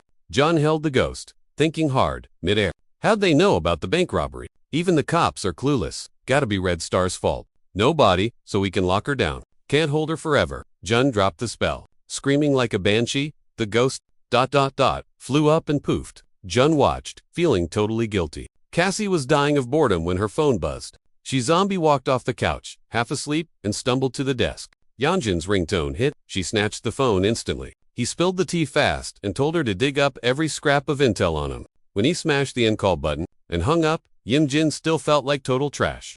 How did he miss the Dantes getting jacked? How'd they pull off that heist? A tiny see-through blue birdie drifted over the city, glowing as it checked the vibe. A noise made it spin around. Spotted a kid in a weird bird suit. Rewind a few days. Tons of strikers were mobbing the square. Some ghost dude turned to Yunsun. Want to see something wild? He dared the ghost kid to check out a totally messy scene. At Actor Quack's crib, his wife was busting him for cheating. Juicy drama. The kid snapped and started screaming at the guy. Told him to quit wasting time on such useless nonsense. Jerks like you are why our rights protests fail. We're fighting for ghost equality here, not spying. Do you know they're putting exorcist traps in new buildings now? All because ghosts like you crossed the line. Now we all look like crooks. The man just patted his head. So why are you just lurking on the sidelines then? He looked away, bummed. The knife in his neck made him too ugly to join in. He started mumbling about how he'd blog about it later, but the dude gasped and pointed. Yun whipped his head in that direction and spotted a massive exorcist cannon. The guy dipped fast, but looking back, the kid was frozen in place. The cannon was charging up, seconds away from blasting. The spell fired silently, but the shockwave totally deleted the strikers. In a split second, dead silence fell, with just a little smoke drifting from the barrel. Mood ruined. Yun stared down at the empty street. Suddenly, a voice popped up behind him. Found ya? Penguin suit? Neck knife? Yun spun around, shocked she knew his name. How'd she know his handle? Being dead meant no fear. But he still sweated. Who is this girl? The redhead grinned and reached into her jacket.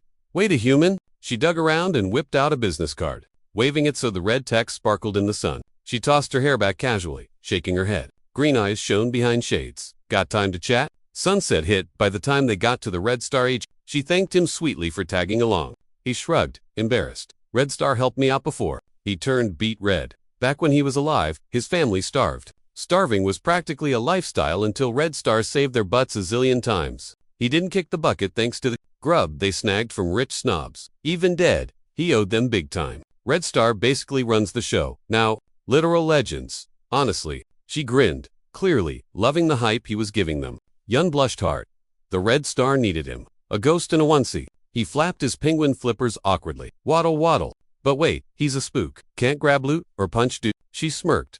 You're immune to ghost stappers. Yeah. At that spooky riot today, they used a Her psychic pal saw the whole mess go down. Yun took a shot that toasted other ghosts, and just, shrugged it off. That was a high-level trap, she noted. Yun sighed. He felt a tickle. Red hair was getting super hyped now. We've seen your skills.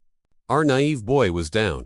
But how exactly? She nodded at her detective wall, covered in clues. No Chairman Kim, total nightmare fuel. That guy, dude funds, gangs, and all sorts of shady dealings. Rumor is, he hurts kids too. Yun's eyes bugged out. She continued, we tracked him ages ago, with a ghost spy, then poof, spy vanished, meeting Chun. If he got nabbed, he's likely trapped at Chunchin Bank H. So, we need you to phase inside and snoop around. Then we crash the party and save him. She smiled. You get paid, obviously. But I'm dead, he thought. She wasn't done though. We know about your two sisters. Still kicking, right? We'll fund their lives monthly. Yun gasped. No way. Plus, we'll move him somewhere safe. A proper pad for two girls. Yun teared up. Actual happy tears. She leaned in and offered a fist bump, smiling like she knew he'd totally cave. His sisters struggled since he cried. This changes everything. Gotta get the little one through high school. Yun tapped her finger with his flipper. Deal sealed. He'd do it. He zoomed straight toward the bank. No time to lose. He arrived fast and phased right through the wall. Hiding near the ceiling, he watched the suits scurry below. He drifted around, room to room, hunting for the big shiny vault. His face lit up like a kid's on Christmas. Score! The Chunchin Bank Vault. This was the spot. Unsung drifted to the safe, eyeing the lock. Poor ghosts inside. Whoa, gnarly exorcists circle guarding this thing. It'd yeet any normal ghost straight into next week. Yun phased through the wall. Yo, Mr. Ghost?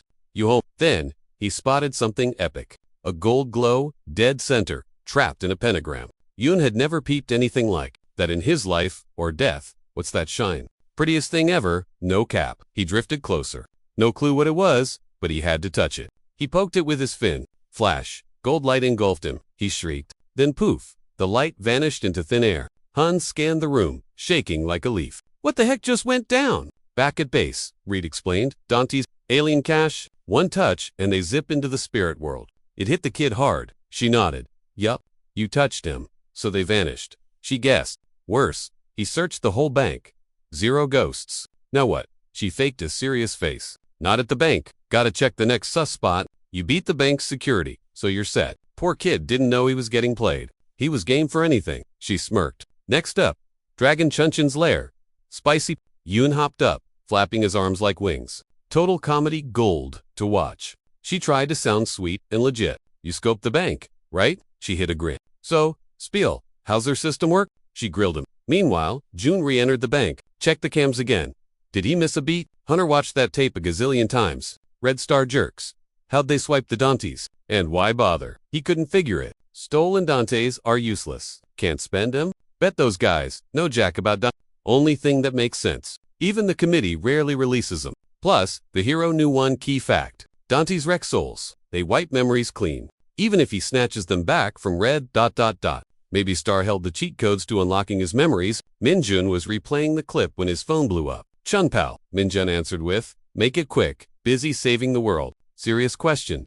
Did you seal that frying pan yet? The cop sounded grim. I just need one last swing with it, please. The whining made Minshun's eye twitch. Fine, knock yourself out, then return it. He went to hang up.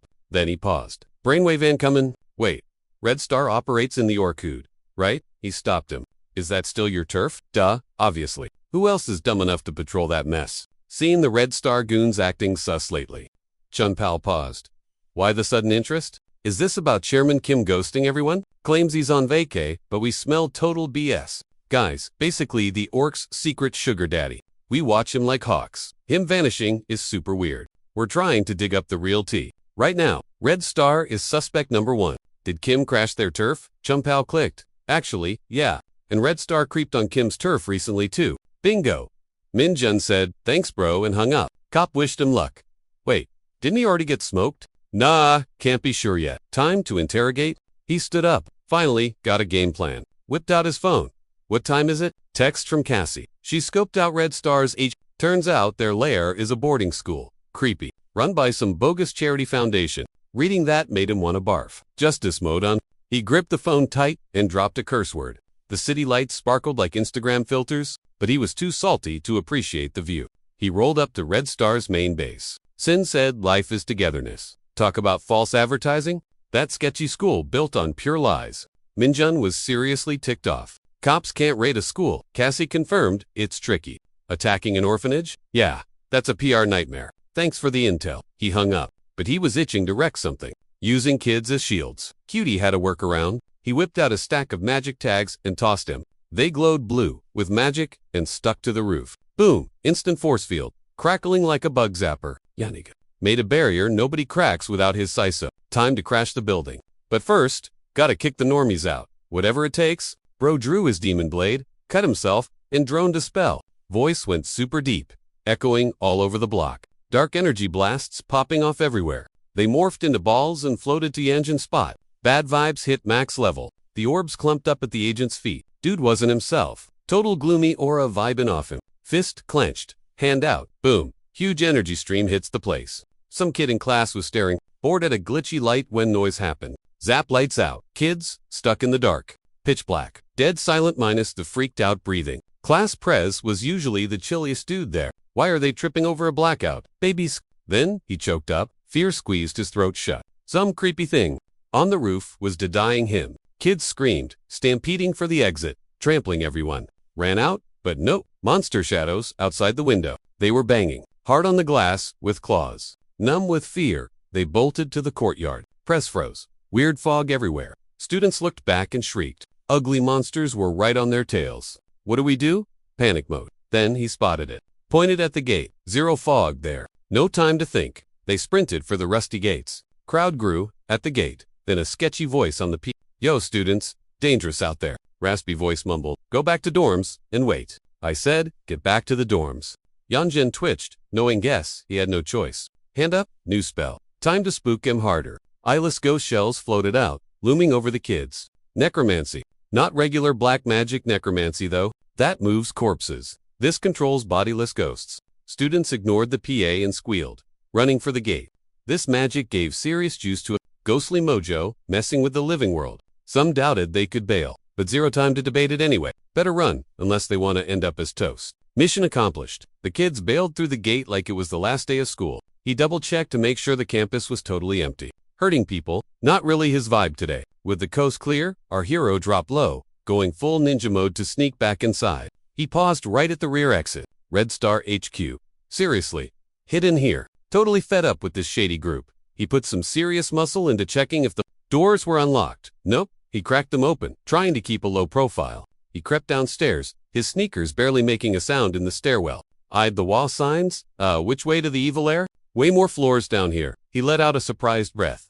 Definitely not your average high school basement storage. While Yanjin was spacing out, staring at a random door, a shadow crept up behind him on the stairs. Classic jump scare. Screaming, die. The mystery dude lunged at our hero. Yanjin's reflexes are insane though. He blasted the guy back 10 feet with a spell. That hit knocked the kid out cold. Yanjin blinked. Wait, why was a student throwing hands? Then he spotted the item. The kid dropped. This guy's aura was tied to a magic sword. Weapon buffs. Yikes. He shivered as the truth finally clicked. They opened schools to farm talent, brainwash M, and use M as tools. Suddenly, he remembered that girl who blew up because he messed up. She looked like a student too. Rage mode activated. He wanted to flatten this whole place. No more Mr. Nice Guy. He swiped his hand and wrecked the door. Screams echoed everywhere, sounded like teens. Letting out a huge sigh. The man knew he had to fight these students. Total bummer. Since they were brainwashed, he just zapped them with non-lethal stunts.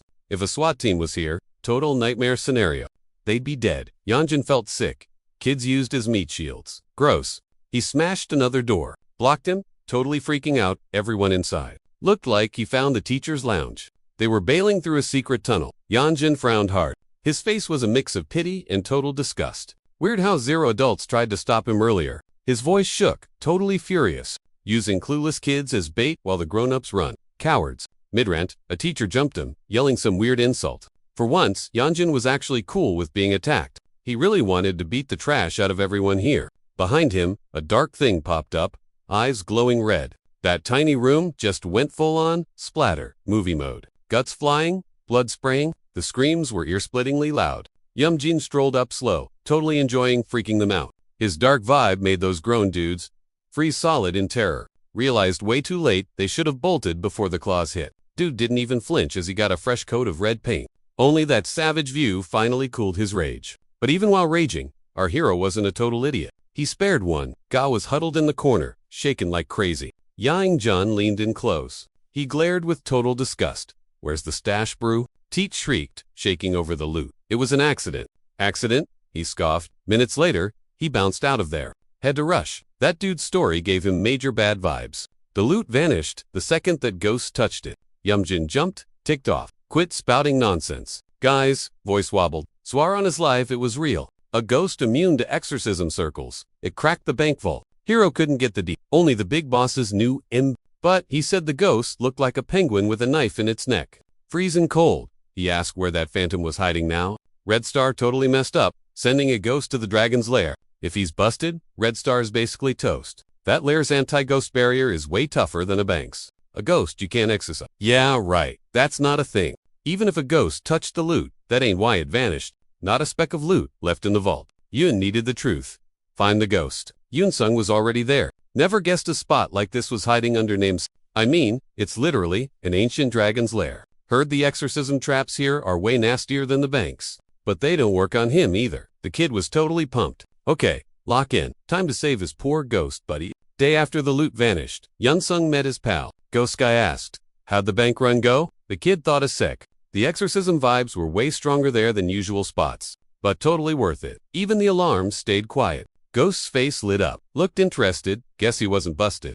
Been a ghost for like 15 years. So he's learned a ton. He bragged about his wild times with a huge grin. Exorcist magic hits humans and dragons. Same. It's just about power. Basically, he's immune. Little dude's got next level spirit powers. So, he knew the kid would breeze into the dragon's lair. Dude said I'd Yoon again. By the way, why just him? Kid had no clue. So the guy figured it was cause of how they gruesome deaths make for op ghosts. Yeah, everyone knows that. Same for spirits. Bet his end was super unique or something wild. Ooh, he groaned. Totally over this boring Is dying normally even a thing? His bud zoned out. Did they ever nab the guy who offed you? He sounded bummed. No clue. Haven't exactly been hunting him down? Sucks. Gilto was totally eating him alive. Shouldn't have worked? Who gets shanked in a goofy suit? Yep. Cringe alert.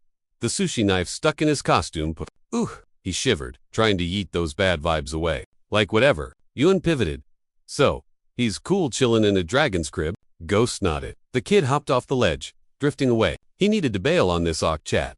Fast. Guy smirked, calling Unsung a cheeky little brat. Team, Unsung. Lil Ghost been lurking in the den for ages. Caves were getting crazy dark. Spook. Unsung gazed around wide. Whoa, this place is massive. Floating along, the cave split 5 ways. Choose your own adventure. Unsung scratched his head, totally confused. This feels like it's taking forever. Boss said she's gone till the plan is 100% done. He chilled out. She's out late, so he can snooze and cruise. Gut feeling. Go left. Definitely left. He pushed off and floated. Air swimmin' time. Torches lit the walls, glowing super orange. Mood lighting much. The little ghosty cruised past a bunch of rooms. Guess this is the chill zone. Dead end had a mountain of bling. Gold. Gems. The works. Totally just. He'd checked tons of rooms. What is this? Amazing. Dragon's gotta be back soon. He snuck into the tiny room next door. Then, bam. A voice right in his ear. Heart skipped a beat.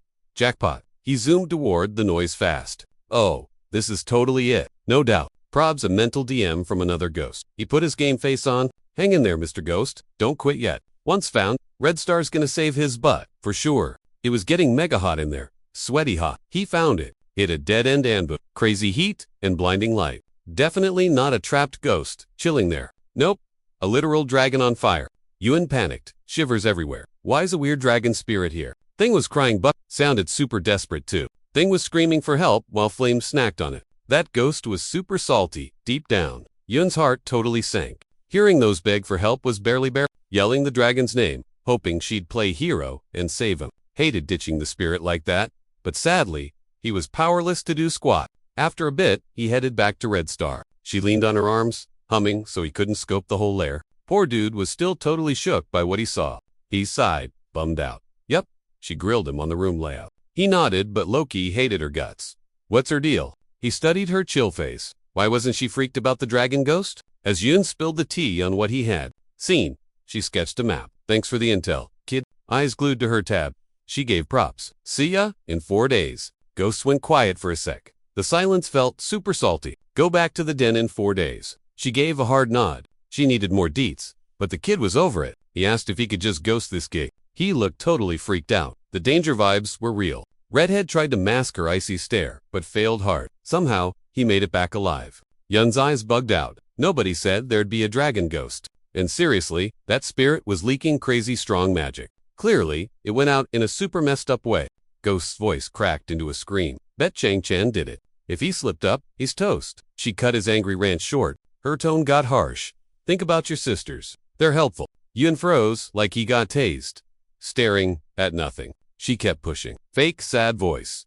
Lil sis is in deep trouble. If he helps the squad, they'll handle the drama. Now, her smile looked totally gross to you. She pressured him. So, catch ya, here in 4 days. Poor kid had to agree. Night had already fallen. Windows were lit up, and angry shouting came from one unit. One girl begged her, sis for surgery. I can't live like this. She has zero clue what it's like. Living here as a half-work girl, 'Cause she's a pure blood. You could hear the stress in the other girl's voice.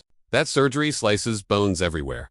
What if she dies? Yoon watched the drama, unable to jump in. High school made her insecurity way worse. Please, not this. Yoon checked behind the closet, annoyed, found a wire, knew something was up, but what? Red Star was stalking his sisters. Yunsun turned to bounce, but some dude yelled, "He's got some questions." Yin's voice sounded totally fried and raspy. "Don't even think about ditching." Unsung just froze midair, totally stuck. "Weirdos keep popping up lately.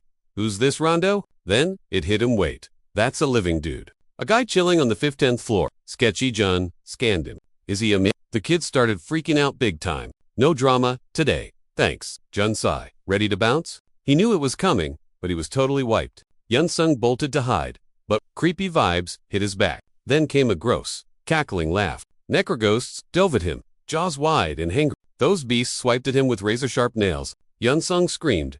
Why Jin just watched the show? Jun muttered. Don't even think about running past. Dead or not, nobody ditches me. Yunsung zipped it. Seeing no way out, the kid folded. Jun warned, no tricks. Chun's icy stare totally spooked the kid. Where's the loot? Jun grilled him. The kid squirmed. 2 minutes later, Yunsung got let loose. He spilled the tea. Jun couldn't believe his ears. He had M. The ghost started sweating bucket. Jun eyed him hard.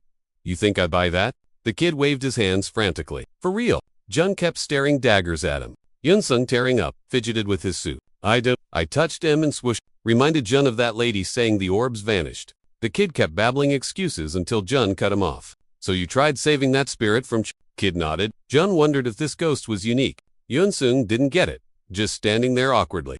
Jun finally chilled out. He explained, exorcism spells bounce off you. Any other invisible ghost out there? Kid shrugged. He's never met another. Jun sighed loud. Feeling played, the kid suddenly snapped to attention. Guild's got nobody like me. Chunin caught the other guy. Poor kid was too clueless to connect the dots. Boss Kim is a psychic, and a beastly one too. But didn't you say you stalked Kim for ages? Jun poked holes in the story. Finally, it clicked. Why would Red Star? Jun sighed, hating to ruin the vibe. They ain't heroes. Kid, it's all a scam for clout. They only shared 10% of what they swiped, then ditched their crew without a care. That's the real Red Star for Yunsung cried. So they were spying on my sisters. Hostages, seriously. Just to stop him. The ghost dropped to his knees, shaking like a leaf. How'd he miss that? Total smooth brain moment. Those guys are absolute trash. Too much info dumped on him at once. He's totally losing it. What's the play now? Yang Jun popped his magic. Easy peasy. Yo, let's cut a deal. Hearing that, Yunnan chilled out fast. A deal? For real. Jianghan was doom-scrolling in her office when she saw the nasty headlines. She blinked rapidly. Is this a nightmare or what? Breaking news. The old school is actually a villain hideout. No way. She pursed her lips, super salty about the article. Suddenly, loud stomping echoed down the hall. Someone's rushing. Suit guy barged in, screaming his head off and dropping major bombs. Jianghan was so not in the mood for Kim. She kept it cool. Sup? Been a minute. Asterisk. Babe. He smacked the desk hard enough to break it. The table groaned. School's empty. Did Chunin figure us out? She told him to take a chill pill. Only the migrants in Jininsen can do squat right now. Kim raised a brow, totally shook. Why would Jininsen bother? She eyed him hard. Reckon Chunin and Jininsen teamed up. He kept yelling, major headache incoming. They hate each other's guts. If they squat up, we're cooked. The boss lady shook her head. Nah, she doubted it. Just a temporary truce, 'cause they're desperate. One slip up and they'll be at each other's throats again. Greedy monsters are like that. She tried to use her soothing voice. Don't sweat the school drama. They'll bounce soon and fix our future headaches. It is what it is. Kim finally chilled. Even though the Red Star Squad she stayed cool. She waved it off like whatever. No biggie. We'll just hit reset. She smirked. Plenty of desperate folks to replace M until everyone's rich. Which is never. Kim grinned, finally satisfied. He nodded. Totally relaxed. True that. Gotta delete Chunin, ASAP though. Can't believe that orc charity program nonsense. Tons of broke folks fell for the bait. He sounded super cocky. Dragons should act like dragons and not give a crap about this dump of a hood. She chuckled, handing him a clipboard. Isn't that why our ghost visited her lair? Kim skimmed a text and map real quick, downloading the info. Whoa!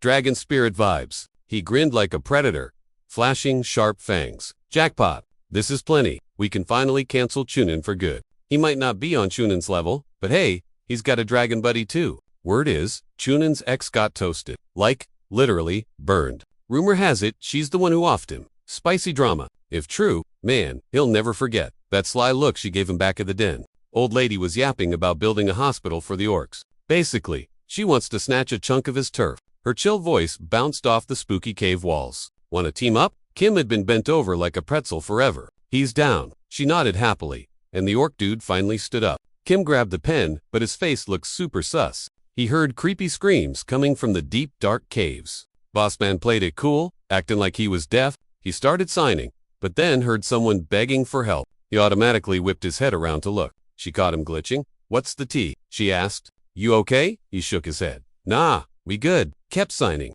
He realized it was the ghost of the ex. He crossed his arms and sighed like a total drama queen. "One thing, that clinic is built on his turf. The vibes over there are total trash too. I got nosy and sent a spy. Staff keep vanishing into thin air. And the crazy part? They were healthy." He snapped. "She's building a secret army behind his back. Obviously, why else build that place? To help the poor, as if." She agreed. He smirked. "If boss finds out, she's toast." Total hype filled Kim's brain again. It's his turf. He'll clap her for breaking dragon laws. If you count her shops, it's over 1. Dragons will fight for M. No way. Anyone touches the sketchy small stuff. He X'd the pick. "We'll snag M for a red star." He held out a hand to seal the deal. She shook it back, grinning like a Cheshire cat. Bossman was stoked about the plan. Time to snitch. Whistling, he bounced toward the exit. Let G wait for the juicy gossip. She waved by. Then, awkward silence. Dead quiet. Just her heavy breathing. She stared at her hand like it was covered in toxic waste. Majorie, sigh. Can't move his sisters yet. They'd notice in 2 seconds. Flat. When drama dies down, he'll stash them somewhere safe. Yanan grumbled, "Thanks." Hunter was like, "You owe me." Yuan felt super weird but was totally trapped. Yam Jin nodded. "Sweet. Main cue. Why lie so much just to trick the kid?" Yunsun better spill the tea on what went down. The ghost kid heaved a massive sigh. "Yeah, totally started that way." For 30 minutes, Unsung spilled the tea to the hunter, giving every juicy deep. Halfway through the story, the kid was gasping for air. Yin cut him off. Did the Red Star boss grill him about the inside layout? Like, specifically, the vault setup at Chongchan Bank H. Breaking it down, looks like Red Star isn't actually chasing the prize. She claimed their vanishing act was just a total oopsie. Maybe scouting for a heist? But Chunchin slapped a magic barrier there. The guy went quiet, thinking hard. How exactly do they plan to sneak in? He glanced at the kid. "You've been to Chunchin's creeptastic lair, right? Spot anything weird?" For a sec, the boy thought back to the den. Well, there was loot, books, and, raw meat. Dragon screams replayed in his head, and he clammed up. The kid mumbled some total gibberish. The hero chilled and waited. Yunnan finally spilled about the chained spirit. Finally, Yamajin remembered he actually needed to inhale. His face screamed shock. A dragon spirit trapped in a magic circle. Was he hallucinating? But the kid swore he was dead serious. Then Janinsen's words clicked. Dragons have their messy little secrets. Chunchin, she's totally loose screws. Her last hubby croaked in China. Rumor says she offed him. Yamajin couldn't believe it was legit. He gritted his teeth. Chunchin, that psycho old grandma. If Gensen finds out, ... The hunter went into deep think mode. Again, Unsung watched him, shaking like crazy, just waiting for a reply. Right? If she kicks the bucket, that barrier goes poof. Red Star jerks trying to mix those two. They bit off way too much. Uman hit up the dragon on his phone. The ringing went on for like a superbly long time. Janinsen picked up and spoke first. The guy listened real close. Yanjin wasn't expecting that. He sucked in a loud, sharp breath. What? He's moving out now? Finally, the puzzle pieces clicked. Yun was frankly starting to lose his cool. Total chaos. Zero clue what was up. Then the guy said, "Follow me." The kid shook like a leaf in a storm. "Where are we going?" 2 elder dragon Jensen Yunong almost fainted. No Uber needed. The dude and the ghost teleported to the company building in like 2 minutes. But why did John Jun need to rush over there so bad? A green-skinned dude bowed low in the office. Kim Kwan-woo, sipping hard. He was super stoked to greet the greatest being ever. He wasn't gonna stop kissing up. Just kept going. Total honor. Jininsen just watched, waving a hand like, "Yeah, stand up." Did he have a point? He claimed he wanted to show him something. Kim Kwang-woo played the good little minion and handed over some docs. Chairman Jensen gave the top sheets a serious look over. Once the main point actually clicked for him, he chucked the papers down, pink eyes glued to Kim, waiting for fireworks. Face was chill, but the orc was cracking up on the inside. Figured the boss was raging and ready to shred folks, but nope. The chairman was total zen. Wait, why isn't he flipping out? Jensen just nodded at the pile and gave it a little tap. "So, where exactly did you snag this intel?" If he finds out he's with Red Star, those dragon haters. Kim gulped hard. Jennison would definitely turn him into a snack. He did a fake guy would dumpster dive just to stay alive. But he's got a promise. He can't flake on. Dragon kept his cool too. Admitted he'd heard rumors about Kim, like being a pro businessman who runs the whole orc show. Kim kept his head down, holding that bow. He smirked, loving the ego boost from the boss. Then the dragon goes, I also know you're too weak to break in here. Kim started sweating bullets. How do you know? Then the door creaked. Someone else crashed the office party. He looked up, stunned. Yajin was just chilling, leaning against the doorframe. Not solo though. Beside him, a ghost kid in a penguin suit. Kim realized playing dumb wasn't going to cut it anymore. He yelled, Matt. The hunter told the kid, go get him. Yun dive-bombed the chairman. Kim froze up. What's happening? Way too late. That ghost kid already jumped into his body. The crash slammed the poor guy straight into the floor. He grunted, hitting his knees, looked up, but his vibe changed. Voice, face, everything just went super soft and innocent. Y.A. Jun stepped up, checking out the kid with interest. Well, Kim's got a spirit shield, but it doesn't work on unsung. And maybe since he's spirit sensitive, the kid can probably hang out in that body for a while. The Jun looked at Jin. You're dropping those charges, right? Guy doesn't have a choice, even with what he just saw inside the dragon's lair. Deal is, they only fight Red Star if attacked. First, they gotta handle both Red Star and Kim's crew at the same time. While the dudes planned, Yun-sun watched with a confused face, eyes darting back and forth like he's watching a tennis match. Hold up, who is this guy, talking to an elder dragon like that? Yun-sun was spacing out until the hunter yelled his name. The Jun grinned. How about a little introduction? Panic mode. Wait, I gotta act like this old dude and spy? Yun crocked up. Bro thinks this is Netflix. He looks legit, but he is barely 20. Yun thought he was slick. Jin got serious though. New quest unlocked. He eyed the big boss. Jennison just snapped his fingers. Boom! Suddenly, the office is packed with security goons. Yun-sun was totally shook. Never seen anything like this. He jumped. Next thing he knows, he's on a chaotic movie set. Some crew guy clapped. Action time. Stage ready. Dude dips, camera rolling. The boss wanted Yun-sun caked in makeup. Like right now, makeup squad grabbed him and dragged him to the powder station. Yun-sun felt weird. Rich guy bossing him around. New vibe. Poor kid kept twitching. Way too much going on. Freeze, they yelled. He touched his face, totally confused. Fake cuts everywhere. What is the plot here? Jin checked him out. Perf. He's the one. Pointed to the set. Sit Yun-sung plopped on the bloody chair. Absolutely lost. Seriously, what are they doing? Soloing Red Star and Kim squad. Honestly, piece of cake. Gotta weaken him.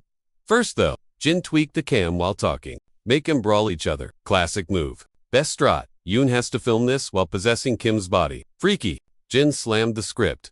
Cut. He hated it. Take number 1,000,000. Voice is too wimpy. You're a gang boss. Act like it. Shoulders up. Look scary. Cut. Cut. Cut guy was losing his absolute mind. Jin was salty and exhausted. Finally, they got a decent take. Jin realized that was as good as it gets. He waved. Fine. Whatever. Wrap it. To the edit bay? Gonna edit it to look vintage. Fake news style. Jin eyed Jun-sung and poked him with the script. Clean up. Fix the fit. Reset everything to default. NGL. Yun-sung was hyped to scrub that gunk off his face. Filming made him stiff and super itchy. Jin scanned him like a barcode. Finger went up. He knows the plan. Yun-sung bailed to the next room. Now the security cams were watching. Spy vibes. Kim's whip rolled out of the basement garage. Tires hummed.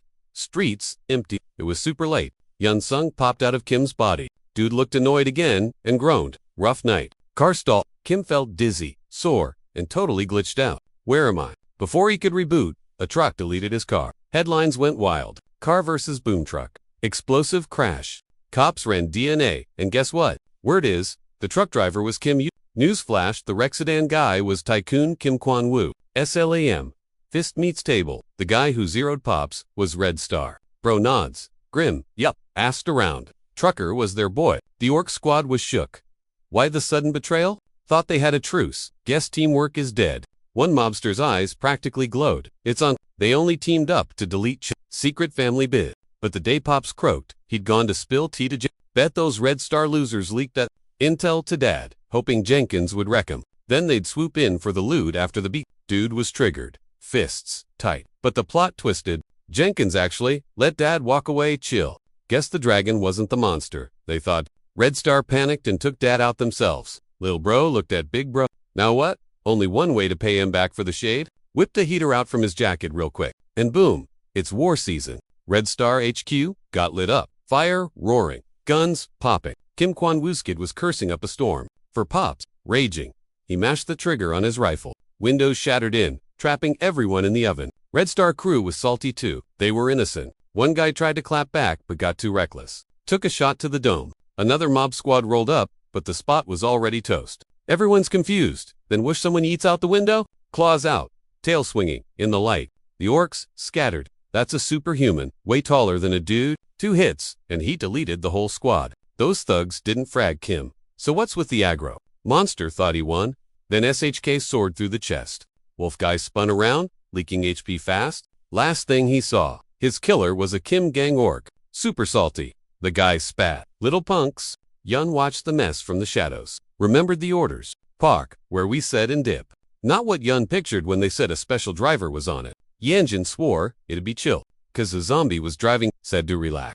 All according to plan. Yanjin already murked a Red Star boss at their base. Because of that drama, confusion spiked, and the master plan is rolling. Yun's off to the next mark. Now, Ji Sunani, the girl who played him, she's totally freaking out 'cause her plan flopped hard. To get the tea on this mess, she milk it for every scrap of intel. Jian looked wrecked. Zero fake happy vibes left in her voice. She gave Yun a dry sup and said, sorry for swapping spots. Gotta figure out why Kim Kwan-woo's crew jumped her squad. The big boss visited Jennison the day he got smoked. So it's on the kid to watch Chairman Jennison like a hawk. Yum Jin Swa, the dragon would save his sisters. Dude would signal when done. Then, it's showtime. Smooth sailing until the hero's phone buzzed with the chairman on the line. Everything's set.